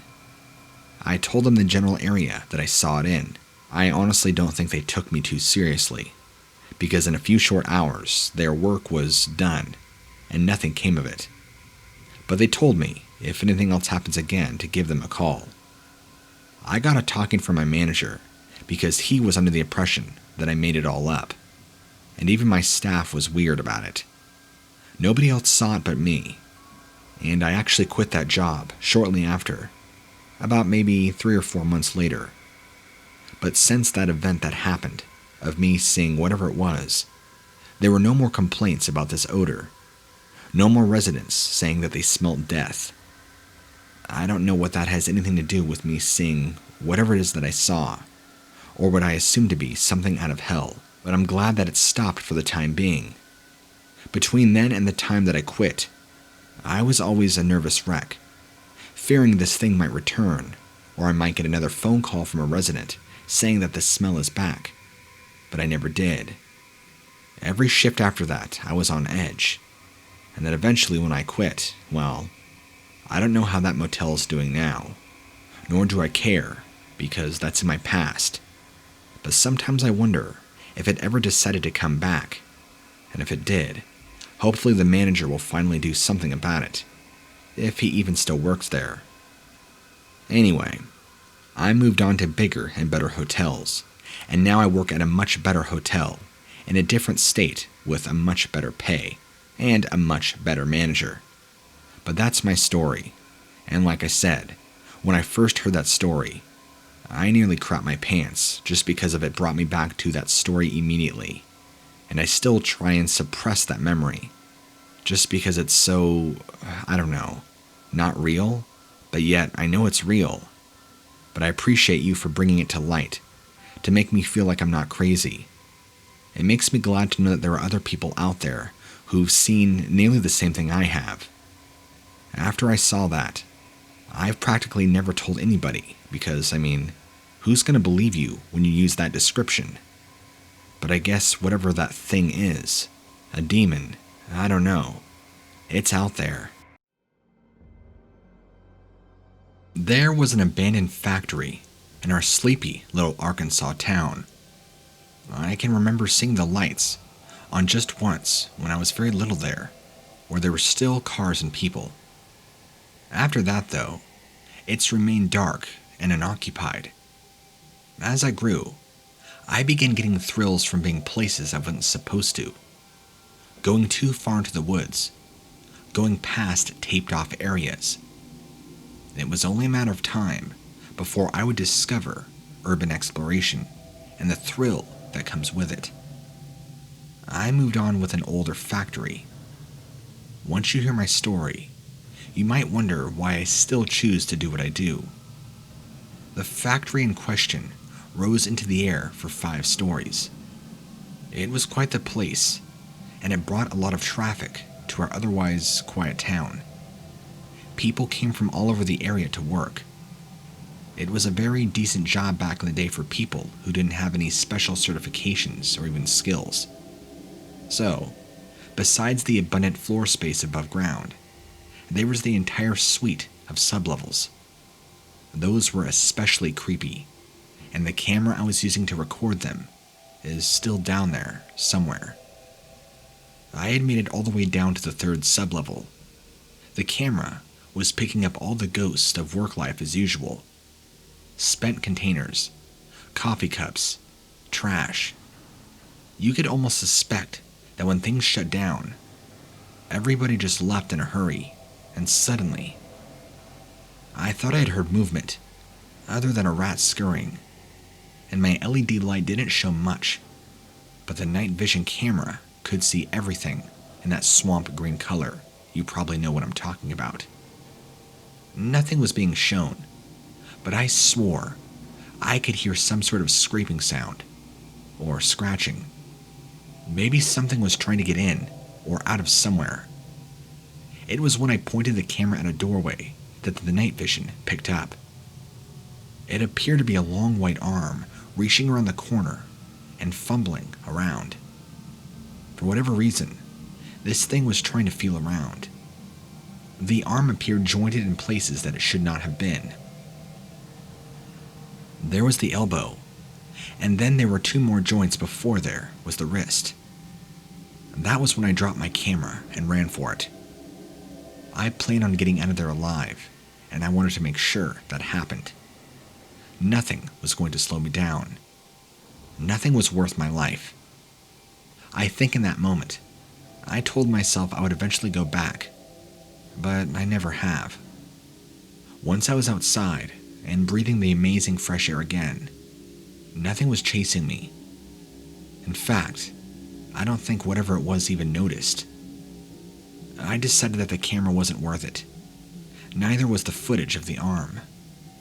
I could have easily made the footage for such a thing. Fast forward in time, and months went by without me attempting any kind of forbidden wandering. I did have the spirit of adventuring, but slowly, I began to think about the adrenaline high that I'd experienced in that moment of realization.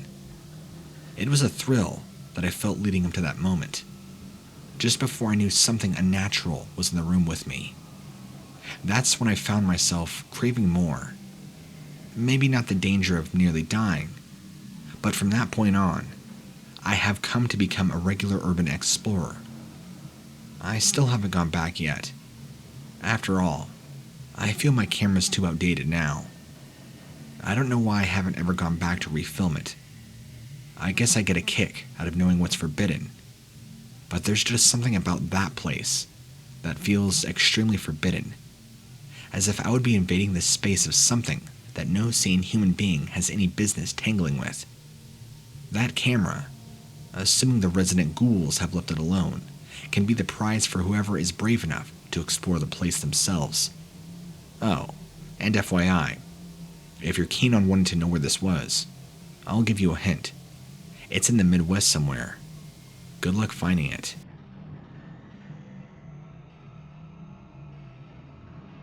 So, I feel bad for not exactly remembering what highway or road I was on, but I can tell you this happened just on the outskirts of the state of Kansas. So, I was driving. It was about 4 in the morning, and there's only a few other cars on the road. Directly in front of me was a semi-truck. I remember that.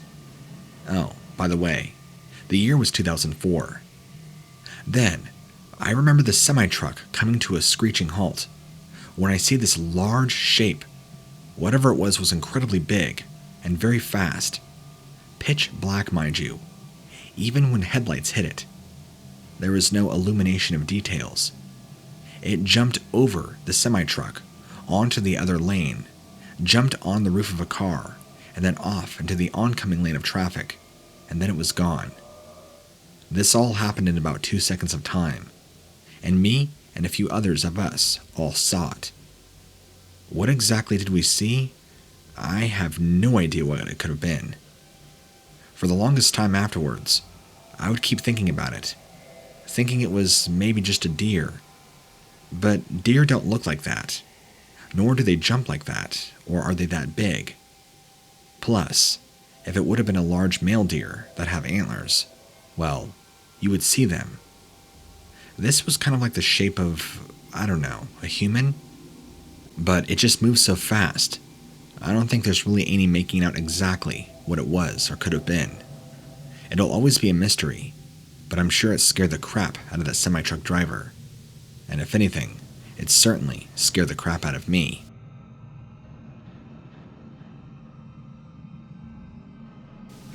So, yeah, somebody had apparently built a treehouse in the middle of the pond that was on my cousin's property. More accurately, they had built a platform that rose up out of the water, kind of like a dock that did not lead anywhere, and they built a treehouse on top of that. If you put the thing up in the tree, it would have looked right at home. Except it was not in a tree. It was in the middle of the pond. I was 13 at the time, and my cousin was just about a year older. As girls, we were still old enough to appreciate the fun of a treehouse. I asked my cousin how long it had been there. She said it had been there for as long as they had owned the property, which was at least 4 years now. She admitted to me that she never really took the time to go out there and explore, since she has issues with water. After all, the place looked like it didn't exactly have any coins or gems. I love the idea, though, of having a treehouse where we could have space that was entirely our own. I talked it up to my cousin to the point that she liked the idea of finding some way to secure it. There was abundant forest all around, so maybe building a raft with our own 2 hands was not outside of the question. Plus, that was still well within the age of Google and common access to the internet.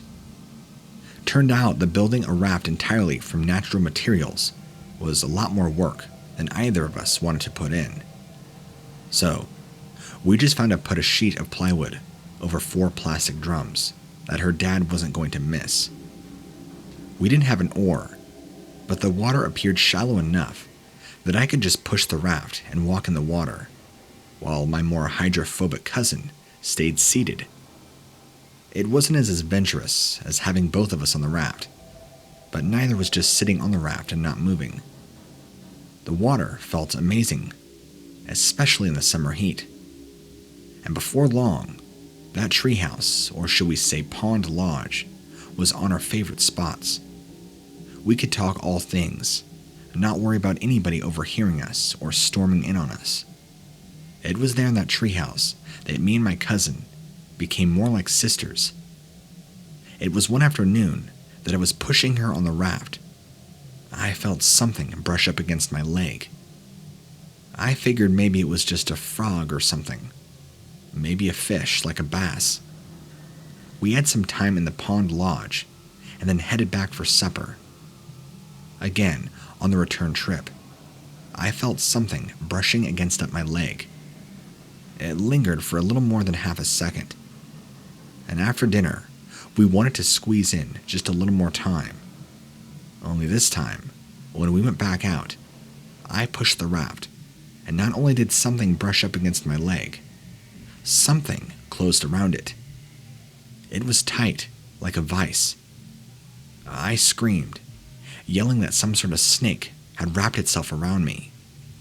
The water was only thigh-high, so I couldn't just lift my leg to see what it really was. After a couple of seconds of thrashing around, apparently it let go, and then flopped onto the edge of the raft. Gripping the raft was a pale, bony, slimy hand, with long tendrils attached to it, and a white arm with pulsating veins, and transparent slimy skin.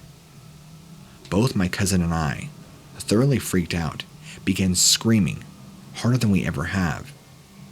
Between whatever the hell this was gripping the raft, and the rest of the water, where this creature lay hidden, I hate to admit it, but I kind of abandoned my cousin.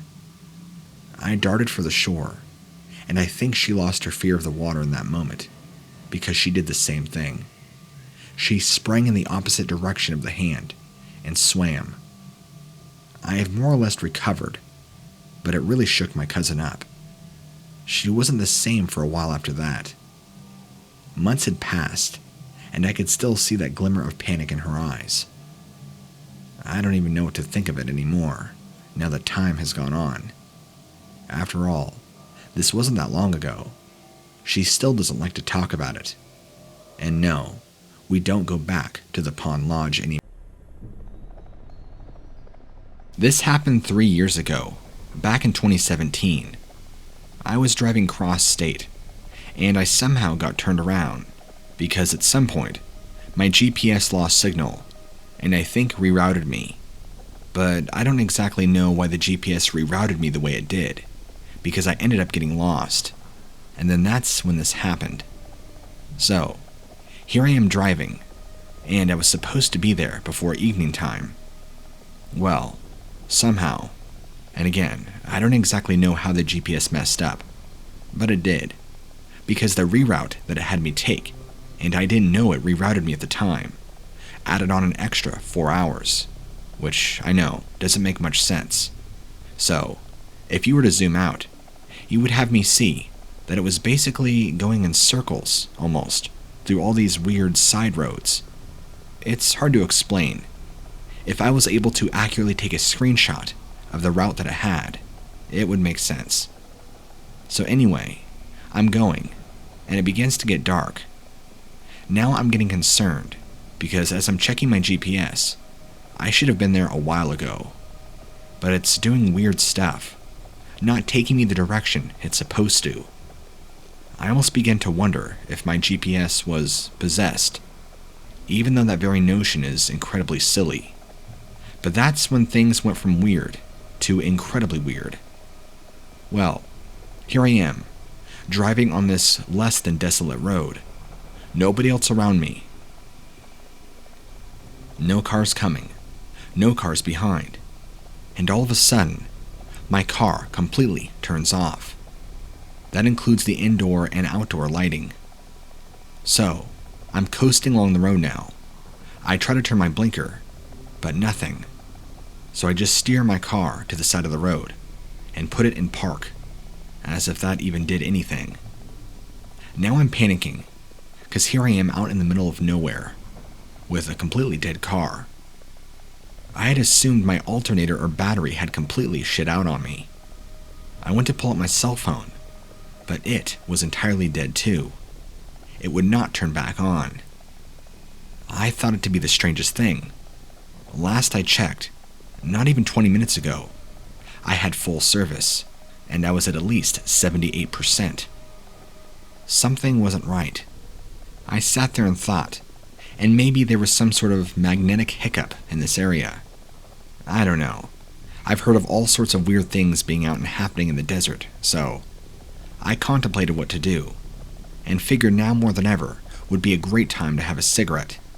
So, I pulled out one of my Marlboros, stepped outside, pulled out my Zippo, and took a couple puffs off my cigarette, looking up into the night sky, thinking what was I going to do now?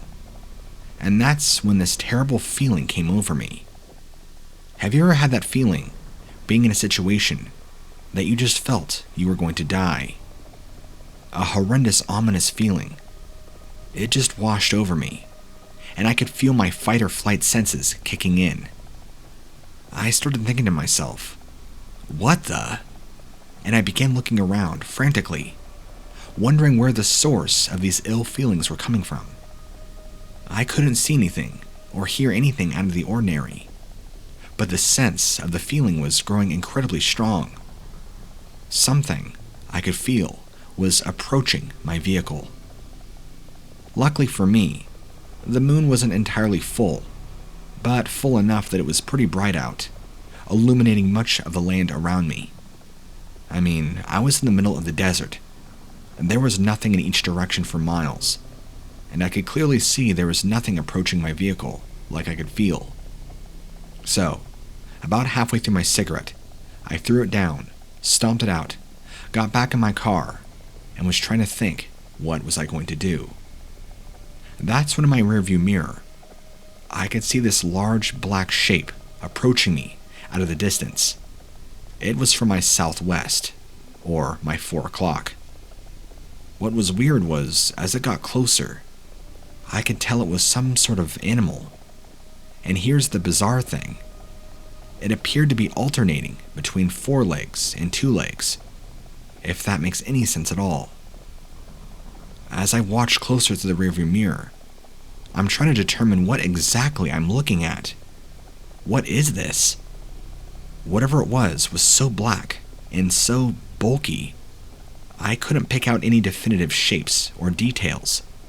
And then, as it got closer to my vehicle, I can't really give a distance estimation because I don't know, but close enough I could see it more clearly.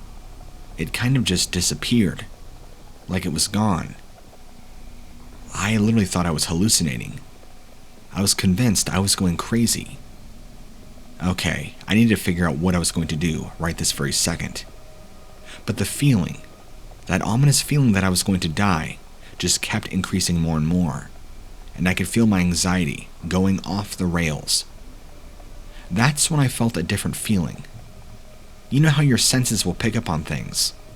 Well, that's the only way I can describe to you what happened next. Whatever it is that I saw, and this is what I believe due to what my senses were telling me, it not only disappeared, at least visually, but whatever it was, I felt was circling my vehicle, just out of the light, just out of view. Over and over, it was circling, and I could feel it closing in, although I kept looking around and couldn't see anything.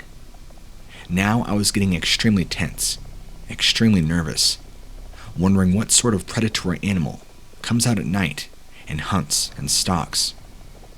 That's when the noises started. I would hear all sorts of strange noises, growling noises, everything that sounded like a bear, to a wolf, to a coyote, and even a fox.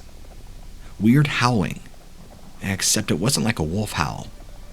It sounded very distorted, kind of like if you took the howl of an animal and then put it through a megaphone, and then maybe made it more lo-fi.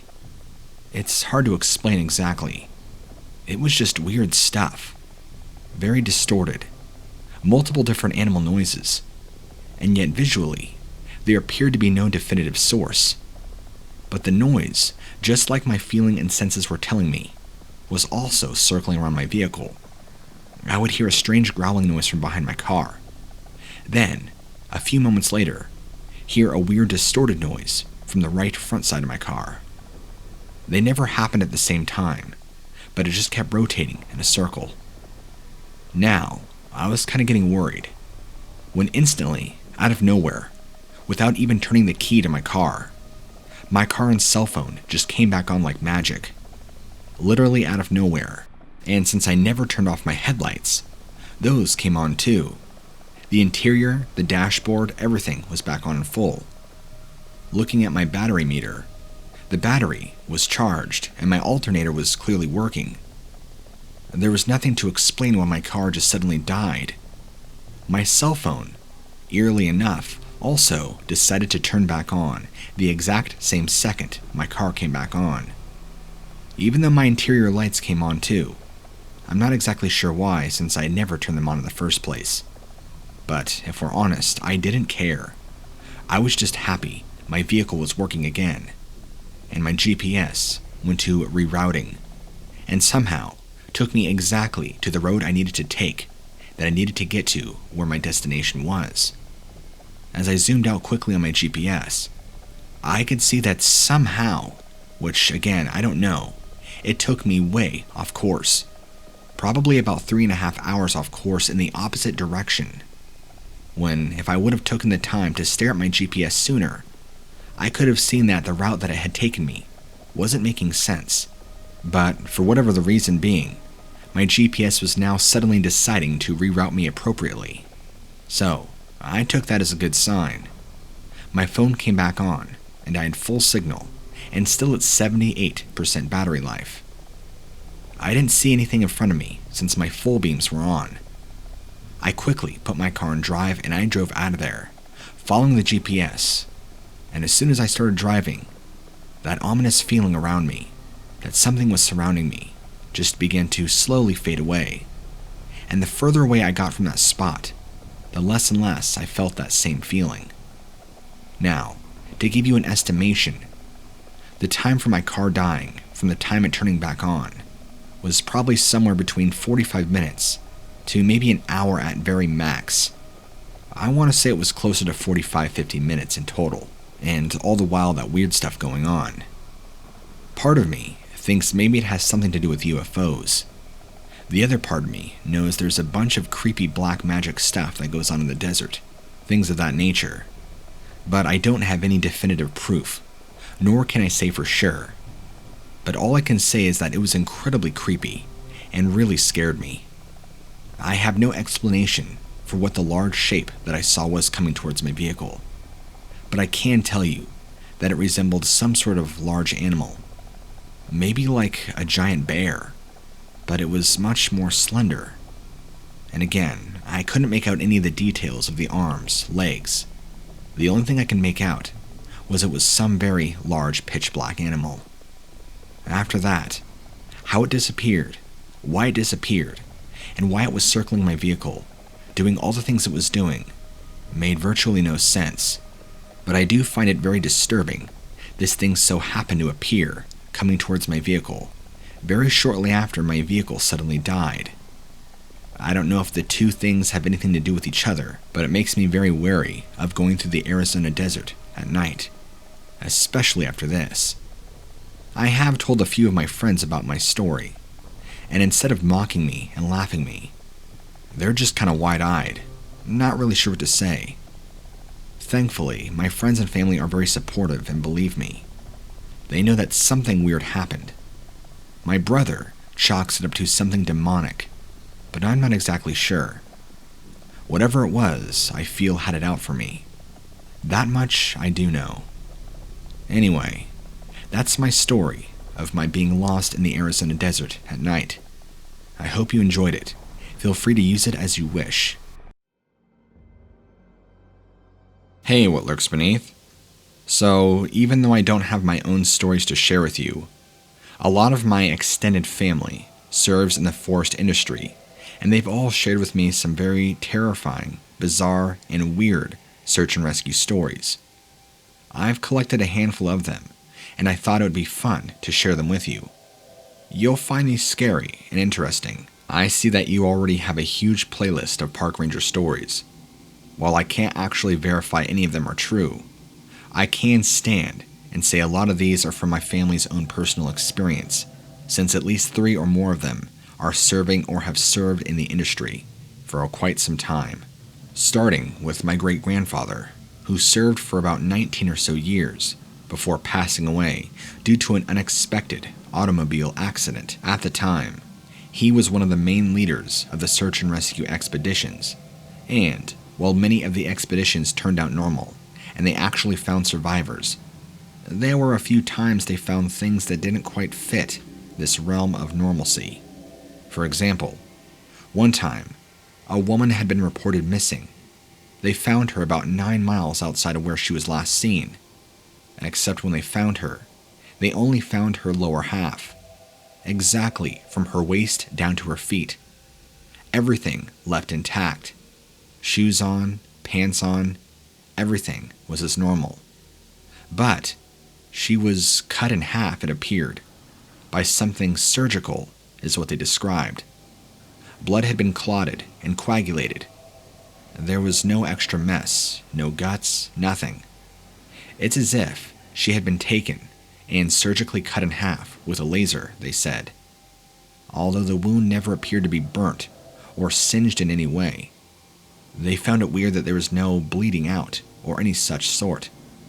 They never found her upper half, and again, no sign of roughhousing, no sign of foul play.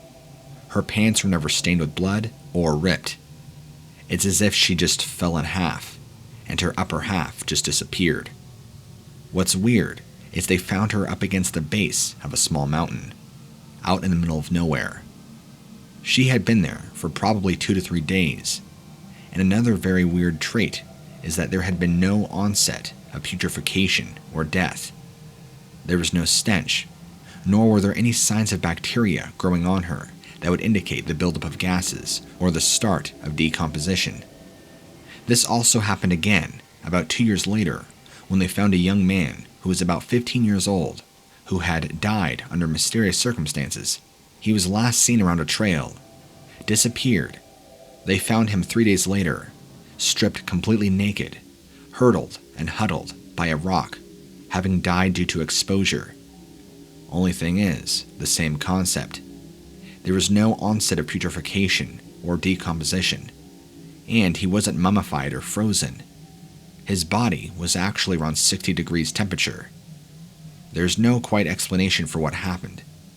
They're not sure if he got lost, ripped off his clothes, and froze to death. Either way, just strange things. And the last story from my great-grandfather.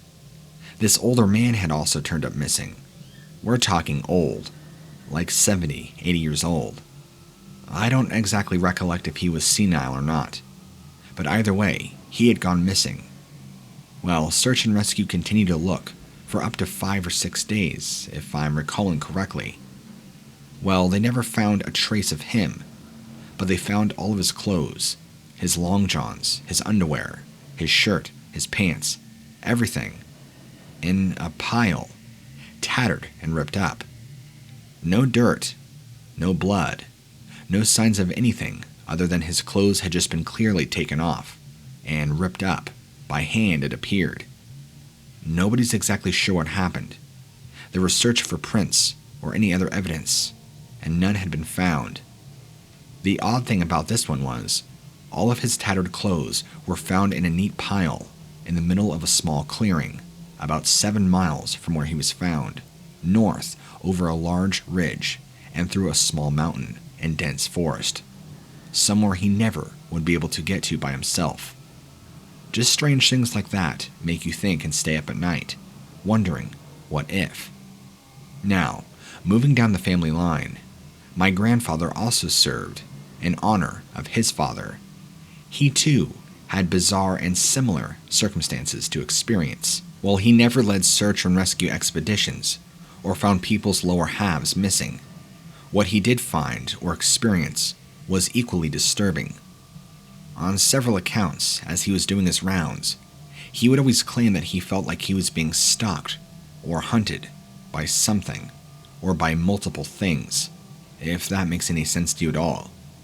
He said there were certain parts of the park and the forest that he just could not go into, because this strong, overwhelming feeling and sensation of utter and complete doom.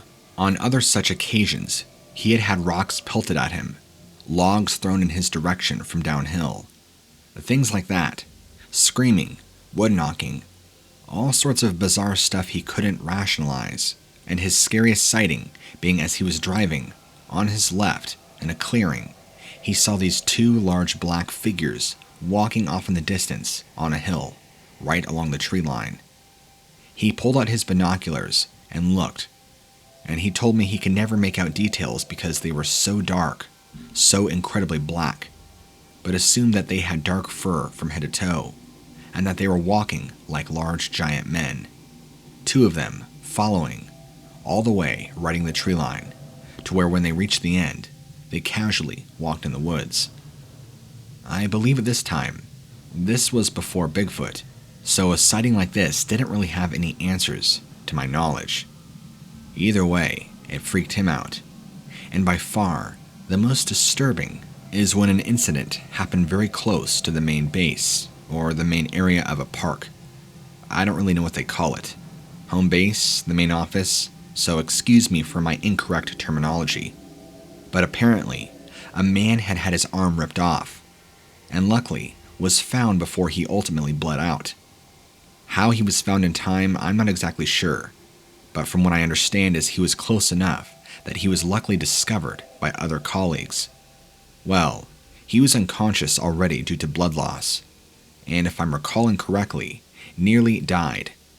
But once he got blood in him, and they were able to resuscitate him, he claimed that he was attacked by what he calls a large bear man, and he said that this bear man tried to attack him, grabbed him, and pulled his arm off, and said that this bear man had such great strength that for it was like ripping up a piece of paper. Effortless. The only details he can give is that it was tall, covered in hair, had really big hands and feet, and a very ugly, scary-looking face. That's all the details my grandfather was able to extract from the man.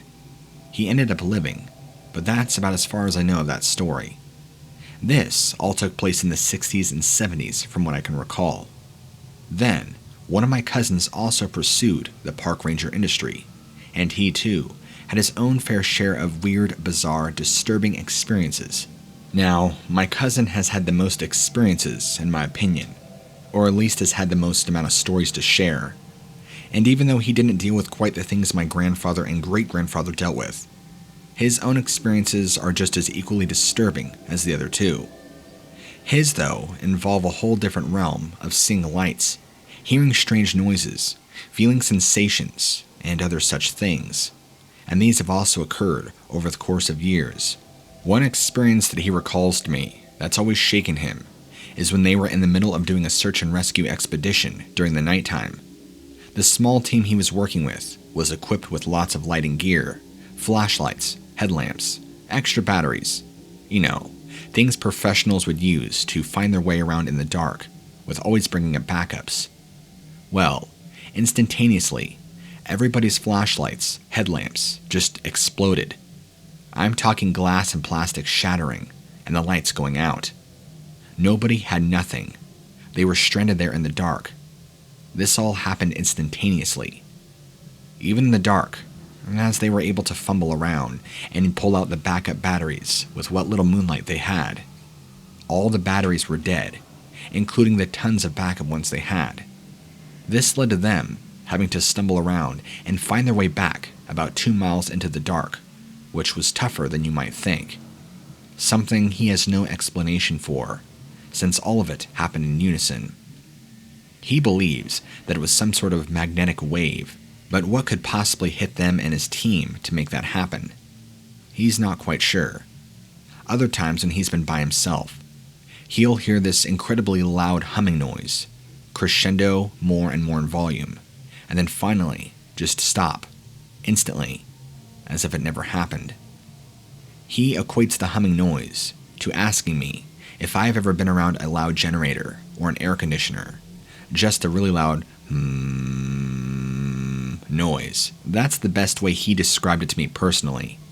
He said it sounded like a generator, and it kind of had that electrical humming wire noise. He said it was without a doubt some sort of machinery, but couldn't quite place his finger on it. He said there's no reason that he should have been hearing that, out in the middle of the forest. There's no buildings or electrical wiring or machinery anywhere around, so he has no idea what to equate that to. Several other of his park ranger friends have also heard the same noise, randomly, throughout different times of day, in different locations, all across the park, on search expeditions and on not. He's also reported seeing strange flashes of light in the middle of the woods, mainly during evening, dusk, night, and the very early morning hours, just as the sun is setting or rising, or completely dark. It's like a camera flash is the way he describes it, but much, much more brighter and stronger in intensity, and only lasts a split second. He has no explanation for that one either. It's almost an unnatural brightness is what he described it. There's no camera flash in the world that has that amount of power or intensity. Think of like a really high-end spotlight, and have it flash and fill up an entire area for just a split second. He said that's what he sees, and while he hasn't exactly experienced this next one, many of his colleagues have. They've been out in the woods, and they hear their names being whispered by strange, distorted voices. They can't really pinpoint where the voices are coming from, because they claim, all of them do, that the voices appear to be all around them, above, below, far and close by. And it's not just one voice, it's a series of voices, all different tones, volumes, and pitches, all distorted sounding, whispering their name. This has happened multiple times, and has really, really creeped my cousin out. Even though it never happened to him, he says he has no explanation for any of these things, so that about covers that. I hope you enjoyed what I've shared with you today, and I'll talk to them more and see if I can't dig up any more stories from either of them. My great-grandfather passed a long time ago, but my grandfather, even though he's still alive and kicking, I'm sure still has a couple stories left. And my cousin, who isn't in the industry anymore, I'm sure still has some stories as well. Parts of my other family are currently serving in the industry too, but as far as I know, They don't have any stories to share with me that I'm aware of, but I'll go prodding around and see what I can't dig up. After all, it doesn't hurt. Anyhow, I hope you've enjoyed these stories, and just know that if you know anybody that does serve in the industry, I guarantee that they've had their fair share of strange happenings. My dog can be a bit of a booger sometimes, and likes nothing better than to run off into the wilderness and either come across something way bigger than him, like a deer, so I have to chase after him before he gets his royal butt kicked, or dive into the muddiest, grossest bog he can find. Seriously, this is not unusual behavior at all, yet he's so energetic. He does need plenty of exercise, and like most, he's a total sucker for attention. Since on this day, it had been fairly dry, I was hopeful that the woods that we went to play in wouldn't have any surprises that would leave him dirty and covered in filth. I let him off the leash and go wild for a bit, as I usually do. Like most modern-day people, I was busy scrolling on my phone when I heard him making this terrible whining noise. He was coming from the trees, and then I heard an equally high, awful pitch sort of scream. I ran over, as I legitimately thought it was a child screaming. At least that's what it sounded like. I was just imagining seeing my dog on the floor, and some kind of kid screaming at him. For some reason, he is scared of kids. I don't exactly know why. But when I rush in, I could see my boy cowering and whining on the ground, but there was no child. Weird, I thought. Then I hear that awful scream again, from the trees behind me. Now I'm frightened, but also, what sort of person doesn't check to see why a kid might be screaming? If they are hurt, and I just walked away. I had to check. My dog wouldn't budge. He was terrified. So, I head over to the tree myself. That's when I hear movement, and then I see something shifting in the shadows. It was definitely not a kid. I couldn't even tell you what it was, because even though it was standing there, right in front of me, my eyes didn't want to believe it.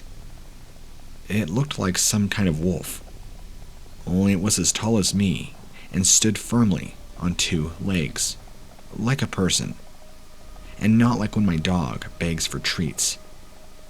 This standing upright wolf looked like just how it was meant to be, except it was gross looking, mangy, matted fur, and I could see patches of ribs through its skin. And yet, unbelievably, this thing was extremely tall. You see, despite having the face like a wolf, it was also part human. I realize that probably doesn't make sense, but how does any of this does? It was like somebody had a photo of a wolf face, and then put a photo of a human face over it, and blended them together. The most unnerving part of the whole thing was that its eyes were very much like a human. If it was pitch black, and you could only see the eyes, you would have actually thought it was a person standing there. And all of a sudden, my dog displayed an unheard act of bravery, and began growling, barking, going crazy in my defense, came off the ground and ran over to this thing in total attack mode. It looked down at this barking, snapping dog, and let out this terrible, distorted girl scream, and seemingly vanished. It moved faster than the speed of light. One moment there, the next, it was gone. Thank God my dog didn't have another fit of bravery and began chasing after it. I'm not too sure I could have honestly coped with that, especially considering having something bad happen to my dog. I knew I never wanted to see that thing again, for as long as I lived. And just a few minutes later, once I'd gotten my wits back and was ready to head back home, I thought I could hear my dog in the trees. So I did a double take and looked down. But there he was, head cocked to one side, looking just as perplexed as me. We could both clearly hear a barking coming from the woods in the direction that thing had pelted off to, sounding just like him, but the pitch was wavering, and it sounded like it was going through an old AM radio. Very off and distorted sounding. It was creepy. Whatever that thing was could somehow copy voices and sounds. Is that something it can do, to lure you into the woods, thinking you could hear something or somebody you know? Well, that was enough for the both of us. We ran back to the car and headed home. As we passed by some more wooded areas and parks, I just remembered that some of the land around here used to be on reservation before it was relocated and became major parks and woods. I had a buddy I work with whose great-grandparents lived on the original reservation around here. Could that somehow, in any way, be connected to what we saw?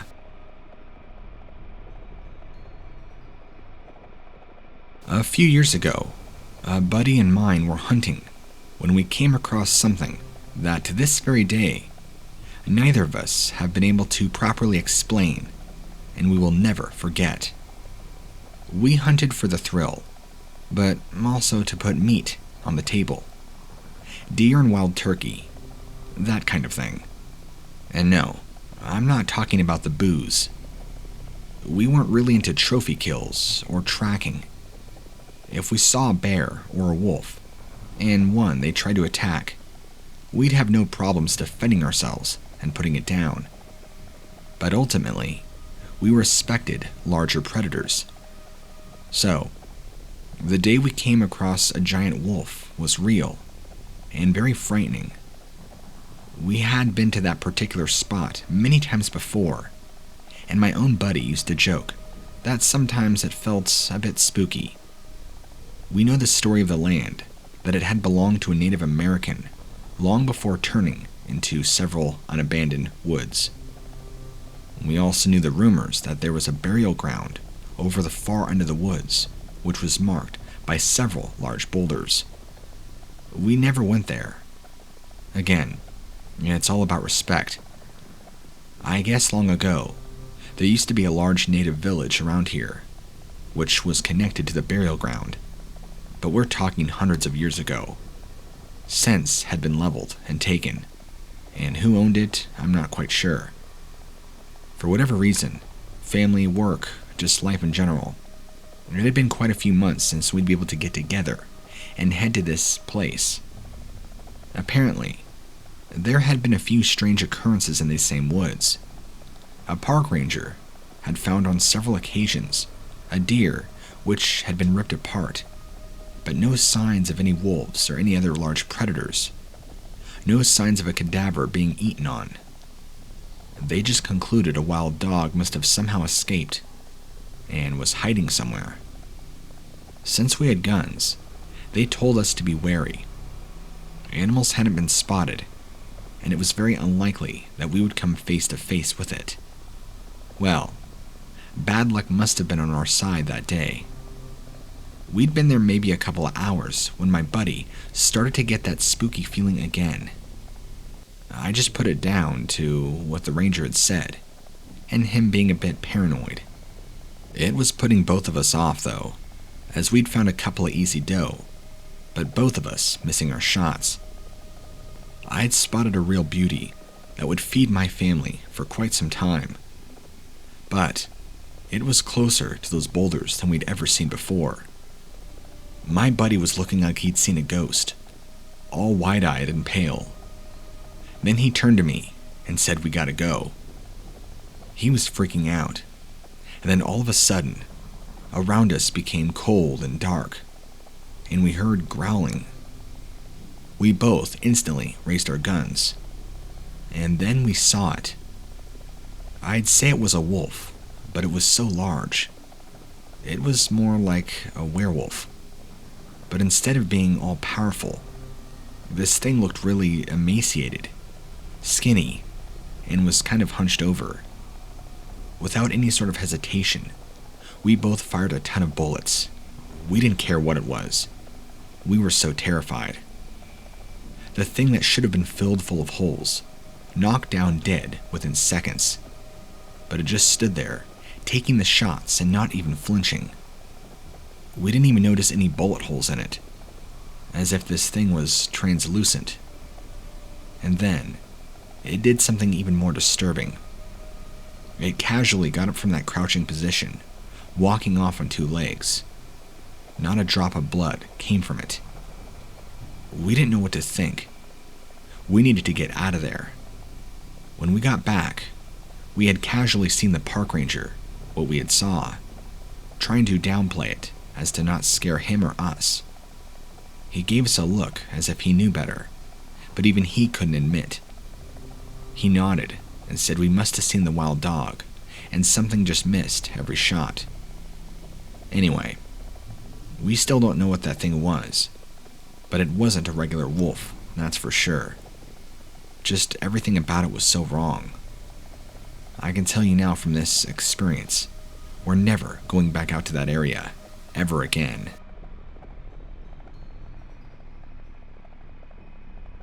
One of the most unnerving things that has ever happened to me was when I was on a family camping trip many years ago. I was around 12 at the time and had two younger siblings. One was only a baby, and the other less than 2. Since doing anything much with two babies in tow was pretty tough, camping seemed to be an easy option, and my parents had found a site that also had an actual summer camp attached, so there were always plenty of activities to get involved in. Since I was quite a bit older, they were happy to let me go off on my own. The baby never left my mother's side, but my not yet 2-year-old sister was a wanderer, and my dad always chasing after her. She also had this ear-piercing shriek that she found hilarious and would make for any sort of communication. One evening, I was walking back from the lodge quite later through the woods, as there had been a cookout, and my parents had given me permission as long as I was to come straight back afterwards. I'm walking back through the woods, and keep in mind, this is around 89, 88, so no cell phones or anything, and I hear this loud shriek, but it's coming from deeper in the woods, in the opposite direction of the tents. I call out. I hear another shriek, and another. I figured my little sister would be in trouble, but I couldn't see her, and I was starting to get scared. I raced back to the tent and went flying in, only to find all 4 of them all snuggled up. I told them what had happened, and of course they thought maybe another child was missing, so my dad went and reported it. Apparently, nobody was missing, which was a huge relief, but did not explain what I'd heard. The other strange thing was that my little sister was really sick in the night too. She got a really high temperature, and we had to pack up and go home early the next morning, just so my mother could take her to the doctor's. But once we were on the road, she began feeling much better, and by the time we'd gotten home, she was right as rain. I will never know what I heard in those woods, or why my little sister was suddenly sick, and then suddenly fine again. But I have heard stories of creatures who can apparently mimic voices and drain the energy and make those they have copied very sick. I believe they're called skinwalkers. Do you know anything about them? This has been a long time coming, and I've been meaning to write this up. And now, in the world craziness of COVID, it seems like the best time, since I have more time now than ever. I want to tell you about the scariest thing that has happened to me and my family, especially growing up in the mid-90s. So, we grew up, or I should say I grew up in the Midwest. My dad didn't own a farm. It was more of a really small ranch. We had about 2 goats and some chickens. My dad was somewhat of an old-timer, but he's passed now. I'll get into that later. After a while, we had been having some problems with coyotes breaking into our chicken coop, killing a lot of our livestock, something I'm sure many ranchers and farmers have to deal with, though I'm not entirely sure. I was pretty much a loner as a kid, didn't really play with a lot of other kids, even in school. I just kind of did my own thing, so I never really got out much, at least with other people. Anyway, after a while, and I think after losing about 4 or 5 chickens, my dad was getting pretty fed up. So, he went out and laid a handful of traps. Not bear traps. I can't exactly remember. But at the time, I want to say I was around 12 or 13. I can't remember my exact age. So, he waited, and about 2 days later, 3 dead coyotes turned up in these traps. I think it's important to make note that these traps were never meant to kill the coyotes, merely just to trap them. My dad, well, I don't know what he was planning on doing. I think he was going to kill these coyotes himself with his rifle. But these coyotes, well, they were already dead in the traps. The traps were just meant to ensnare them, but when he found them, they were dead. And the most disturbing part is each one of them had 2 large holes on their necks, and their blood had been sucked out entirely. There was no other visible injury or trauma to the body, or any blood for that matter. Whatever had happened to these coyotes, all 3 by the way, had their blood totally extracted out. My dad tried not to think too much of it, as unusual and abnormal as it was. So, life went on, time went on. No more coyotes, or at least for the time being. Going forward about 3 or 4 weeks, maybe a month or 2 at most, my dad was driving around later on in the evening, and I want to say this was probably later summer, maybe 7 p.m. The sun was still out, but nearly setting, and as he usually does, drives around the edge of the property to check the perimeter fencing, making sure there are no weak points, as he was suspecting there was a certain part of the property where the coyotes were easily getting in. Here is where he had his sighting. As he was making his way around the perimeter of the fencing, this thing came running out of the woods at him from his side. He was able to shoot at it, but it only chased it away. It freaked him out badly. He came back sweaty, pale white, and practically talking triple speed. When he described the thing to me, he explained that it looked like Nosferatu in the face, but had a very long, pale human body, like a naked person, and ran like a gorilla does, kind of at an angle, but the legs and arms were very, very long, distorted and unnaturally long, like somebody grabbed them and yanked them out really, really far. He also said that the hands and feet had very long, black claws. This thing also appeared to have black eyes, or empty eye sockets. He couldn't exactly know for sure. Well, moving along the timeline, here, about 4 years later, I was now 17, and either a junior or senior in high school. My dad was driving the same pickup, and it was sometime, I want to say in the fall or winter. It was getting dark pretty early, and I know that because he usually is always home before 7, so this had to have been sometime between 5 and 7 p.m. He believes the exact same creature had it out for him and came to attack his truck as it leapt out of the woods from the ditch on the side of the road, latched onto his driver's side door, and tried to pry it open. Surprisingly to his horror, knowing actually how to open a car door. My dad, in sheer panic, was forced to swerve all over this road, and this thing flung itself off into the other ditch, and not by force of the vehicle, but because it must have known it couldn't hold on to the truck that long. After this, my dad was kind of a wreck. He began drinking for a little while, maybe for a few months where he was heavily into alcohol, and he said he could see this thing in his dreams, coming for him. And that's when he proclaimed that he had heard this thing tapping on his window at night, trying to get in.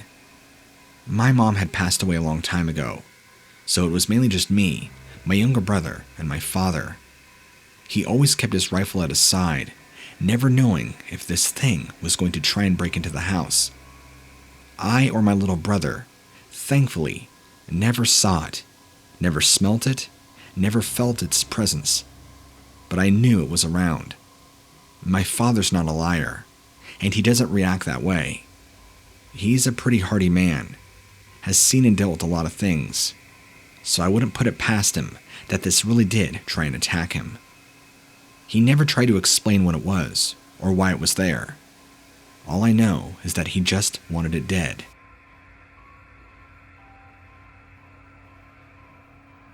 This was back in 2001, when I was spending a lot of time over at my cousin's house, because, well, my parents had a very toxic relationship, to say the least. I'm talking about physical brawls, severe alcohol and drug abuse. You know, the typical environment it is for a lot of broken homes to be your pretty typical broken home environment. And it got to the point to where I was tired of seeing the violence, the verbal abuse, and all the other destructive behaviors that come along with it. So, luckily, my aunt and uncle were pretty gracious to let me stay there for the summers, at least until my parents worked things out. Unfortunately, due to schooling, I had to be there from fall till spring, but they were thinking about adopting me. That is until my parents ended up divorcing shortly before. On to the story though. I just had to make note of that backstory. So, it was me and my 3 older cousins. At the time, I was only 12, and then there were my 3 older cousins. Travis, who was 14, Dean, who was 15, about to be 16, and Michael, who had just turned 18. My aunt and uncle were like my secondary home, and while they were gone at work during the day, it was me and my 3 cousins that spent the day, well, roughhousing, and doing what boys do. Playing video games, going out to explore, the usual when it's hot and summertime. And this time, in July, was really no exception. Except for this evening, things went a bit awry. I can't exactly remember where my aunt and uncle went for the evening, but I do remember it was a Friday night. They left us money for pizza, and they wouldn't be back until the following afternoon the next day, which means it was just us all night. And that meant staying up as late as possible, playing video games, and just goofing off, with no supervision. Even though my cousin Michael was 18, I felt like his supervision was enough. Anyway, we got pizza, we ate dinner, we played video games, all was good. Until about 9:30 p.m., when I could vividly remember Michael telling us he had something very special planned for a night like this. He pulled all of us into his bedroom and got from underneath his bed, and he pulled out a Ouija board. All of us, well, I say all of us, but I really mean Travis and Dean, thought it was amazing, and they were excited to play. Me, even though I was only 12 years old, and had zero spirituality knowledge, kind of got the creeps. Michael was pretty insistent that we played in here, turn the lights off, and maybe light a candle or two, to contact spirits who used to live in this house, since the house my aunt and uncle owned at the time was easily 70 plus years old, that had been renovated over time. I think supposedly, the last owner who lived here, many years ago, either died of a heart attack or possibly hung himself in one of the bedrooms. I can't exactly remember, and just like any other 12-year-old, I gave in to peer pressure of my family. So we all sat around, with about 2 or 3 Yankee-scented candles lit. Don't laugh, it's all we had. And we were trying to be spooky, and trying to summon anything we could, or at least communicate with anything. Michael was handling all the heavy lifting, asking questions, and all that. Well, with no luck, after about 20 minutes, I think it was about 20 minutes, because I think it was a little bit before 10 p.m. that we decided to quit, because we weren't getting any responses, and both Dean and Travis thought the whole thing was lame, because they were under the assumption that it would be something like The Exorcist, although I don't think that movie involved a Ouija board, but you get the idea. They wanted sparks to fly, and they saw none happening, so they quickly just got bored. I didn't really know what to think. Anyway, we turned the lights back on, blew out the candles, went on with the rest of the night, playing GTA 3 and playing video games. Well, fast forward to about an hour or so later. Michael's making coffee out in the kitchen. At this point, I want to say it's about 11:15. His plans are to pull an all-nighter. And at this point, we'd all completely forgotten about the whole Ouija board situation. So, Travis and Dean are in their room playing video games. Michael and I are out in the living room playing on the Xbox that we had just bought. Remember, this is 2000-2001, so at the time, it was pretty new. That's when all of a sudden, we hear Travis and Dean start screaming maniacally, and they run out into the living room. Michael and I are also now freaking out, asking what's wrong. Travis and Dean claim they saw a face pop up in their window. We all go running in there to investigate, and there's nothing there. Well, we're able to get Travis and Dean calmed down. So, Dean runs in there, turns off the TV and Xbox, closes his door, and they all join us out in the main living room. Maybe around closer to midnight, because some time had passed, we hear a tapping sound along the house. Maybe not a tapping sound is the best description. More of like dragging a large metal object along the siding of the house. That Michael stopped, paused the game, and began asking, "Did you guys hear that?" Now, at this point, Travis and Dean were already pretty freaked out. But they were half scared, half convinced that Michael was trying to play a prank on them. But Michael seemed pretty concerned, and of course, this just scared my 12-year-old self even more. That's when we all heard the scraping again, and it was getting closer to our main living room window. We all kind of huddled up together, not really sure what to think, paralyzed in fear, and right as it got to the edge or the corner of the living room, right near where the window is, it stopped. Then, we saw nothing. We heard nothing. We weren't exactly sure what to do. So Michael runs up, turns off all the lights, because whatever was outside, he didn't want peering in. At this point, we're all completely terrified.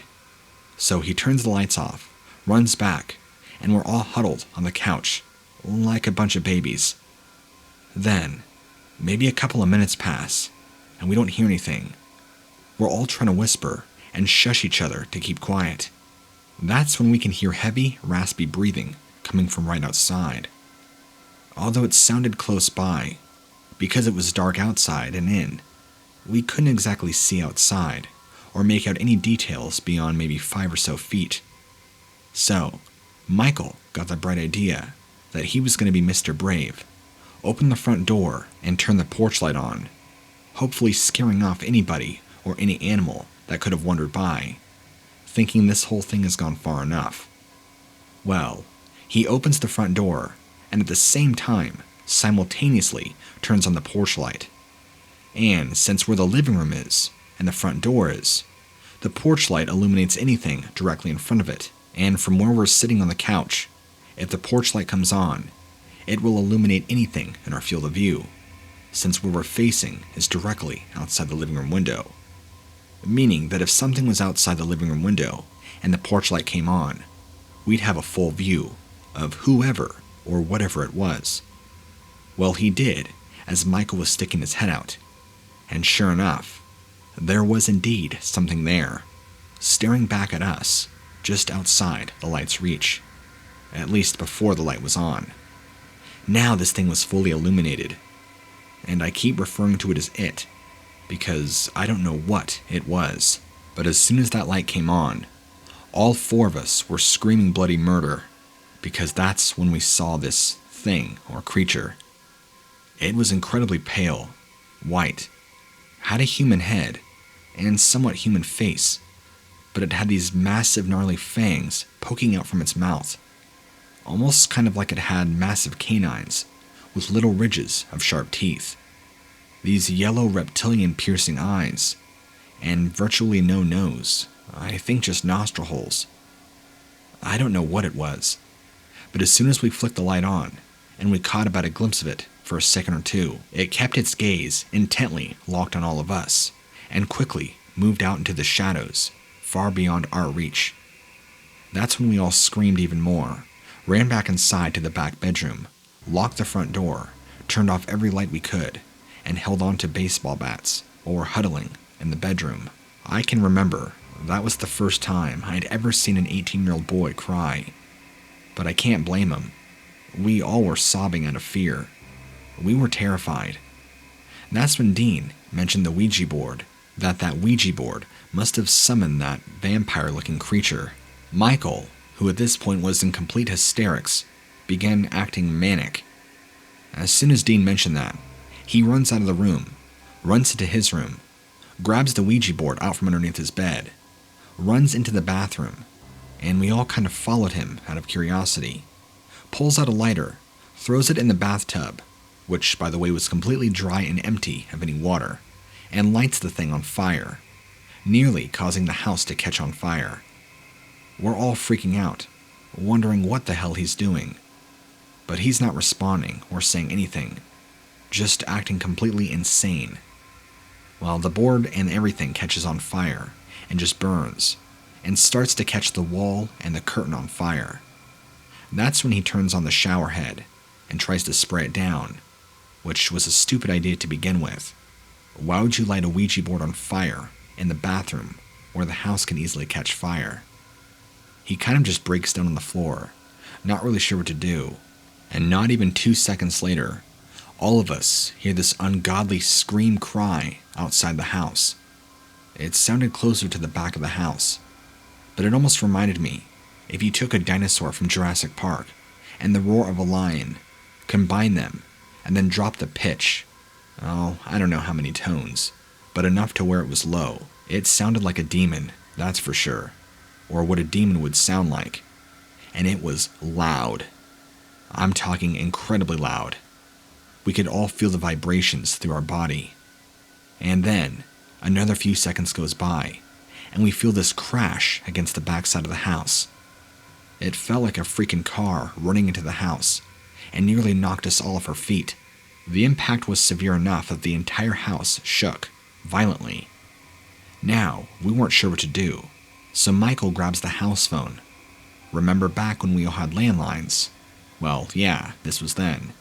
And he calls up his dad, or my uncle, explains to him what was going on, that he was playing with the Ouija board and believes he's summoned a demon that's trying to get into our house. So then my uncle tells Michael the combination to the gun safe and tells him where all the ammunition is to try and keep us safe, if that really is what it is. About 5 minutes later, as we're still all dispersing throughout the house, Michael comes running out of my aunt and uncle's bedroom, not even 5 minutes later, rifle in hand, ready to be trigger happy and shoot at anything that moves outside the window.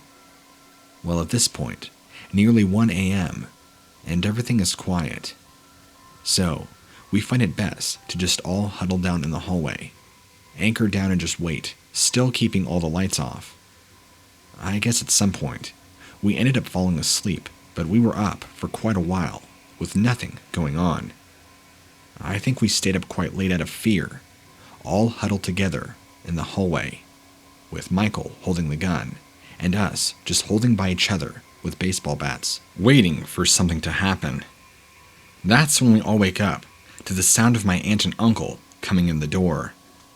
We checked the time, and it was roughly 7:30.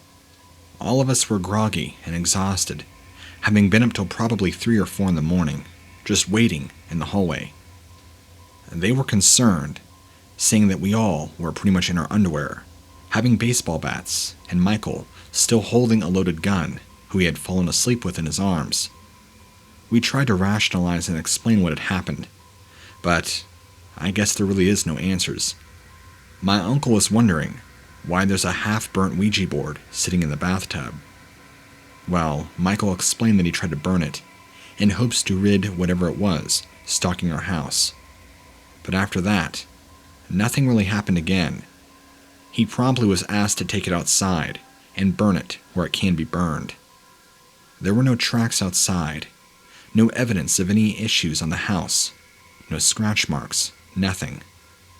Either that was a nightmare all four of us experienced simultaneously together, or we were truly visited by some sort of vampiric demon. This happened back in the fall of 2015. So, to give you a little bit of backstory, I live in a smaller house out in the countryside, and because electricity is very expensive, at least the PUD around here is, I mainly rely on a wood stove during the wintertime. I mean, hell, it heats the house up a lot more efficiently than electric heaters, and a cord of wood cost me a lot less money.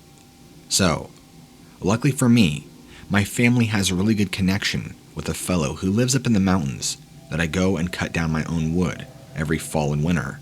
I won't be referring to his actual name in the story, just to protect his identity, so I'll refer to him as Ken. So Ken has been a longtime family friend of ours, and owns about 50 to 60 acres up in the mountains, where he too has a small trailer. Luckily for him, there's a lot of beautiful deer and elk that roam around, and lots of dead trees, which means perfect for cutting up firewood. A lot of the dead trees have been dead for quite some time, usually due to a kind of rot or bacteria, and there's a lot of dead standing trees that still have yet to be cut down. Last time I was up there, which was just about 3 or 4 months ago, there was easily more than 50 last I checked, and I only need a few for wintertime. So, the usual process is, I go up there, take my trusty chainsaw, cut down about 3 or 4, cut the rounds up, load them into my pickup truck, and then I go split them by hand. And there you go. I get a few cords for the winter and I'm set. So this particular fall was not unlike any other. I did the usual. Went up there, went to a dead standing tree, and began my process of felling it. That's when I began hearing strange noises off in the distance, over my chainsaw. I actually had to stop my cutting and look over, because I couldn't quite make out what was going on. It sounded like a screaming match, or some sort of wrestling brawl, between two alpha male primal apes. I guess that's the best I can describe it. It sounded loud, and in my line of sight, I could visibly see the trees shaking off in the distance, over a small valley that lay just between me and this ruckus. I was kind of wondering, what animals out here could possibly do that? We're in the middle of nowhere, and there are certainly no zoos anywhere, if not for hundreds of miles, nor are there really much other people, so there's no reason at all why I should be hearing a noise like this, and deers and elk certainly don't make this kind of noise. So I stopped my chainsaw, set it down, and just sat and observed. The screaming and fighting got louder. It sounded like 2 hippopotamuses or 2 gorillas having a massive fight. It was so loud. And whatever they were, whatever animals they were, had to have been big and powerful, because the trees were shaking violently. Although the brush was still too thick from that distance, I could see the tops of the trees shaking violently. This went on for about 5 or 10 minutes, when it stopped just as suddenly as it began. I tried to ignore it, and finished felling this dead standing tree. Once I had it felled, I began cutting off and lopping off the branches, then splitting it into 12-inch rounds. I got about halfway through the tree when the noises started up again, only this time much closer to me, and to my right versus directly in front of me. Although this time, it didn't sound like a brawl as much as it did them running through the forest, in my direction. Here, let me paint a better picture for you. Picture a linebacker from a football team. Make him about triple in size, so maybe 13 feet tall. Make him about 6 to 7 feet wide, rippling muscles, an actual giant. Now, make him as thick as steel, and have him barrel through the woods. Now imagine that coming at you, at roughly 20 miles an hour. Even though I couldn't see anything, I could see the trees moving, coming closer to me, and I could certainly hear something big was coming in my direction. I wasn't exactly sure what to think, so I sat there with my chainsaw, My entire body at this point was screaming to leave, but I didn't want to leave without wood. So I put my chainsaw down just in case I needed to bolt. Got ready to get in a runner's stance, in case whatever this was showed itself and continued to pursue me aggressively. But just in that moment, whatever was charging directly at me through the trees took a right turn and bolted off to the right of me again and circled all the way around me in the woods, as if it knew to stay and remain hidden and not come out in the clearing. I could hear this thing coming all the way around me, directly to my right, working its way all the way directly behind me, and then to my left, all the way to my left, and then disappearing and running off further into the woods. There is a large clearing where I was.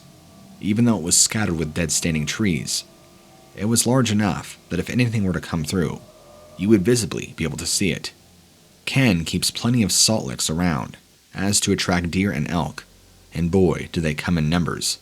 I've seen many before, so initially, that's what I thought it was. But the sounds just didn't match up. It didn't sound like hooves. It sounded again like a big gorilla stomping around.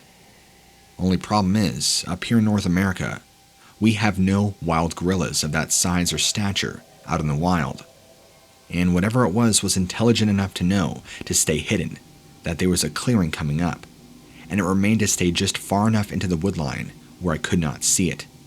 But I could certainly see it, and the trees continued to move, bend, and shake all the way around as it worked its way in a matter of seconds. Another astonishing feat is that the brush that it went through is quite thick. These are small trees densely packed together. I mean, after all, the timber is pretty small, but it's very thick. And to wade through at the speed it did, with that size, must mean it must have considerable power. That was more than enough for me. I just said, okay, I'm done. Quickly loaded the few rounds that I had into my truck, put my chainsaw back. That's when I drove up to Ken's house, knocked on his door, but I guess he had left, and I didn't even notice. So I got in my truck, got out of there. It's about an hour and 20 minutes back to my house. I just salvaged what rounds that I had at the time and split those up. I would come back at a future date. About the next day or so, I gave Ken a phone call and told him that I had an experience up there, and I proceeded to tell him exactly what I just told you. Well, Ken and I have never talked about this topic ever before until this phone call. He got really quiet, and before I even told him, I was paranoid he wasn't going to believe me, think of me as a liar and lose respect. But he quietly told me he knows, that he's seen these things around before on the property. He said there's multiple of them, and they all linger around. In fact, that night, I guess one of them had nearly ripped the door off his trailer, and the other one had left a massive dent as it ran straight into his trailer. They'll also come onto his property, move things around, misplace things, break stuff. One time, they took one of his splitting mauls and broke it in half like it was a toothpick. Mind you, it was a heavy-duty splitting maul, made of metal and steel. How they did that or what they are, I don't exactly know. Over the phone conversation, we never actually discussed what they were, but we discussed there were something, and whatever kind of animals they are, they don't like people coming on the property. The weird thing is, I've been going up there for years, and have never had an experience like that until that fall. The falls following after that, they remained more quiet and more elusive, never having another experience like that. Even in fact, up to this year, 2020, when I went back in September, nothing. No sounds, nothing strange happening. It's as if they just disappeared and vanished. Anyhow, I don't have any answers. What could I have experienced? I can't help but think of the idea of a Bigfoot, but I know nothing of Sasquatch and Bigfoot, so I thought I would write this out to you and see if you can answer these questions for me.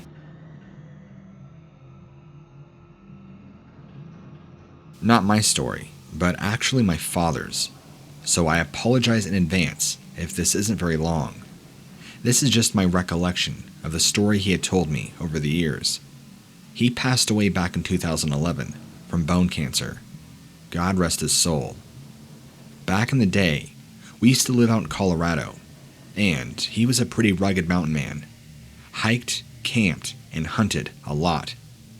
Well, he told me as I got older that one time, while tracking down a big buck, he nearly lost his life as he was almost attacked by something worse than a bear. He fully believed in other things of the forest, like fairies, Bigfoot, and other creatures that aren't supposed to exist. He claims he had personal one-on-one run-ins with each of these creatures at least some point in his life. Now, his story is to me that he had apparently came into the territory of one of these creatures, and that a very aggressive Bigfoot clan sought out to attack him and kill him. Luckily, they only partly injured him and left him alive. Why, he's not exactly sure, but he said they appeared merciful and primarily just wanted him out of their territory. Unfortunately for my father, the buck he was tracking down had come across a portion of their territory in the mountains. He had not known about this at the time. Since entering their territory, they acted extremely hostile towards him, circling him and coming in at him, throwing rocks, pieces of wood, all sorts of stuff, until one of them actually came up to him, grabbed him, and nearly broke his legs. Although he said they didn't, because there was some sort of restraint. Like I said, that he had told me, he believes they were merciful, and they just wanted to instill fear and aggression, and not actually kill him. This obviously left my father very fearful, traumatized for a while. He had a hard time going back into the woods, and his legs were actually injured for quite some time afterwards. He never went into detail what they did to him, or how they injured his legs, but he said they used great strength to hurt him. Even though his legs were not actually broken, they were fractured and splintered in several places along his shin, his knee, and his thigh. I don't know if they grabbed him and squeezed his legs, nor do I know if they used some sort of rock and crushed him. He wouldn't go into detail, probably as to not scare me as a young boy. But after a few months, maybe 5 or so, he was completely better and walking again as normal, and not having this odd limp that he used to have. He also never did track down that buck, since after it went into that territory, he never found it. What he believes is that since that buck came into their territory, they pursued the buck, and then noticed he was also pursuing what they thought was their kill, which is why he was targeted. Although I'm not 100% sure, but my dad isn't a liar, and he's pretty stern and serious about his stories and his tales of hunting and time out in the woods. So I believe him, even though I don't believe in Bigfoot or any of the other stories that surround it. My dad's stories, if he could tell them to you face to face, are pretty terrifying, to say the least. Anyway, I just wanted to send this to you. I thought you might find it interesting. Sorry I can't recall more, but this should be enough to get my point across. At this time, I was probably somewhere between 8th grade and freshman year of high school. I think it was the summer, right before freshman year. I was over at my buddy's house, and we were playing Xbox in his bedroom. His parents were both asleep, and I want to say it was somewhere between midnight and 1 in the morning. After drinking a couple energy drinks before, we were pretty much charged to pull an all-nighter, staying up, playing video games. Pretty much what all 14-year-olds do. Outside of this buddy's house is neighbors all the way to the right. To the left is a large empty lot. Behind his house goes a little bit of kind of empty field, and then it's not necessarily forest, but just more undeveloped land, since his house is the very last house in a newly developed neighborhood. If you go beyond the forested area or the undeveloped land, you hit a couple more commercial streets and some more residential streets, and then finally the high school we go to, so it's not like we were out in the middle of nowhere. Although his neighborhood road is quiet, it still gets a fair amount of light traffic now and then, and due to his right neighbors having extremely bright security lights, there's no reason whatever this was that we saw should have stepped foot anywhere around his house. So, there we are, in the middle of playing video games when all of a sudden we hear a very loud crash outside. It sounded like somebody taking those plastic recycle bins and chucking them into the side of the house. We were both startled immediately, paused our game, and decided to check it out. My buddy doesn't have any pets, so we immediately chalked it up to maybe a couple of raccoons. But raccoons don't make that loud of noise, even if they do somehow knock over a garbage can. We both went to investigate. We went to his back door, turned on his porch light, looked around. We didn't see any signs of anything. We thought that was weird. He does have 2 trash containers. One was full, one was empty, but both were untouched. We kind of just shrugged our shoulders, looked at each other, and went back to go playing video games. His mom could literally sleep through an earthquake. Somehow, she didn't hear it nor wake up. About 15 minutes later, we heard another crash bang outside the house. This is when my buddy started getting paranoid that somebody was possibly casing his house or trying to break in. So he reached into his closet, pulled out a steel baseball bat that he used to have from doing Little League baseball. I was unarmed, so I just decided to follow after him. We marched out to his living room, went back to his back porch, flipped on the light. Again, didn't see anything, but on the way to the front living room window, we passed by the kitchen, and as you pass by the kitchen, like most houses, there is a tiny window right above the sink that gives you perfect view to the back lot that goes all the way back to the undeveloped land. During the daytime from this window, you have full view of that, and part of the neighbor's fence. But as we were walking by, we saw a large shape go by the window, towards the living room area. We both stopped, and my friend stuck his arm out, as if to block me, saying, "Did you see that?" I quickly looked, but I didn't see anything. His blood had turned cold, and his face was turning white. That's when we started to see a large shadow move in front of his living room window. We couldn't really see much because the curtains were covering it, but there was some light pouring in, bright enough that we could see this large shape of what we originally thought was a person. But the more the seconds went by, the more we could tell this was abnormally large. If it was a person, they either had several layers of jackets on, or they were wearing some sort of costume, because they were way too big to be a standard-sized person. My friend and I stood there, watching, as this thing paused, lifted its head up, and moved it around. In that moment, that's when we got a perfect silhouette of what it is we were looking at. This thing had the head of what looked to be a hyena, judging from the silhouette, and judging from the little amount of details the light would give us.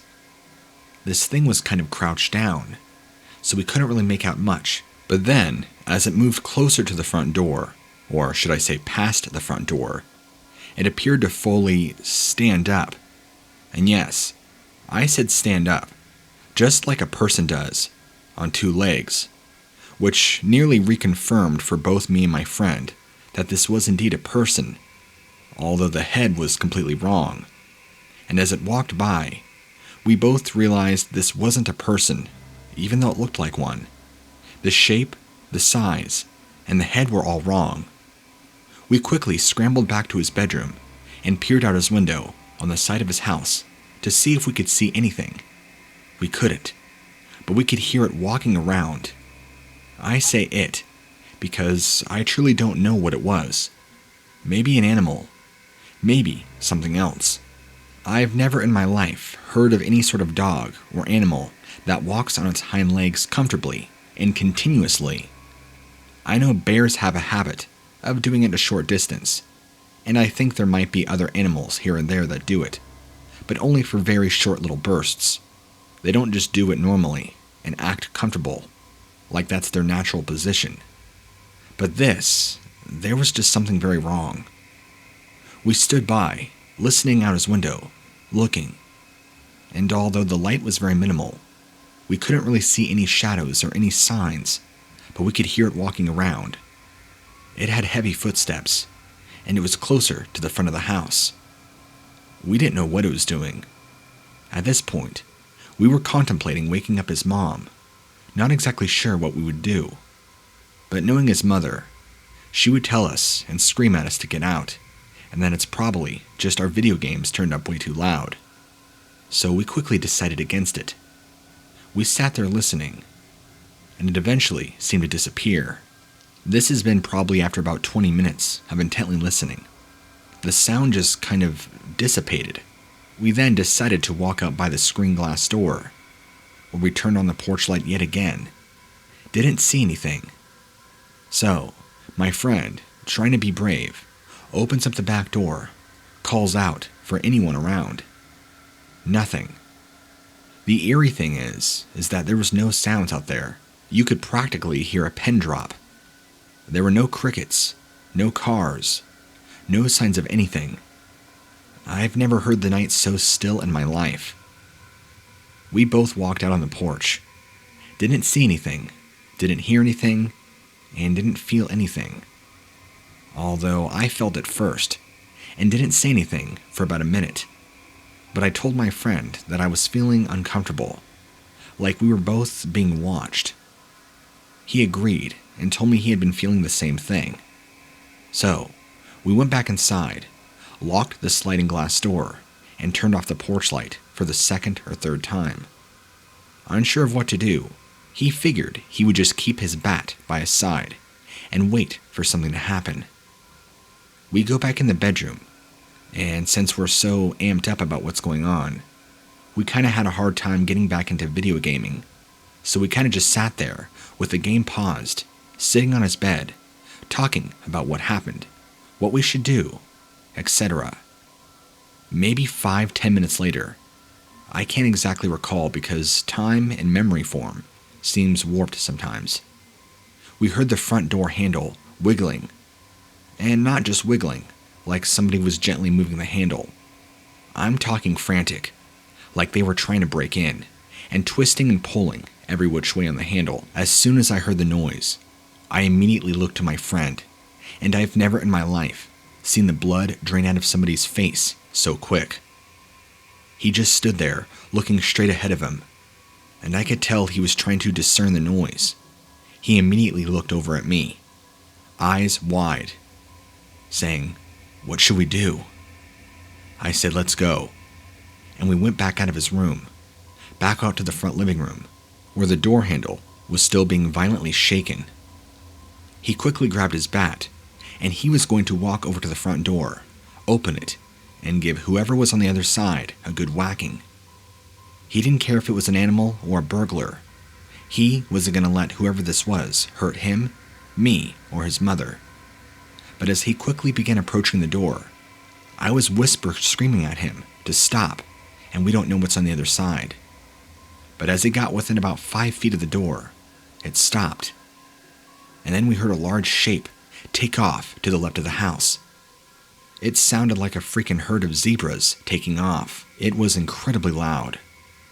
Whatever it was that took off, I believe, was one singular thing or animal, and it was heavy, having great weight, because nothing would make that amount of noise. It ran off in the direction of the undeveloped plot of land, far beyond his house. I heard it, as it trekked all the way back off there. My friend did too. We ran back again over to his sliding glass door, peering out with the light on, but we couldn't see anything. There was nothing. Lastly, we decided to go back in his room and just try and keep safe. We turned off his TV and his Xbox and just sat there, waiting. An hour had gone by, then 2 hours. We were all hopped up on Rockstar energy and adrenaline, and now it was about 2:30, nearly 3 in the morning. We were still awake, and we hadn't heard anything for hours. My friend gets the bright idea to try and explore outside the house, now that we haven't heard anything. I told him he's either really brave or really dumb, because we don't know if it was a person or something else. So, I decided to follow after him and humor him. He grabbed his dad's headlamp that was above the dryer, and we both went outside, looking around. The night was still eerily quiet. No crickets, no cars, no noise. We started shining around, and my friend stopped in his tracks and gasped at the outside. Out there in the soft ground, right around on the outside of the kitchen, and where the living room is and the front door, were these massive tracks. I'm talking huge, easily bigger than the size of our hands. They looked like really large dog tracks, but the largest dog tracks I have ever seen. Both my friend and I were just staring in disbelief, not really sure what to make of it all. It looked like they led from our back porch area, or around there, to the side of the house where the kitchen is, to the very front where the living room is, and again around the house, right to where my friend's bedroom window was at. That means this thing was standing there, watching us at some point, and, as a reminder, we weren't paying attention, staring out or listening through his bedroom window the entire time. In fact, there were many points in time over the night that we were either lost in thought, conversation, or Xbox. So the idea that at some point, this thing was staring at us, watching us through his window, just makes me shudder. After seeing those tracks, we didn't want to stay outside any longer than we should. We went back inside, and I think we both decided equally that we should try and turn in for the night, and keep the baseball bat close by. Well, let's just say that our night was pretty rough, and we maybe only got a few hours of sleep. At some point, in the morning, afterwards, we got the chance to tell his mother about it, and of course, she blew us off, telling us a big dog had probably just gotten loose, and we were probably just seeing things due to the poor lighting. Of course she would say that. She never believes anything. But I guess you can't blame her. What can you expect, after all? Anyway, this was about 4 or 5 years ago now. My friend and I are still close, and we have just started our first year of college. But every now and again, we still bring this story up, wondering what do we think was outside his house that very night. We'll never know. Both myself and my girlfriend are the outdoor types. Our entire idea of a romantic getaway is to load up the tent and the other gear and get out and rough it for a very long weekend. We seem to draw closer when it's the two of us surrounded by thick, unrelenting nature. As for how we go about selecting our camping spots, we could be more discreet, since we don't always use a public campground. We really don't like being disturbed by others, and there's rarely any other way around that than to camp where we may or may not be allowed to. We've turned a blind eye to more than one sign that screamed private property. We were going down a gravel road in a rather thick timber area, and we came to one of those signs announcing we did not belong. But the sign was awfully aged and even eaten up by the elements. So we took the liberty of investigating whether this sacred private property was even still lived on. We found the house. The tires had rotted off the vehicles. The house was practically sagging in on itself, and a quick glance in the window revealed that nobody was living there, and it was highly doubtful that anybody would be anytime soon. So, that settled it. We had the entire place to ourselves. People that actually cared about the signs would leave us alone. It was an indeed perfect setup, and we were already speculating about camping out there in the future if that weekend went without any incident. We built a fire and set up camp without anybody bugging us. We didn't even hear any vehicles pass. It was almost too good to be true. We took care of the fire when it was time to go to sleep, and the night was perfectly still. I was awakened by the sound of an intensely rapid whispering. Words and sentences basically running into each other. So I opened my eyes and took a mental inventory of where things stood. The whispering was coming from my left. My girlfriend was asleep on my right. I lay still and tried to listen to what was being said. At first, I thought some nutcases were debating how they were going to kill us. But the voice was addressing me by name and saying some downright awful things about both myself and my girlfriend. My fear then quickly turned to anger, and I grabbed the nearby flashlight, shot out of the tent, shining the light around. There was nobody. Now I was spooked. I don't believe there's a ghost under every rock, but I'm not above thinking that there's more to this existence than material creatures either.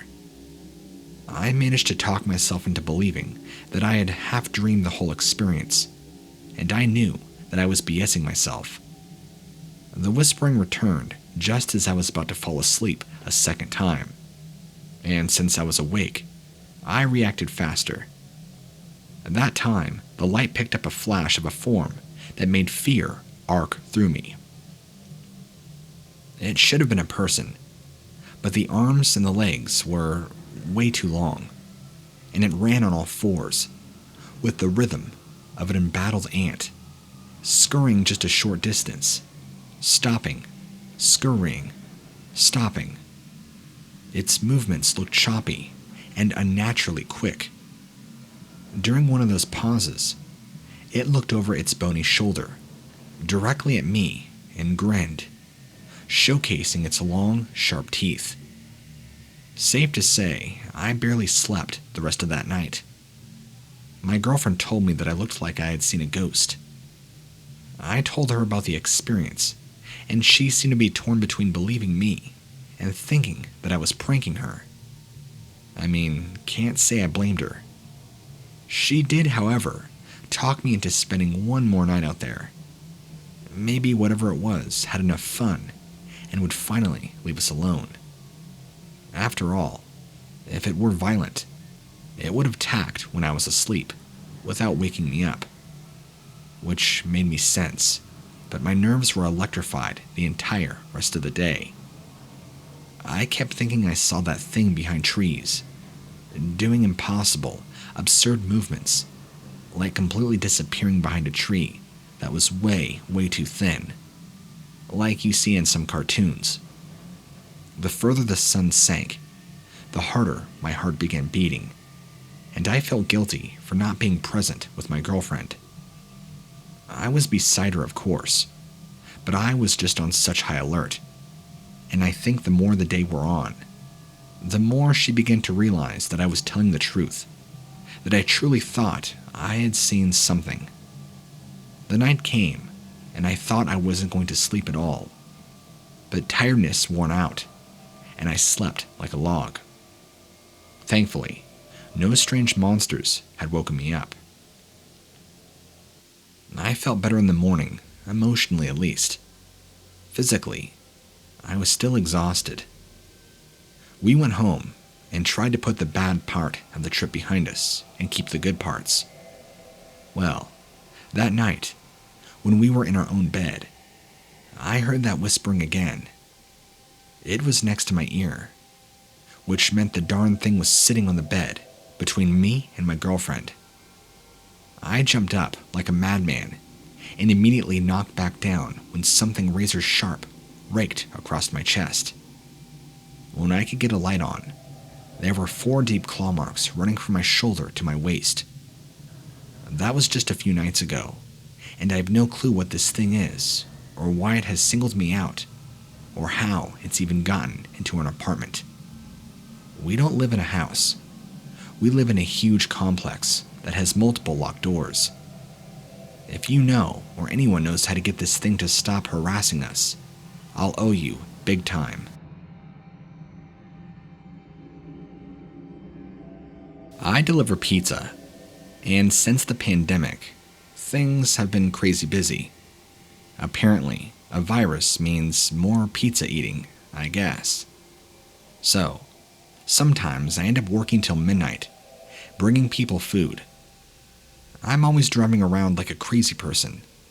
It's a good thing I don't get pulled over. I sometimes delivered to the station too, and the firehouse. It was during one of these really late nights when I saw something run out in front of my car. Something I had never seen before, and I'm going to say that I don't ever want to see again. It was plenty dark out, but my high beams were on, so I caught the thing that ran across in front of me well. I'd seen something move in the trees on the side of the road as I was approaching, so I'd already lowered my speed, in case a dog or an animal was able to run out. But when I saw what was actually crossing from one side of the trees into the woods on the other, I slammed on my brakes so hard and came to a full stop. Whatever it was tall, really tall. If I had to guess, I'd say around 8 feet easy. It was white, pure white, as if somebody had painted it that color. It was also really thin, and not just a little, like really super skinny. It was just made of skin and bones. The arms and legs were like sticks, and all dangly. The arms were so long that it came to its knees, kind of like some monkey. And then there was the face. It didn't turn towards me, so I could only really see the side profile as it raced past. But it looked like it was just a big white blob, with a big black blob for an eye, and just a big hole for a mouth. But as I say, it never turned to look right at me, so I don't feel like I could see it properly. It never did make a sound, and just ran from one side to the other. Didn't even seem bothered by me or the car. It moved real quick and was just gone. When I got back to the restaurant, one of the boys said he'd seen the thing a few nights ago, but hadn't wanted to say anything, as he didn't think we'd believe him. He looked it up and told us that it's called a crawler, a rare cryptid that is sometimes seen. Personally, I don't know what it was, but it sure was gnarly looking, and I hope I never see it again. Around a year or so ago, I kept being woken up by this weird noise coming from outside, and for various reasons, I had been sleeping downstairs, and the noise kept waking me around the same time each and every night. Well, after a few nights, I started looking out the window, but although I could hear something like banging and scratching, I couldn't see anything or make out where it was coming from exactly. After a week of feeling awful from being woken up, I moved back upstairs to see if maybe whatever it was less audible. I still at this point thought it was most likely to be some raccoon or possum. My direct neighbors were on vacation, so if these animals were up on their roof, they wouldn't know anything about it. Sure enough, like clockwork, same time as always, around 4 in the morning, I woke up hearing banging and scratching, and actually, now I am upstairs, it was even louder. This time, I went over to the window because I was much higher up, and I could see better. In fact, from this vantage point, I could see right onto the roof of the house opposite. And there won't be a day that goes by that I wish I hadn't looked out that window, because I finally saw what was making the noise, and it was not a raccoon. This thing was huge, very thin, very long. It resembled a person that had just been pulled and stretched out.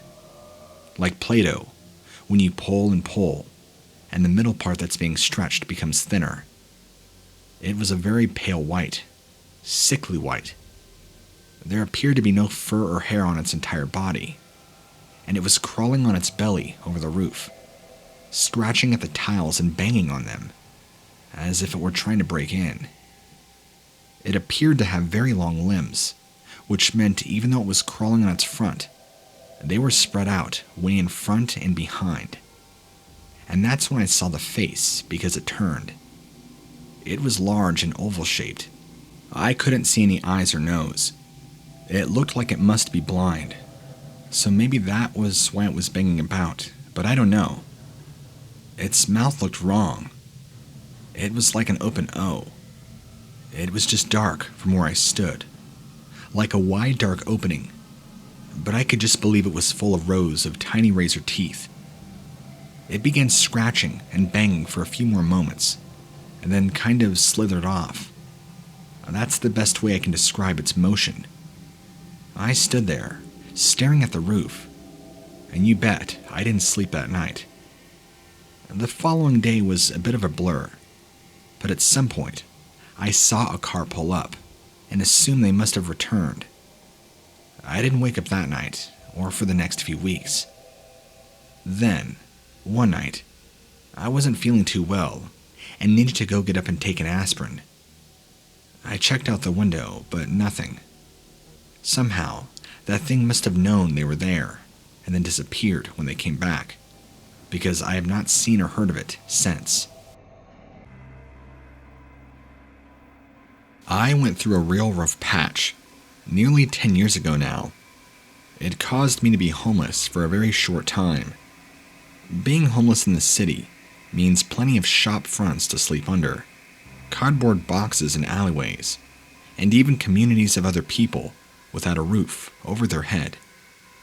Being homeless in the country means finding a big enough tree in the woods to give you some shelter, and fighting animals for food so you can actually eat something. It also means that sometimes you witness crazy stuff, all whilst hiding behind the trees. I've seen a couple of go deep into the woods for a special meeting several times, whilst I know both of their actual partners are at home. I've seen a guy talking to his dog like he's some kind of therapist, letting it all out to this canine doctor. And man, did he have some weird stuff to confess. Kids drinking, people smoking weed. Scandalous, but everyday people drama. However, one day, I saw something that was about as least as an everyday routine as you can possibly get. It was around early November time, and it was right when the evenings and nights were starting to take their toll. At the time, I'd managed to make myself a sort of den that I'd crawl into, having found various blankets and other stuff that I regularly raided. But it was still pretty freezing out, and I was beginning to worry about how I was going to last all throughout the winter, much less survive with little food. And there was also less food to gather now too. Several of my buddies seemed to be starting to hibernate, so at least I felt like I had competition for what food was left. I had a little fire going, having just enjoyed some rabbit that I caught, when I heard the sound of something moving really fast through the tree line. I usually tried to put the fire out, or at least cover it, so I didn't draw any attention to myself. But there was no way. Whatever was trampling through was a person. It sounded big, and animals usually don't come near me if they see fire. There aren't many predators out there, but I wanted to be prepared. The crashing and banging of this whirlwind was coming closer and closer, when it came to an abrupt stop, not too far away from where I was, settled in for the night in my little den. I could see just by the light of my fire a huge figure of some sort of creature. It appeared to be standing up on two legs, but also appeared as if it was in great pain, and it was flipping its great mass all over the place. I heard it howl and growl, and for a second in the light, I could just make out what it was. It appeared to be a bear. Now I was worried, as this beast was clearly rabid or diseased from the way it was acting. I just stayed very still, glad I was still partially hidden by my den and the trees I was around. I considered extinguishing the fire again, but decided not to draw any attention. And then, in the dull light of the flame, something even scarier had happened. I watched open-mouthed, and trying my best not to scream or throw up, as the bear seemed to shed its skin. The low light only allowed me to see so much, and I was grateful, as the whole process appeared barbaric. bones breaking and shattering, skin tearing, the bear screaming simultaneously. Thank God it only lasted for a few moments. And there stood exactly where the bear had been, not even moments before, was a man, naked, dropped to his knees and panting. He was back up and never made a sound. He eventually got his breath, jumped up, and ran off. I didn't recognize him, but then I only saw him from the back, and in such faint lighting from the fire. Plus, I was in shock from what I had just witnessed. I'm not sure I would be able to process this if I knew him or not. I've heard about werewolves, seen plenty of movies, and those movies also showed the whole man to wolf transformation. What I think I saw that day was reverse. It appeared that I saw a werebear turn back into a man, and it was every bit as horrific. I understand this sounds absolutely crazy, and probably fictional, and I never in my wildest dreams would have imagined this being remotely true, but I can't deny the truth of what I saw. My guess is that there was some serious black magic or curse involved. It's the only way to explain such a bizarre, supernatural phenomena. My family are originally from Russia. My grandparents have some incredible stories about the old land, as they refer to it as. One of my favorites was about an elder who lived in one of the villages, who everybody was afraid of, as they believed he had the power to shapeshift and transform into animals. Wolves, bears, you name it. But he had a primary liking to shapeshifting into a bear, or what we call a werebear, as Western culture realizes this. Since this particular legend was meant to have happened centuries ago, it obviously wasn't any proof other than the word of mouth retelling this story over and over. But my grandpappy also believed that he had seen this famous werebear, because, just like their lichen counterparts, they are immortal unless they are killed in a very specific fashion, and this one was still around when my granddad was just a boy. Just like a vampire, I guess, the man would walk about in the daytime and appear like anybody else. I guess he must have moved around a lot, as to not cause suspicion, or maybe he was just awesome at disguises. Anyway, when Grandpappy knew him, he was still something of a loner, a village weirdo, a large lumbering man who was good at manual labor, but not much of a conversationalist, which seemed to suit him fine, as he was able to keep to himself without drawing too much attention. But of course, that kind of man does attract a certain attention, that of children who like to dare each other to do stupid stuff, like follow the funny man one evening and see where he goes, which was exactly how it came to be that my own grandpappy followed him into the woods one evening after having been dared by a group of older boys. Being nearly 100 years ago, there were no streetlights, not in a tiny rural village in Russia anyway. But thankfully, it was a full moon, so the light of the moon gave enough light. He said that he followed the guy right through the wilderness until he got to this sort of shack. My grandpappy was about to run back and tell the boys when the man ripped open the shack door and began screaming. Of course, the most sensible thing to do right then would have been to run far away. He just clung to the tree and prayed this giant of a man who was madly screaming and howling was maybe just having a mental break and needed to go out there and let off some steam. All of a sudden, he heard this terrible cracking sound. Cracking and screaming. He just stood there, terrified and mesmerized, as this huge hulk of a man changed from a man to a bear. A huge, hairy, massive, powerful man-bear with ginormous paws and claws. It began howling and stumbled off, smashing through brush. Once this thing had run off, my grandfather raced home, flooding with tears. He said he never told the other boys or anybody what he'd seen. He was simply too afraid, as if somehow retelling the story would make it all too real. But he made sure to never go anywhere near that man again. And that's my grandfather's story. He's always been pretty upfront with me about how real it was, and has never lied about it. Now, could that have any correlation to modern-day werewolves or werebears? I don't know. I like to think of it that he was cursed. When I was a kid, a group of us went camping. School or church group. Something like that, which I can't quite remember. Anyway, it involved woods and a river, and a whole lot of water activities like whitewater rafting.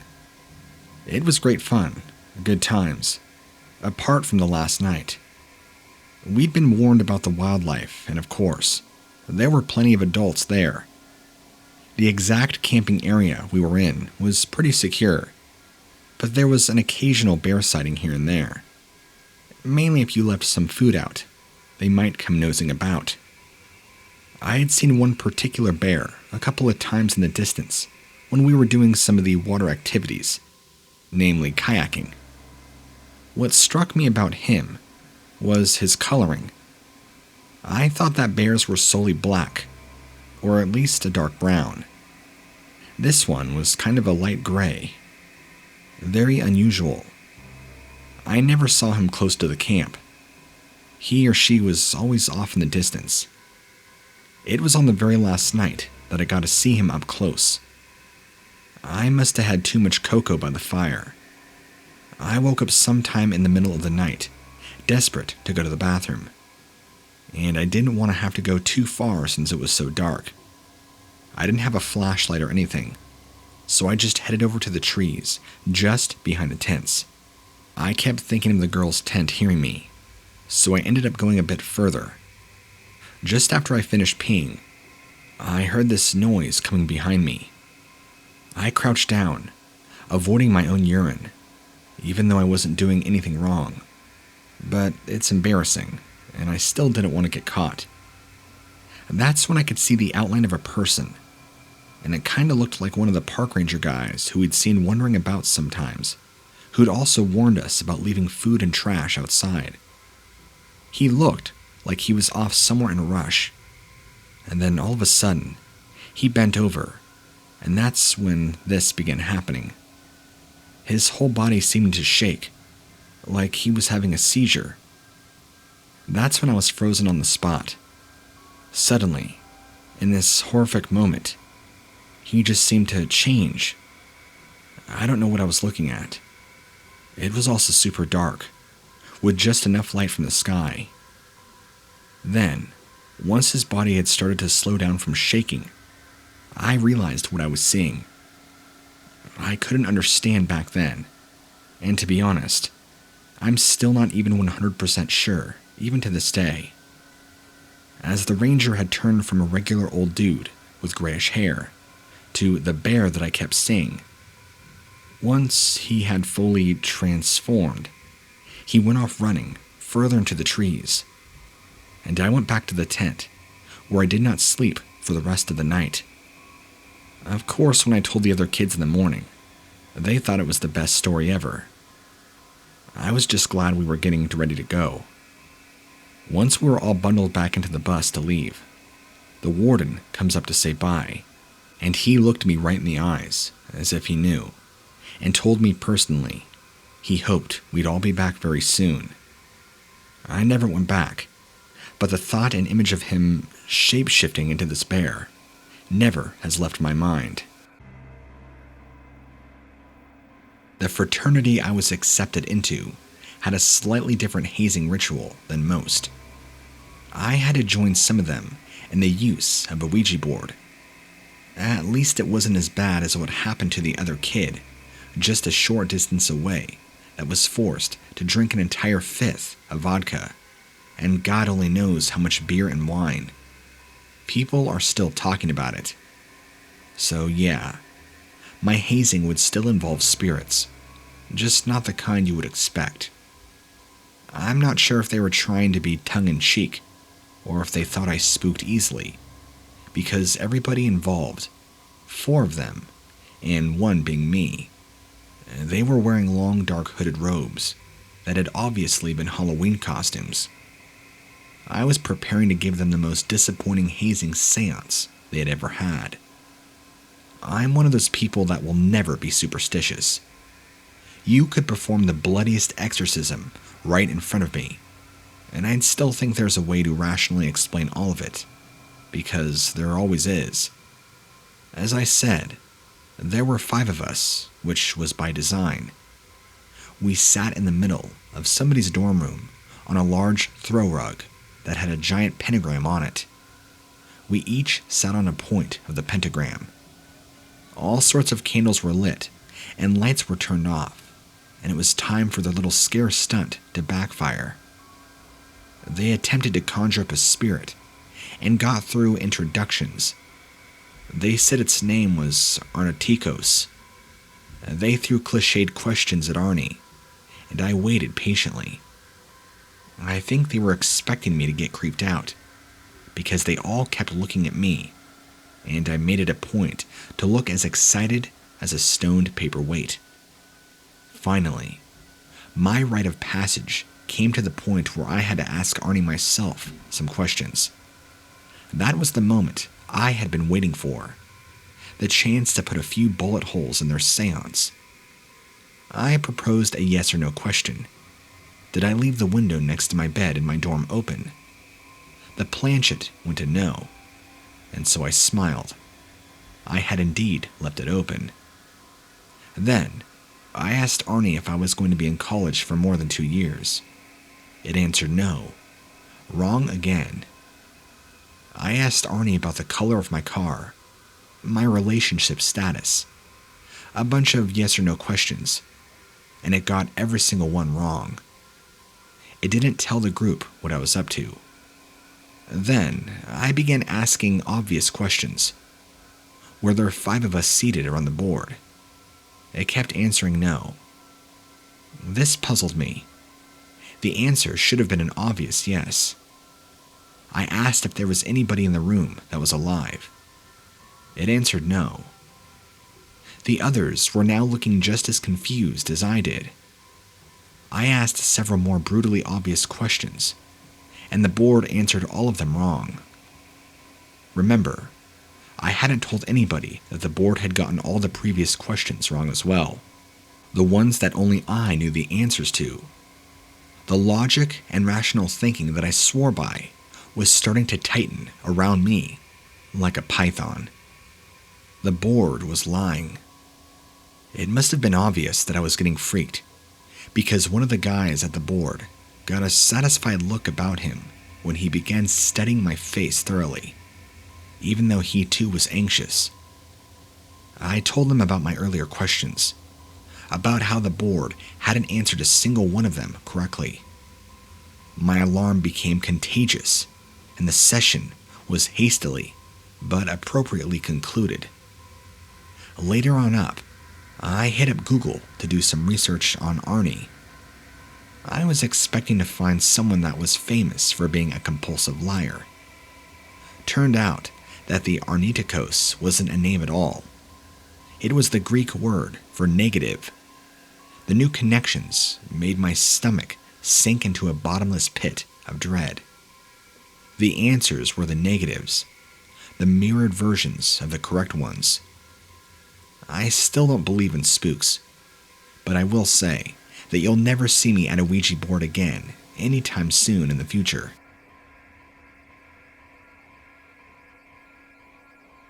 A while back, I used to run with a really dark crowd. Dark, as in frequent use of heroin, drugs, making a living of selling off said street drugs, and not discriminating between a business deal with an adult and a business deal with children that had gotten taste for the stuff. People having a way of disappearing when they didn't pay off their tab. You get the picture. That used to be my life. You only cared about how bad of a life you were living in between fixes. When you were experiencing the fix, and when you were focused on getting the next fix, you didn't really care about much. Myself and about 10 others had formed something of a little cooperative. We weren't exactly a gang. Maybe we were something like a loosely organized company, or a guild, as nerdy as that sounds. But between all of us, we ran a good business, where there was enough cash flow to keep all of us feeding our addictions. If there is something sensational on the street, we get to it and try it. This doesn't mean things are always great. Drugs are drugs, no matter how close you get to people. But despite all the drama and discord that came with abusing substances, we managed to continue to work together. My personal wake-up call came with the arrival of some new big thing, and it wasn't a substance. One of the girls in our group was carrying on about how she had discovered the most amazing high she ever had, and this high was just as intense the 10th time as it was the first. If you've ever gone down the road of hard drugs, you're always chasing after that first high. So, the idea of such a thing intrigued the entire cooperative. Everybody tried it together, except for me, because just by coincidence, when they were trying whatever it was, I was out, quote-unquote, taking care of business. It wasn't until the 5th or 6th time they were going to get this new great high that I was finally able to join. Everybody was excited to see me experience it. There's something about the spirit among them that bothered me. It almost felt like an initiation into some strange religion. I mean, they really were together in this. It used to be that when we all got high, some people went off by themselves. This was a group experience. I was taken into one of the rooms where candles had been lit, and I fought off a wave of anxiety, but I couldn't fight off the strange chill that was in the room. The air felt like it was ionized, and every hair on my body stood on end. Everybody gathered around a board that at the time was only vaguely recognizable as a Ouija board. I mean, I've only ever seen such a thing like 3 times in my life. They began talking to somebody in the board named Z. A bunch of them had their hands on that strange little plastic thing that slides around the board. Several times, I thought that it was sliding around by itself, and their hands were just hovering above it, but that could not have been possible. And then, as if on cue, everyone turned their heads upward to the ceiling. This euphoric warmth began to spread all throughout my body. It was the eeriest thing I had ever experienced, and yet strangely the most intoxicating. I made the mistake of opening my eyes to look around. All of my friends had their eyes rolled back into their heads, and what looked like saliva with blood running out of the corners of their mouths and staining their clothes. I wanted to leave, but this invisible force prevented me. That didn't help. I fought it as much as I could, but the force anchored me in place, and the more I resisted, the stronger the force became, until I felt like I was being constricted.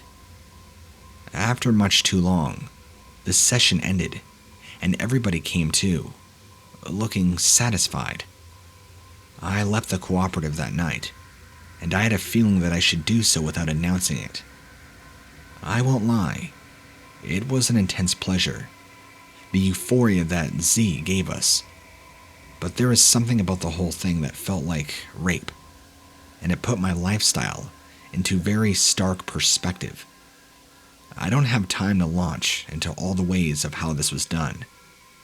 Suffice to say that I've cleaned up my life from hard drugs and strange spirit entities.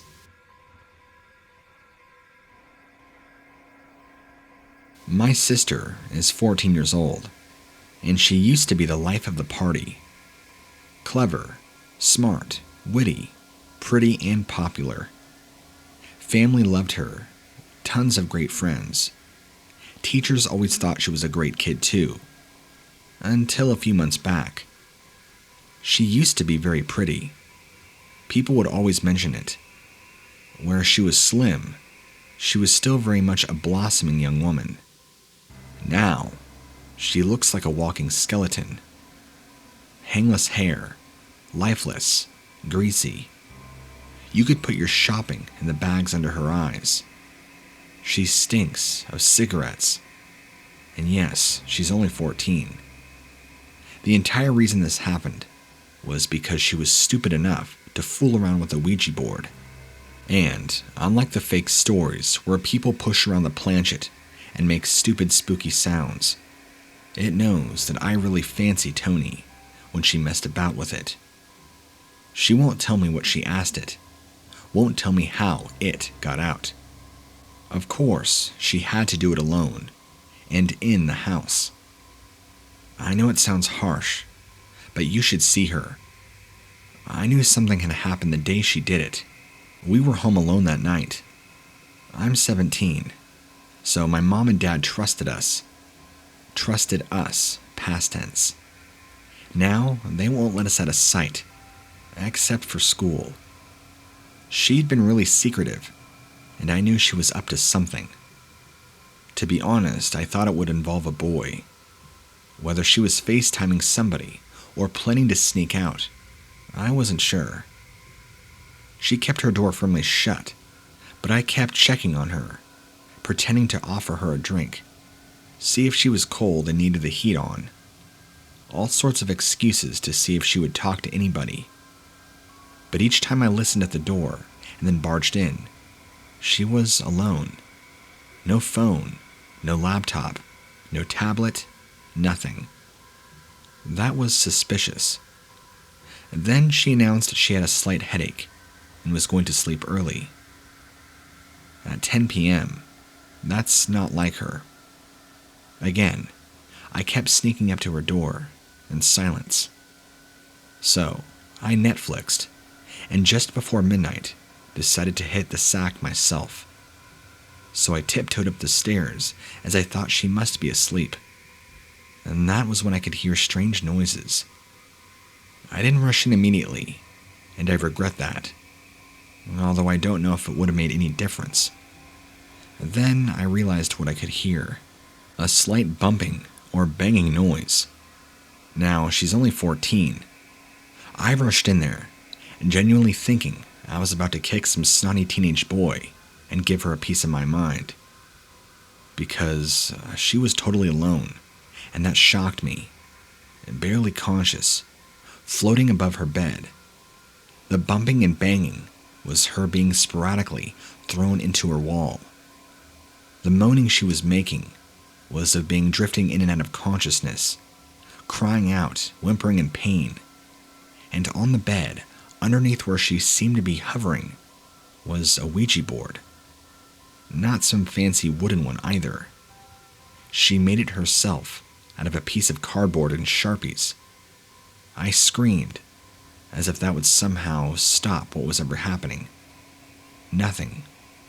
She didn't even acknowledge I was there. I tried to grip hold of her, pull her down, but whatever force was keeping her up in the air was stronger than me. So I ripped up the cardboard, rushed into the bathroom, and flushed it all down the toilet. I began pleading with it, even though I had no idea what it could be.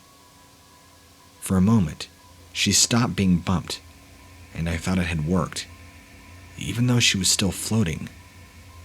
But it had just been to mock me, and then her body began being slammed up against the wall even harder.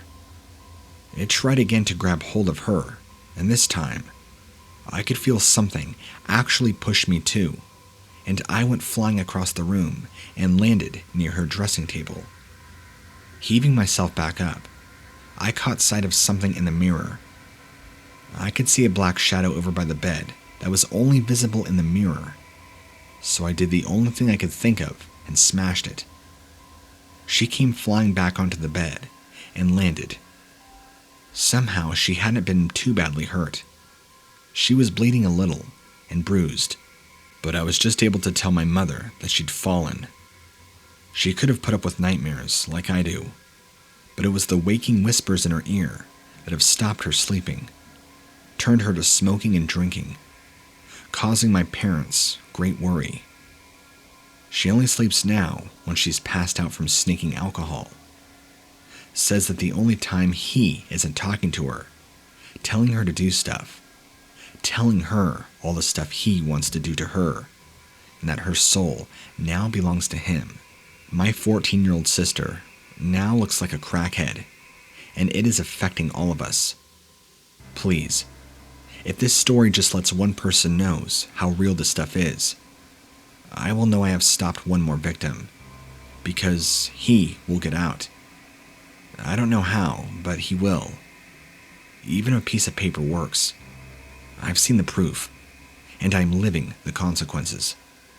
If you could offer any advice to help me, I would greatly appreciate it. Thank you.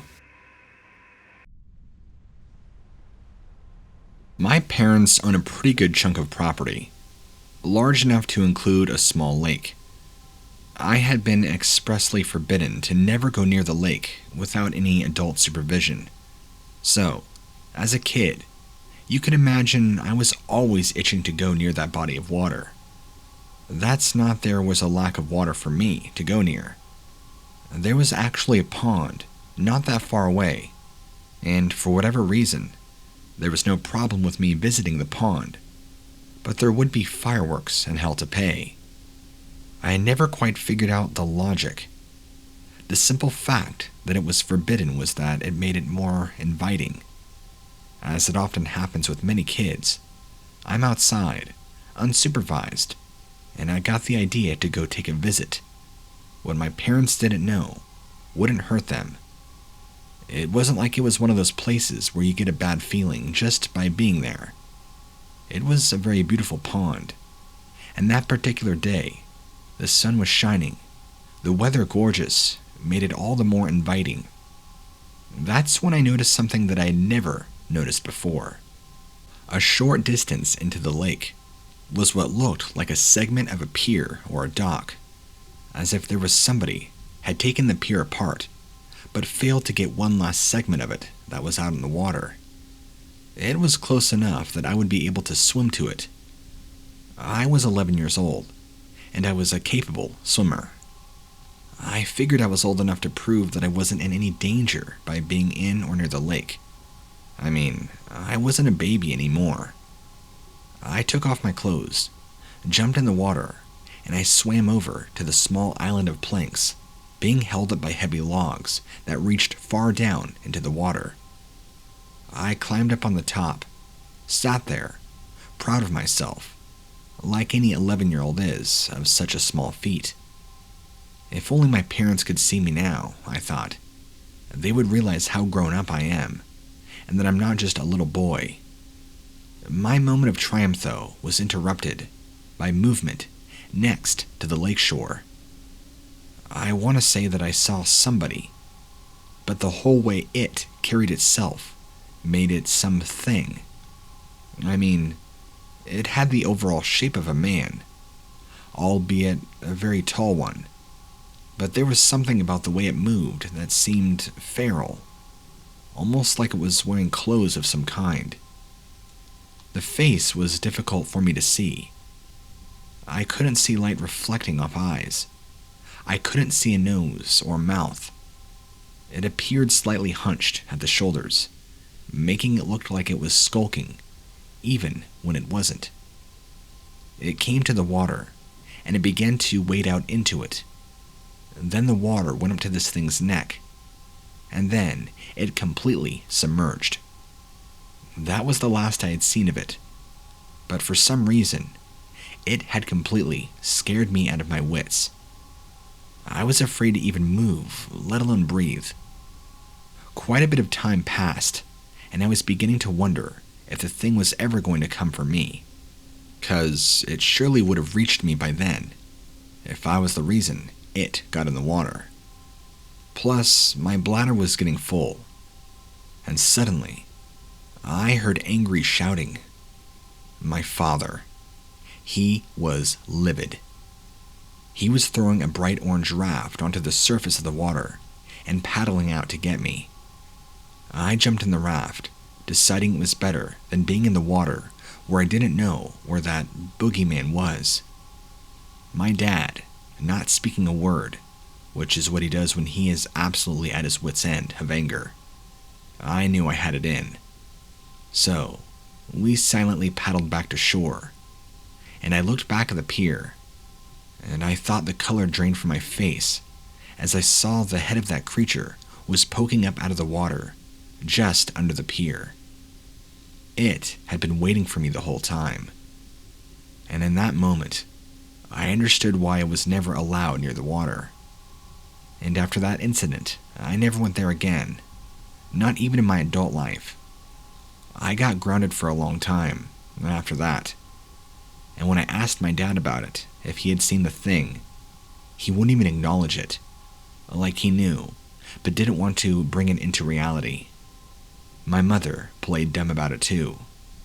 Even to this day, I'm well into my 30s, and both refuse to even acknowledge or talk about it. Very strange.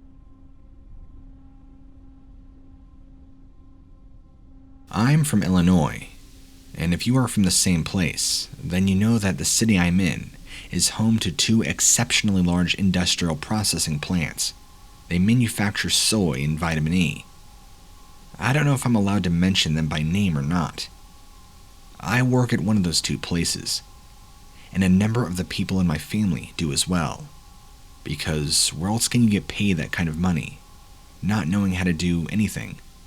Push a broom, roll a paintbrush, don't get crushed, burned, impaled, or eaten. You don't know about things that can eat you unless you actually work at those places. Think about it. When you have places that separate vitamin E from other nutrients, it's impossible for them to capture all of it. Some of it goes out in the runoff, since it's environmentally safe, because after all, it's just food and vitamins. Well, unbeknownst to the casual outsider, there are rats and catfish that have nothing to do all day but eat that same runoff. They have no predators inside the facilities. So what do you think is going to happen to an animal that has no need to take shelter from predators and an endless supply of nutrient-densely packed food? They're going to increase in size. If this story makes it on air, I wholeheartedly challenge your listeners to fact-check the same story. My dad worked at one of these facilities before I did. He said that he and 3 of his coworkers were down by one of the lagoons when one of them accidentally dropped a torch in the water. As deep as their pockets are, you don't just go losing expensive equipment like that. Not if you're planning on a long-term career. The guilty part waded out into the water and found that it was deeper than he expected. Now you can imagine how foul the water must be, considering the state of the air when you go over the bridge over the entire facility. My dad's coworker was facing the prospect of having to go under the water to get the torch. Here's where everything happened quickly. The guy steeled himself, held his breath, went underwater. My dad glimpsed something dark and slick and shiny, with a long fin on its back, crest the water for just a moment. There was a brief disturbance in the water, and then it was over with. The guy never came back up. Dad and the other guy raised hell over it.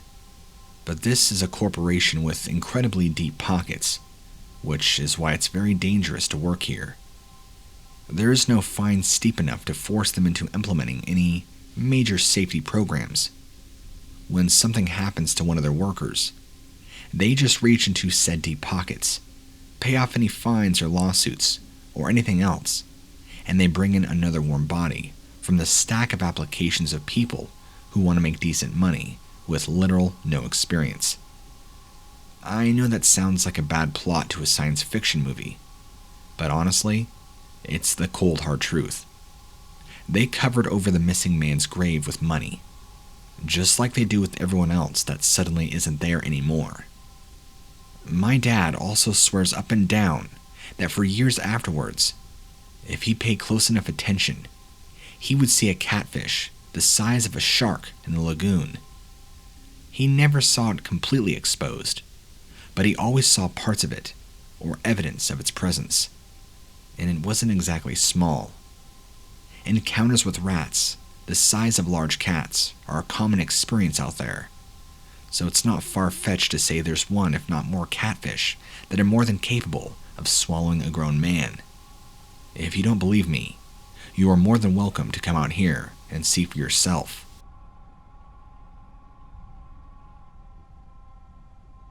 I lived in a small town that had a lake at the very edge of it. The lake was just about as big as the town. That either says something about how small the town was, or how big the lake was.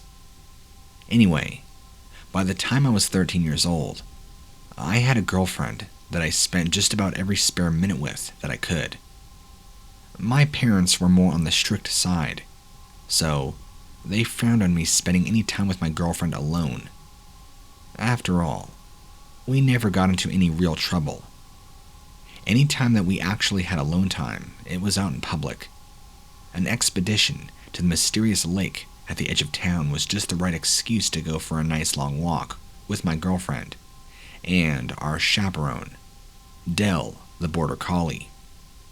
We kept our eyes out for any signs that would say something like no trespassing or private property. But we didn't see anything. We didn't have any reservations about exploring. The waters are pretty still, with the exception of fish that would dart away when they see you. One of them was an exception. It lay there in the shallow waters, thrashing. It got my curiosity up, and I wondered if it was injured. It didn't look like any fish that I was used to seeing. It seemed to have a long body, and a peculiar pinkish blue color, with shallow veins. Even in the daylight, I could tell that it had a few highlights of bioluminescence. I looked to see if maybe it was wrestling with some kind of parasite that had latched itself onto it, asking my girlfriend to find a stick so I could try to help it along. But it was when my girlfriend actually approached with the stick that Dell suddenly went berserk, and she put herself between us and this thrashing fish. She barked at it with all the fury I had never seen in her before. I tried to edge past her, but she refused to let me in. She even began lunging at this strange fish in the water, as if she were trying to intimidate it going away, which of course it wasn't. Then, she couldn't help herself. She attacked it. The minute she connected with it, something I can only describe as a giant leech coming up out of the water and totally enveloping my dog whole. The muscles on its body began crushing my dog, and the disturbing, traumatic sound of crunching bones, along with her muffled whimpers under this thing's flesh, crushing my sanity along with her body. The thrashing fish must have had some kind of organ that performed a similar function to that of an angler's fish lure. Look, it's hard for me to talk about. Part of me died that day. I had never seen or heard anything more horrible than what that thing had done to my dog before in my life. It's still something I don't really like to dwell on. My dog died a horrible death, and I had to see it. It was like watching something out of a horror movie, except this wasn't a horror movie. This was real life. I rarely drink, and I have never taken any kind of illegal drug. I do feel the need to clarify that before I tell this story, as it seems so unbelievable. You know how sometimes you see something that isn't quite right, but you just can't quite put your finger on it. You stare and think that it isn't right, but your mind won't quite process what the odd thing is. This happened to me one day as I was driving through this huge forest of trees. It was a pretty decent road, but all you could see for miles and miles were just trees. Then, there would be a gap for about a mile of just fields, and then more and more trees, for miles. There were signs on the road to look out for deer and any other forest inhabitant that might decide to jump out in front of you. I was being cautious. Sure enough, I see a deer in the tree line, which is in no way remarkable or unusual. Except, this deer seemed to be moving in an odd fashion. Needing to keep my eyes on the road, I couldn't just stare at it, but there was something weird, something nagging me. It followed alongside the trees for quite some time, and this began to ring alarm bells. Shouldn't it be tiring? How fast did deer run? It was coming up to one of the stretches where the trees seemed to disappear for a short time, and there was just great swaths of grassland before more trees. Just as the deer passed the last tree and ran out onto the grass, it struck me what was up with it. The legs didn't appear to look right. Rather than that super skinny Bambi-esque wobbly legs, these were stronger and reminded me of canine legs. What happened next afterwards seems like something out of a Hollywood movie. As the deer continued running, I kid you not, it began to change. Right before my very eyes, as I was driving along, and how I didn't crash, I don't know. There was no way at the time I was looking at the road. Here you go. This deer began to turn into a wolf. The transformation seemed to only take a mere few seconds, and there it was, a wolf. No sign of the deer anywhere. There's nothing else around, and just this one creature that had literally changed from one animal to something completely different. It gave a sort of weird high-pitched howl that sounded not normal, and then ran off even faster than the car into the next set of trees. I floored it, not to try to catch up with it, but to get as far away as possible. I had no idea exactly what it was that I saw, and I didn't want to know.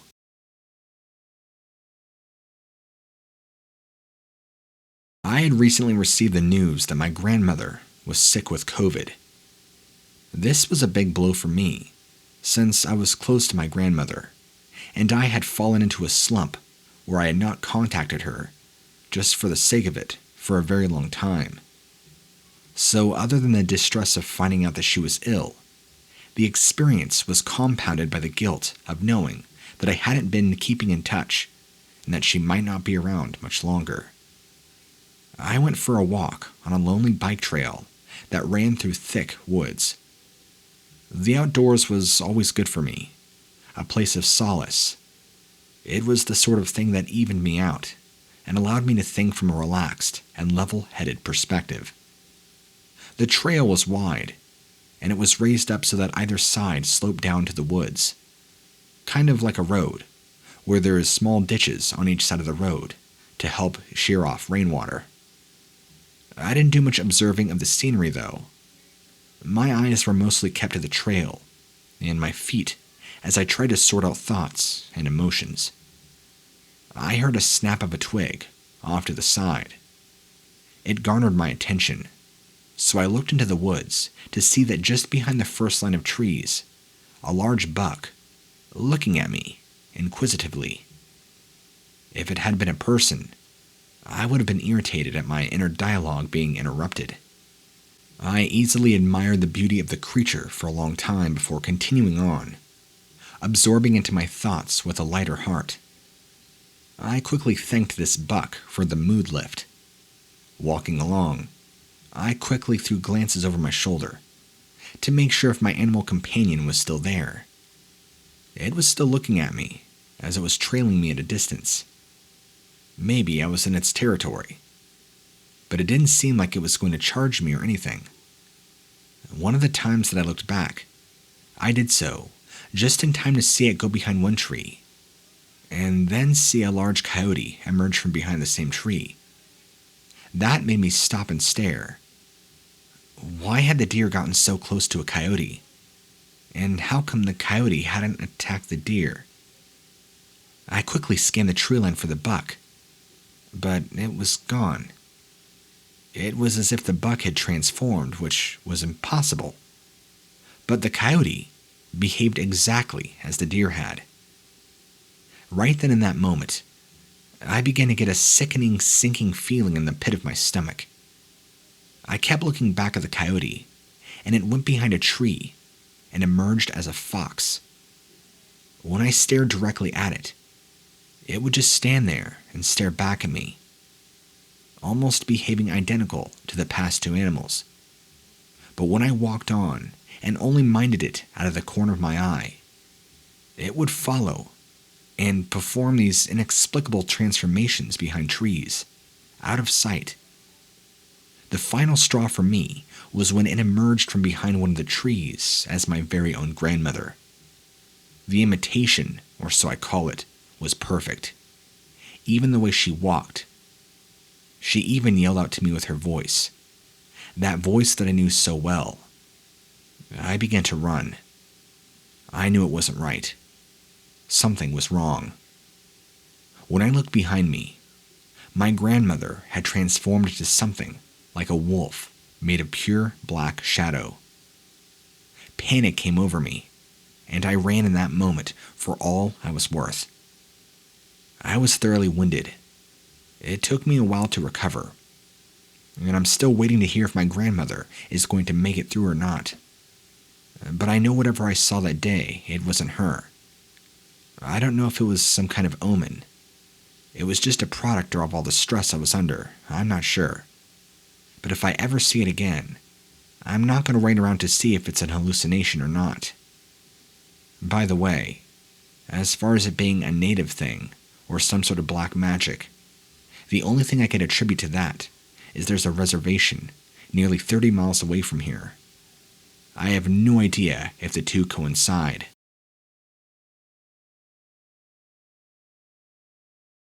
I will never forget the time I was walking home from my girlfriend's house one day when I was in high school and saw something that should never have been possible. It was a dark and cold evening, since it was late fall, and I was doing a sort of fast walk jog to move and try to get home faster. My hands were shoved into my pockets. It was freezing. I had to walk through the play park and jungle gym area that is behind houses. You have to be careful, as there's also a lot of stray dogs. Unfortunately, owners around there weren't very responsible. Now, when I first saw the dog, it wasn't exactly a shock, even though I couldn't see its owner. Still, a dog in a park. Not surprising. I carried on, and now this dog began to follow me. Something was different though about this dog. The eyes were strange, and it kept following me. There were still no signs of the owner, no one calling out. I shouted to it, "Go home." I was beginning to feel weird and awkward. Why was it following me? I was nearly home, and it still followed me, and this odd sense kept growing and growing. So, I stop before I get to my street. It stops too, looks at me. I can see now clearly what was bothering me. This dog had very bright, intelligent blue eyes. They didn't exactly look like dog eyes. Not like blue eyes you'd see in Alaskan Malamute or a husky. Not like that. Now bear with me. They were human-like. Suddenly, there was a loud noise that startled me, and I turned to see a car coming down the road, blaring loud music. I quickly turned my attention back to the dog, but the dog was now gone. Since this road was straight, I couldn't see or rationalize how it could have disappeared, at least without a trace. Then, I caught a slight movement out of the corner of my eye, close to the wall that was next to the sidewalk by the houses, and out of the shadows stepped a man. A man who had very much not been there a minute or two before. That had no way of just appearing any more than the dog could have just disappeared. And as I saw him more clearly, he had the brightest blue intelligent looking eyes. exactly like that dog. I didn't care about not going home or following. I was so scared, I ran. I didn't hear any footsteps follow behind me, and once I got home, I allowed myself to think about it. It couldn't be true. It seemed as though I had been followed by a dog who turned into a man.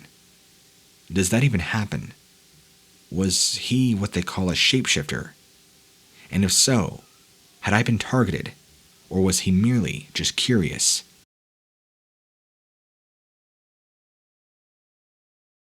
My aunt and uncle hosted the family reunion every year. They were young enough to do it, and they certainly had the living space to. We were not a small family by any measure, so when it was time for the reunion, their backyard, as you can imagine, was packed.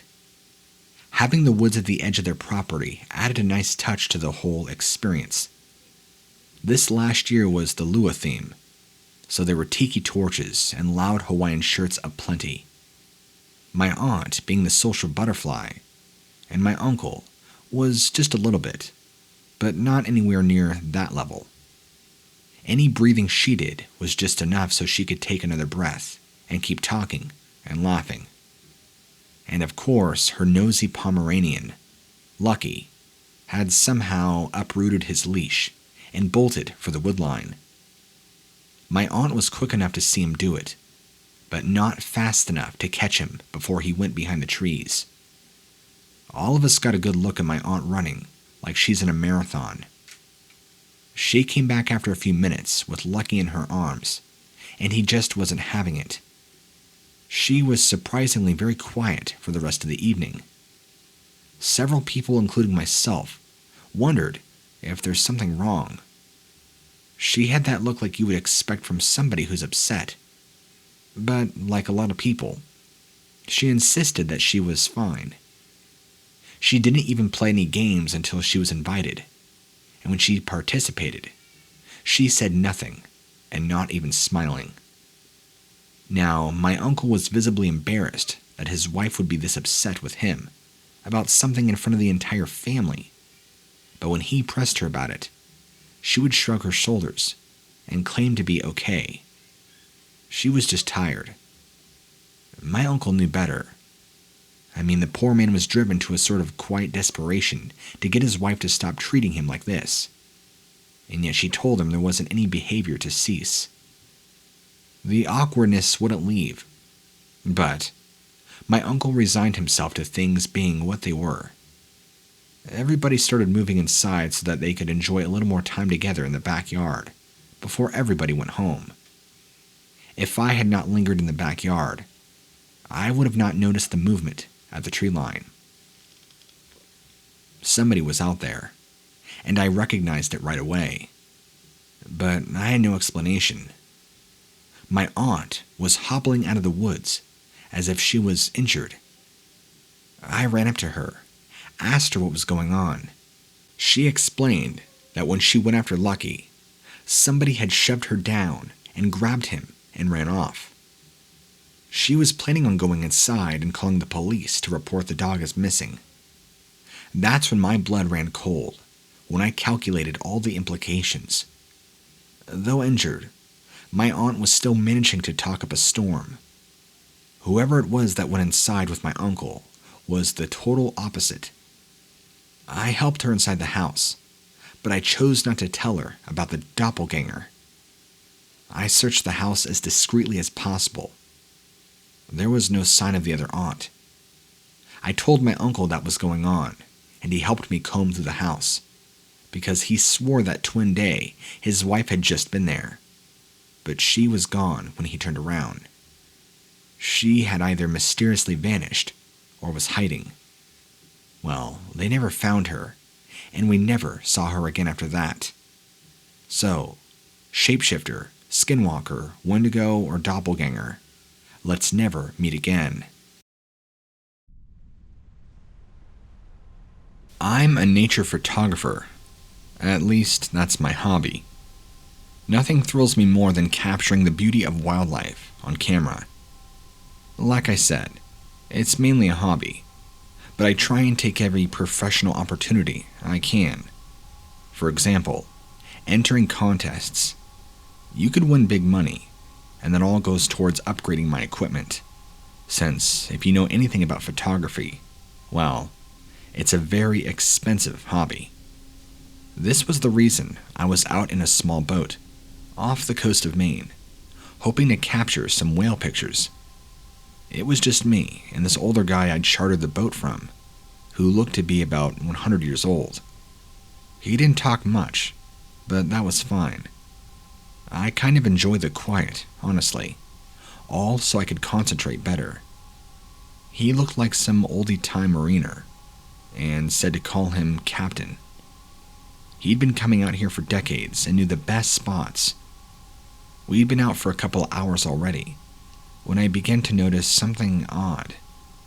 I've seen many unusual abnormalities in nature over the years. You don't necessarily need to believe in monsters once you've seen deformed calves or two-headed piglets. There's so many unusual and freakish creatures in the wild without needing to invent things to fit for a horror movie.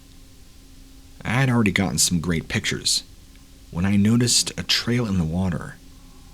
It looked like blood, and I wondered if there might be a shark. When people think of Maine, they conjure up whales and of course lobsters, but there are a lot of sharks. The captain had a gun with him, just in case, but I couldn't see the telltale fin sticking out of the water, and there didn't seem to be the usual mad panic when the other sea life senses a large predator. Then, I caught a flash of an unusual-looking tail splash out of the water. It was unusual because it appeared rotten and skeletal, if that makes any sense. Reminded me of a cartoon fishbone, and the trail of blood was all around it. The captain didn't even seem remotely fazed, but then he didn't seem to have any sort of facial expression at all, besides mono. Maybe he'd seen this before.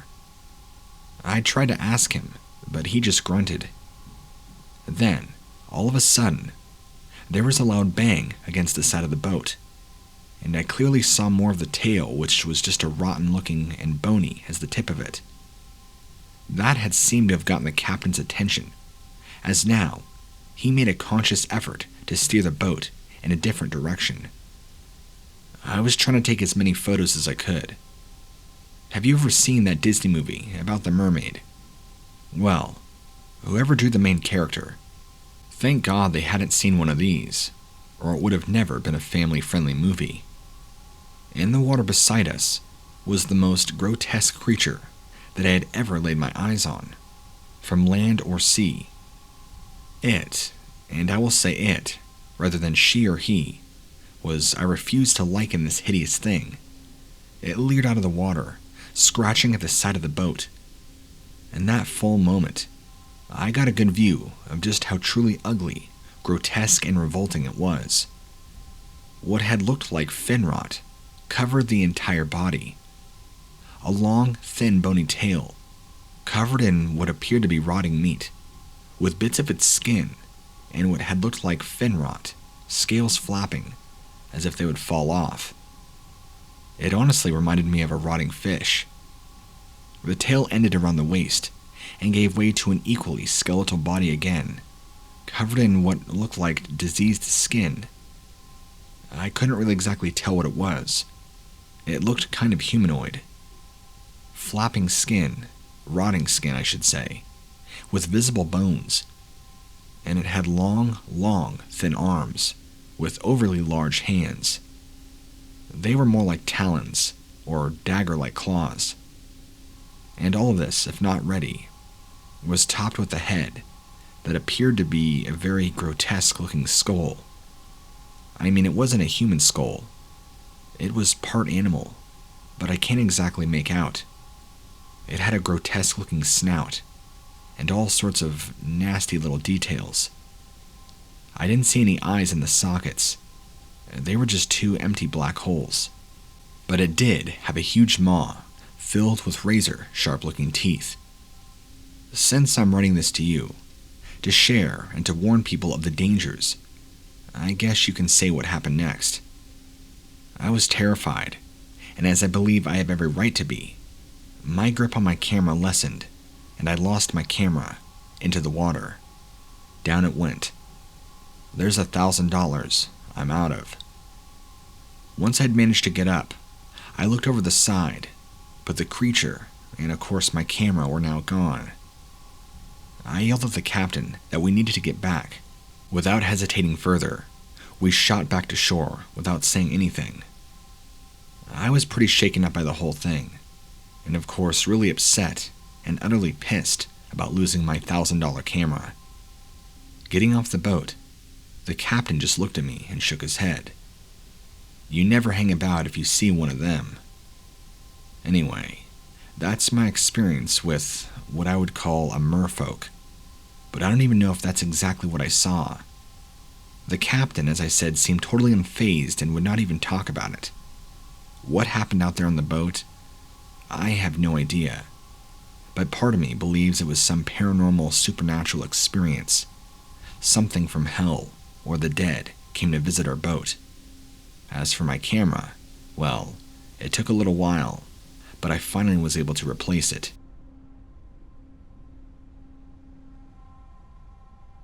I live on the coast in Cornwall in the UK.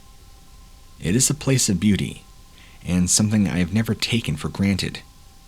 In fact, one of my favorite things to do is to take a long walk along the beach, especially early morning before the crowds begin to arrive. The sounds of the ocean is incredibly peaceful and gives this overwhelming sense of calm. Even if the waves are lashing, it still makes me feel good. In fact, sometimes when the sky is dark and the rain is hammering down and the waves are angry, those are my favorite times. And it was during one of these storms that I saw something very unusual in the water. I almost didn't go out.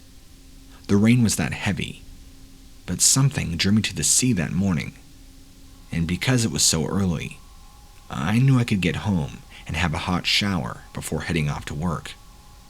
So I went. It was early and so wet that I could hardly see. The rain pelting against my skin in a way that it hurts. I remember thinking to myself that I must be mad, yet I felt strangely compelled to carry on. It was almost like there was this voice in my head. You must continue with this walk. Fighting against the rain and barely being able to see where the weather stopped and the sea began, I saw something moving in the water. Due to the visibility being nearly at zero, it was incredibly hard to determine what it was.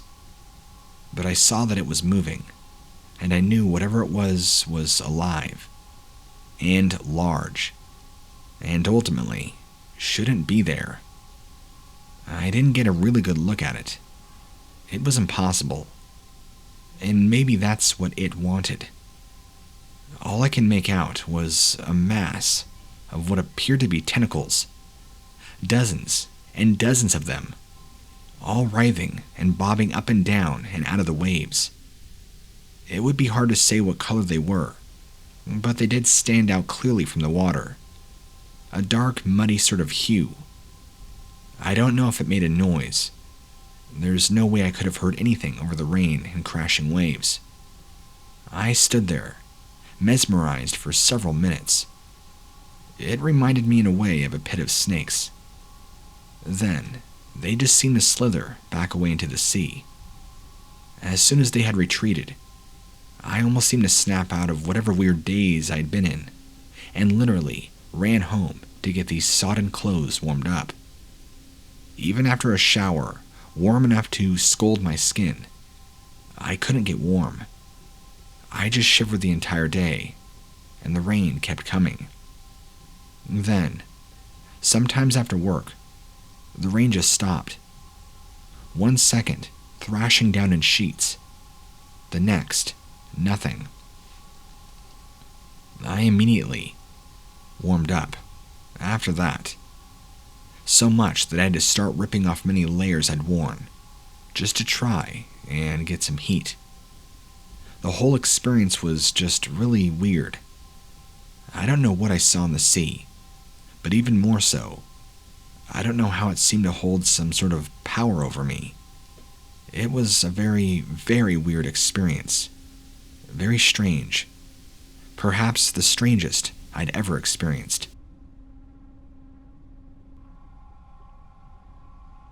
I work as a sea fisherman, catching various produce for a very large supermarket chain, and it isn't uncommon to find something other than fish in my net. I get all sorts of surprises, more and more nowadays. I guess it just shows all the stuff people dump in the sea does not just float to the bottom or rot away. What a shocker, I know.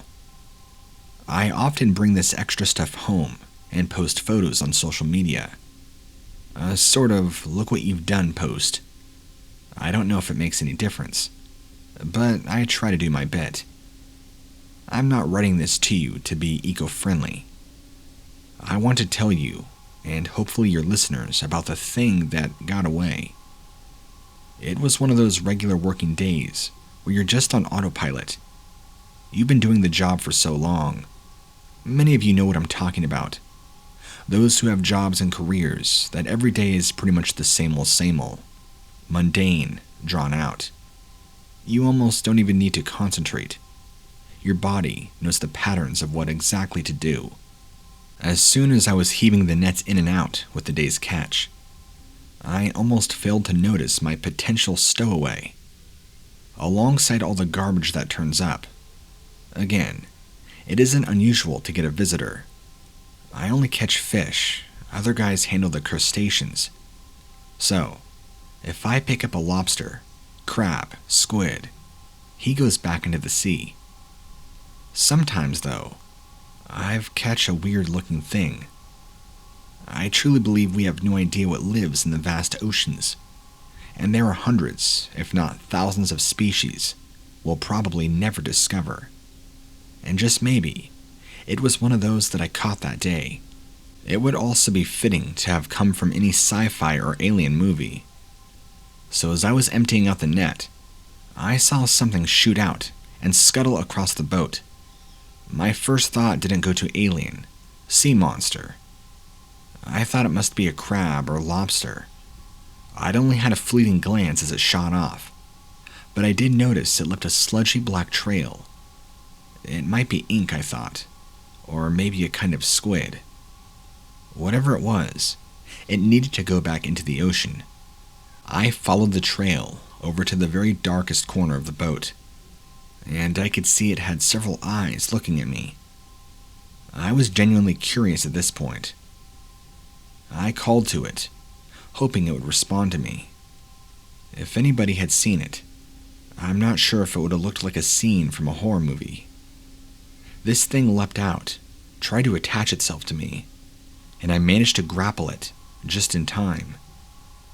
The best way to describe it is it looked somewhat like a giant scorpion-esque lobster-type crab with too many eyes and nasty vicious pincers and a really long stinging tail.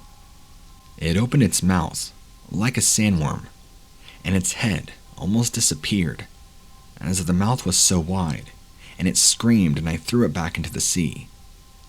That description doesn't do it justice, but it's the best I can do. It also left some of that black sludge all down me, and I spent the next few days violently throwing up. I honestly think that it had some kind of low-dosage poison in its system. I don't know what it was, but if I get another in my net, I'm quitting. I serve as a park ranger at a park that seems to have far more playground than actual park, which means there's tons of child traffic most days. But of course, my most days. This was back in the year of 2018, long before any crazy pandemic of any virus. There was even more on the weekends and on days that school was out. I'm older now, so my kids are grown and gone. So I enjoy my job when I got to see kids nearly every day. They didn't really seem to notice me though. I just kind of blended into the background, which is why it caught my attention one day when, on a very busy weekend, there was a little girl at the far end of the park that was smiling and waving at me. I looked around to make sure she wasn't waving to a friend or a parent or something, but no, she was looking straight at me and waving. I smiled and went back, kind of chuckling to myself, since most of these kids don't pay me any mind. My mood seemed lighter for the rest of the day after that. The following day, which was Sunday, there was just as much of a population of kids at the playground that were all scattered about. And I remember to my surprise there was that same little girl that had waved at me the day prior. She waved and smiled just as enthusiastically. My heart melted and I waved back.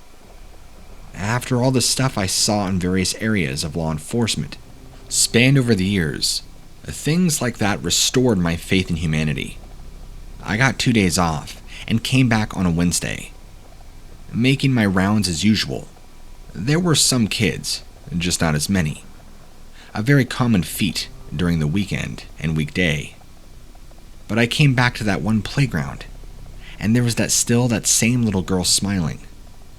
She was always wearing that same outfit, and she was standing in the exact same spot. That's when I began to feel differently, and even felt an open pit in my stomach. So, I smiled and waved back to her, when I noticed that she never stopped smiling, or waving. The only thing that seemed to have changed is that she was smiling bigger than the very first time that I saw her, and maybe she seemed more thin. She was near, back to a cluster of bushes that seemed to be right next to the general area, but were actually a bit further back. I decided to approach her to see what the real issue was, and as I did, I was hit with a horrifying odor. The stench of death and rotting flesh. There's a rope that was tied around her neck and her left arm in such a way that she would stand upright and have her arm raised slightly. When the bush swayed in the breeze, she looked like she was waving. Without getting into any gruesome details, she had been horribly mutilated to show that she was smiling and waving. Again, since it dealt with children, this made me disgusted. I got very dizzy, and I had to sit down. How was I the only one who had seen her since Saturday? I immediately called out and filed a report. Even my superior thought my story was strange and even suspicious, because they too wondered how I was the only one who had seen her. I wish I had a better explanation, and I feel like there were 2 deaths during the whole situation. Hers and my faith in people.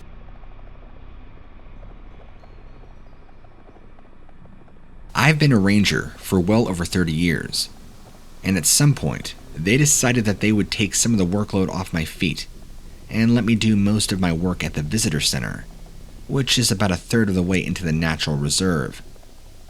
My body appreciates their consideration for the condition that I'm in, but my mental health doesn't. Keeping on the move and always on patrol was my way of coping with things.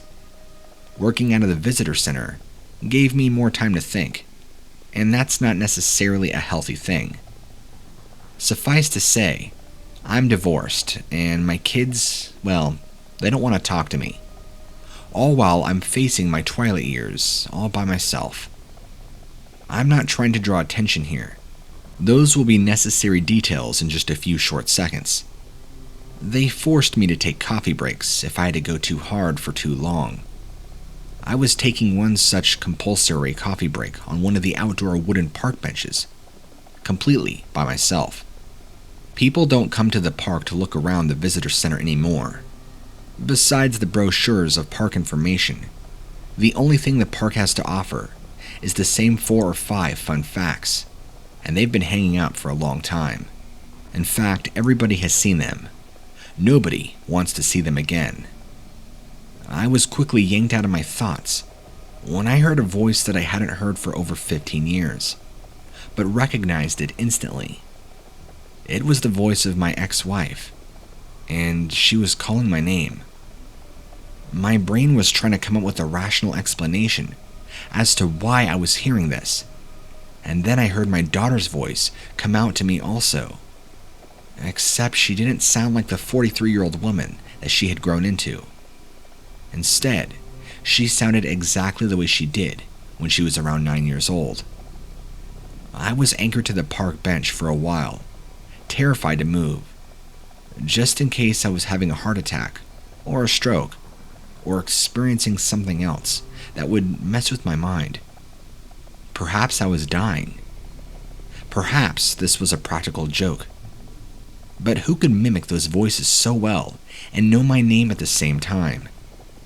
I decided to try a more tactical approach. I would come towards the voices, but I wouldn't answer them. There were long pauses between each call, as if my wife and daughter were waiting for me to answer. But then they would call out again, and it was in those moments that I would pick up on the direction that they were coming from. Unless my ears were lying to me, it sounded like they were coming from the woods that came right up against the physical building of the visitor center. I stepped to the trees quietly, resting when there was silence, and walking when I heard the voices. I approached the opening in the trees, and they couldn't have been more than 14 feet in diameter. It was also clustered by some low-growing shrubs. I remained hidden as best as possible. It didn't sound like the voices were coming from nearby. They were coming from that very small clearing. I didn't see how it could be possible. If my wife and daughter were there, they'd be visible, clearly, unless they were lying down well in the shrubbery. So I stared for what felt like forever. But then a shape slowly rose out of the growth, and it appeared to have 2 large black eyes that were proportionate to its head, the same way the eyes of a fly are proportionate to its head. Everything about it was just a little too long. The neck, the shoulders, the arms. It did not stand up to its full length, just high enough to get a good look around before opening its mouth and speaking with both the voices of my wife and my daughter in one, calling out to me, asking where I was and what was taking so long. Then, without noticing me, it slowly sank back down. I could see its pale ribbed back, bent over and underneath topmost of the leaves, where it did its best to try and stay hidden. I took out my pistol, and I shot as many times as I could, before I realized that there was a problem. At least 2 good hits hit on its flesh before it sprang up and ran. I don't know if the other 3 or 4 shots hit. Miraculously, I was able to slip back into the center and not have to offer an explanation to anybody important. The older girl there that works behind the front desk asked if she had heard something dangerous, and I just told her that I saw some kids setting off fireworks. My ex-wife may be many things, but somebody with the ability, let alone the intelligence, to send some strange forest monster after me and lure me out with the sound of her voice isn't one of them. After that incident, I've kind of given into the urging of my superiors to spend more time in that area and less time tromping around outside. There are clearly more forces at work in this world that know more about me and know me better than I know myself, and the less I have to tangle with them, the better. I apologize in advance for my story being so long, but I figured I would give you the unfiltered version. Thank you.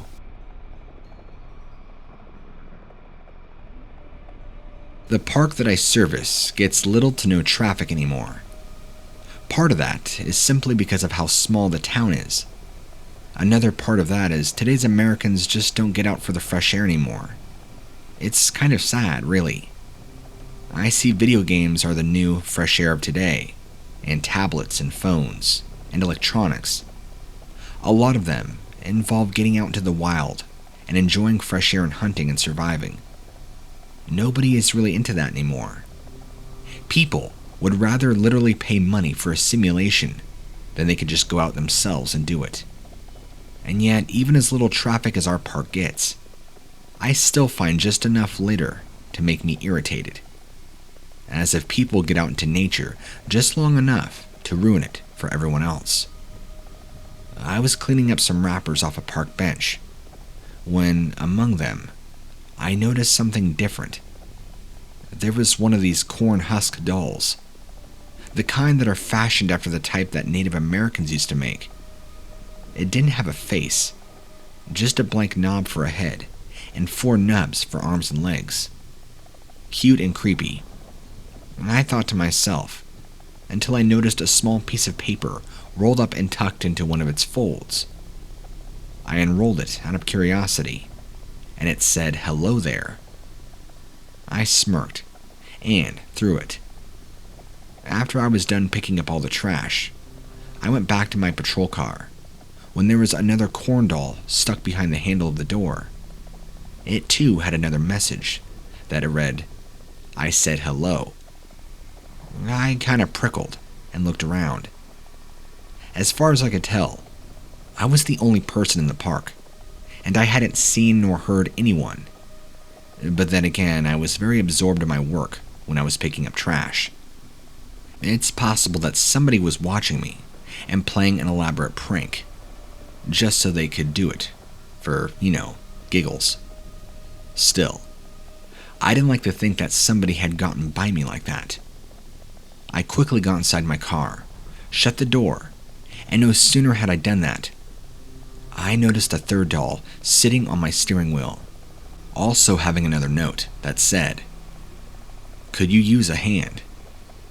I nearly soiled myself when something smacked into the windshield. It took a second to fully register, but I realized it was a severed arm and hand, cut off at the elbow. Immediately, I radioed out that we had something going on in the park, and the response came fairly quick, as you would suggest and expect. But I wasn't sure if it was soon enough to keep whoever this was inside the park. I brought everybody up to speed, and there was a very thorough sweeping. They didn't find anything. No body, no killer, nothing. Not even another doll. Forensics even did tests on the severed arm, and unfortunately, found that it belonged to a child that had been missing for over 2 months. The arm that hit my windshield is relatively fresh, so that meant the kid had died recently. The rest of the day kind of went by in a haze. I felt like a failure for not catching this monster, and all the moments that I could have when he was tampering with my car. Again, we never found anything, and the person was never caught. It's a mystery that will always be left as just that, a mystery.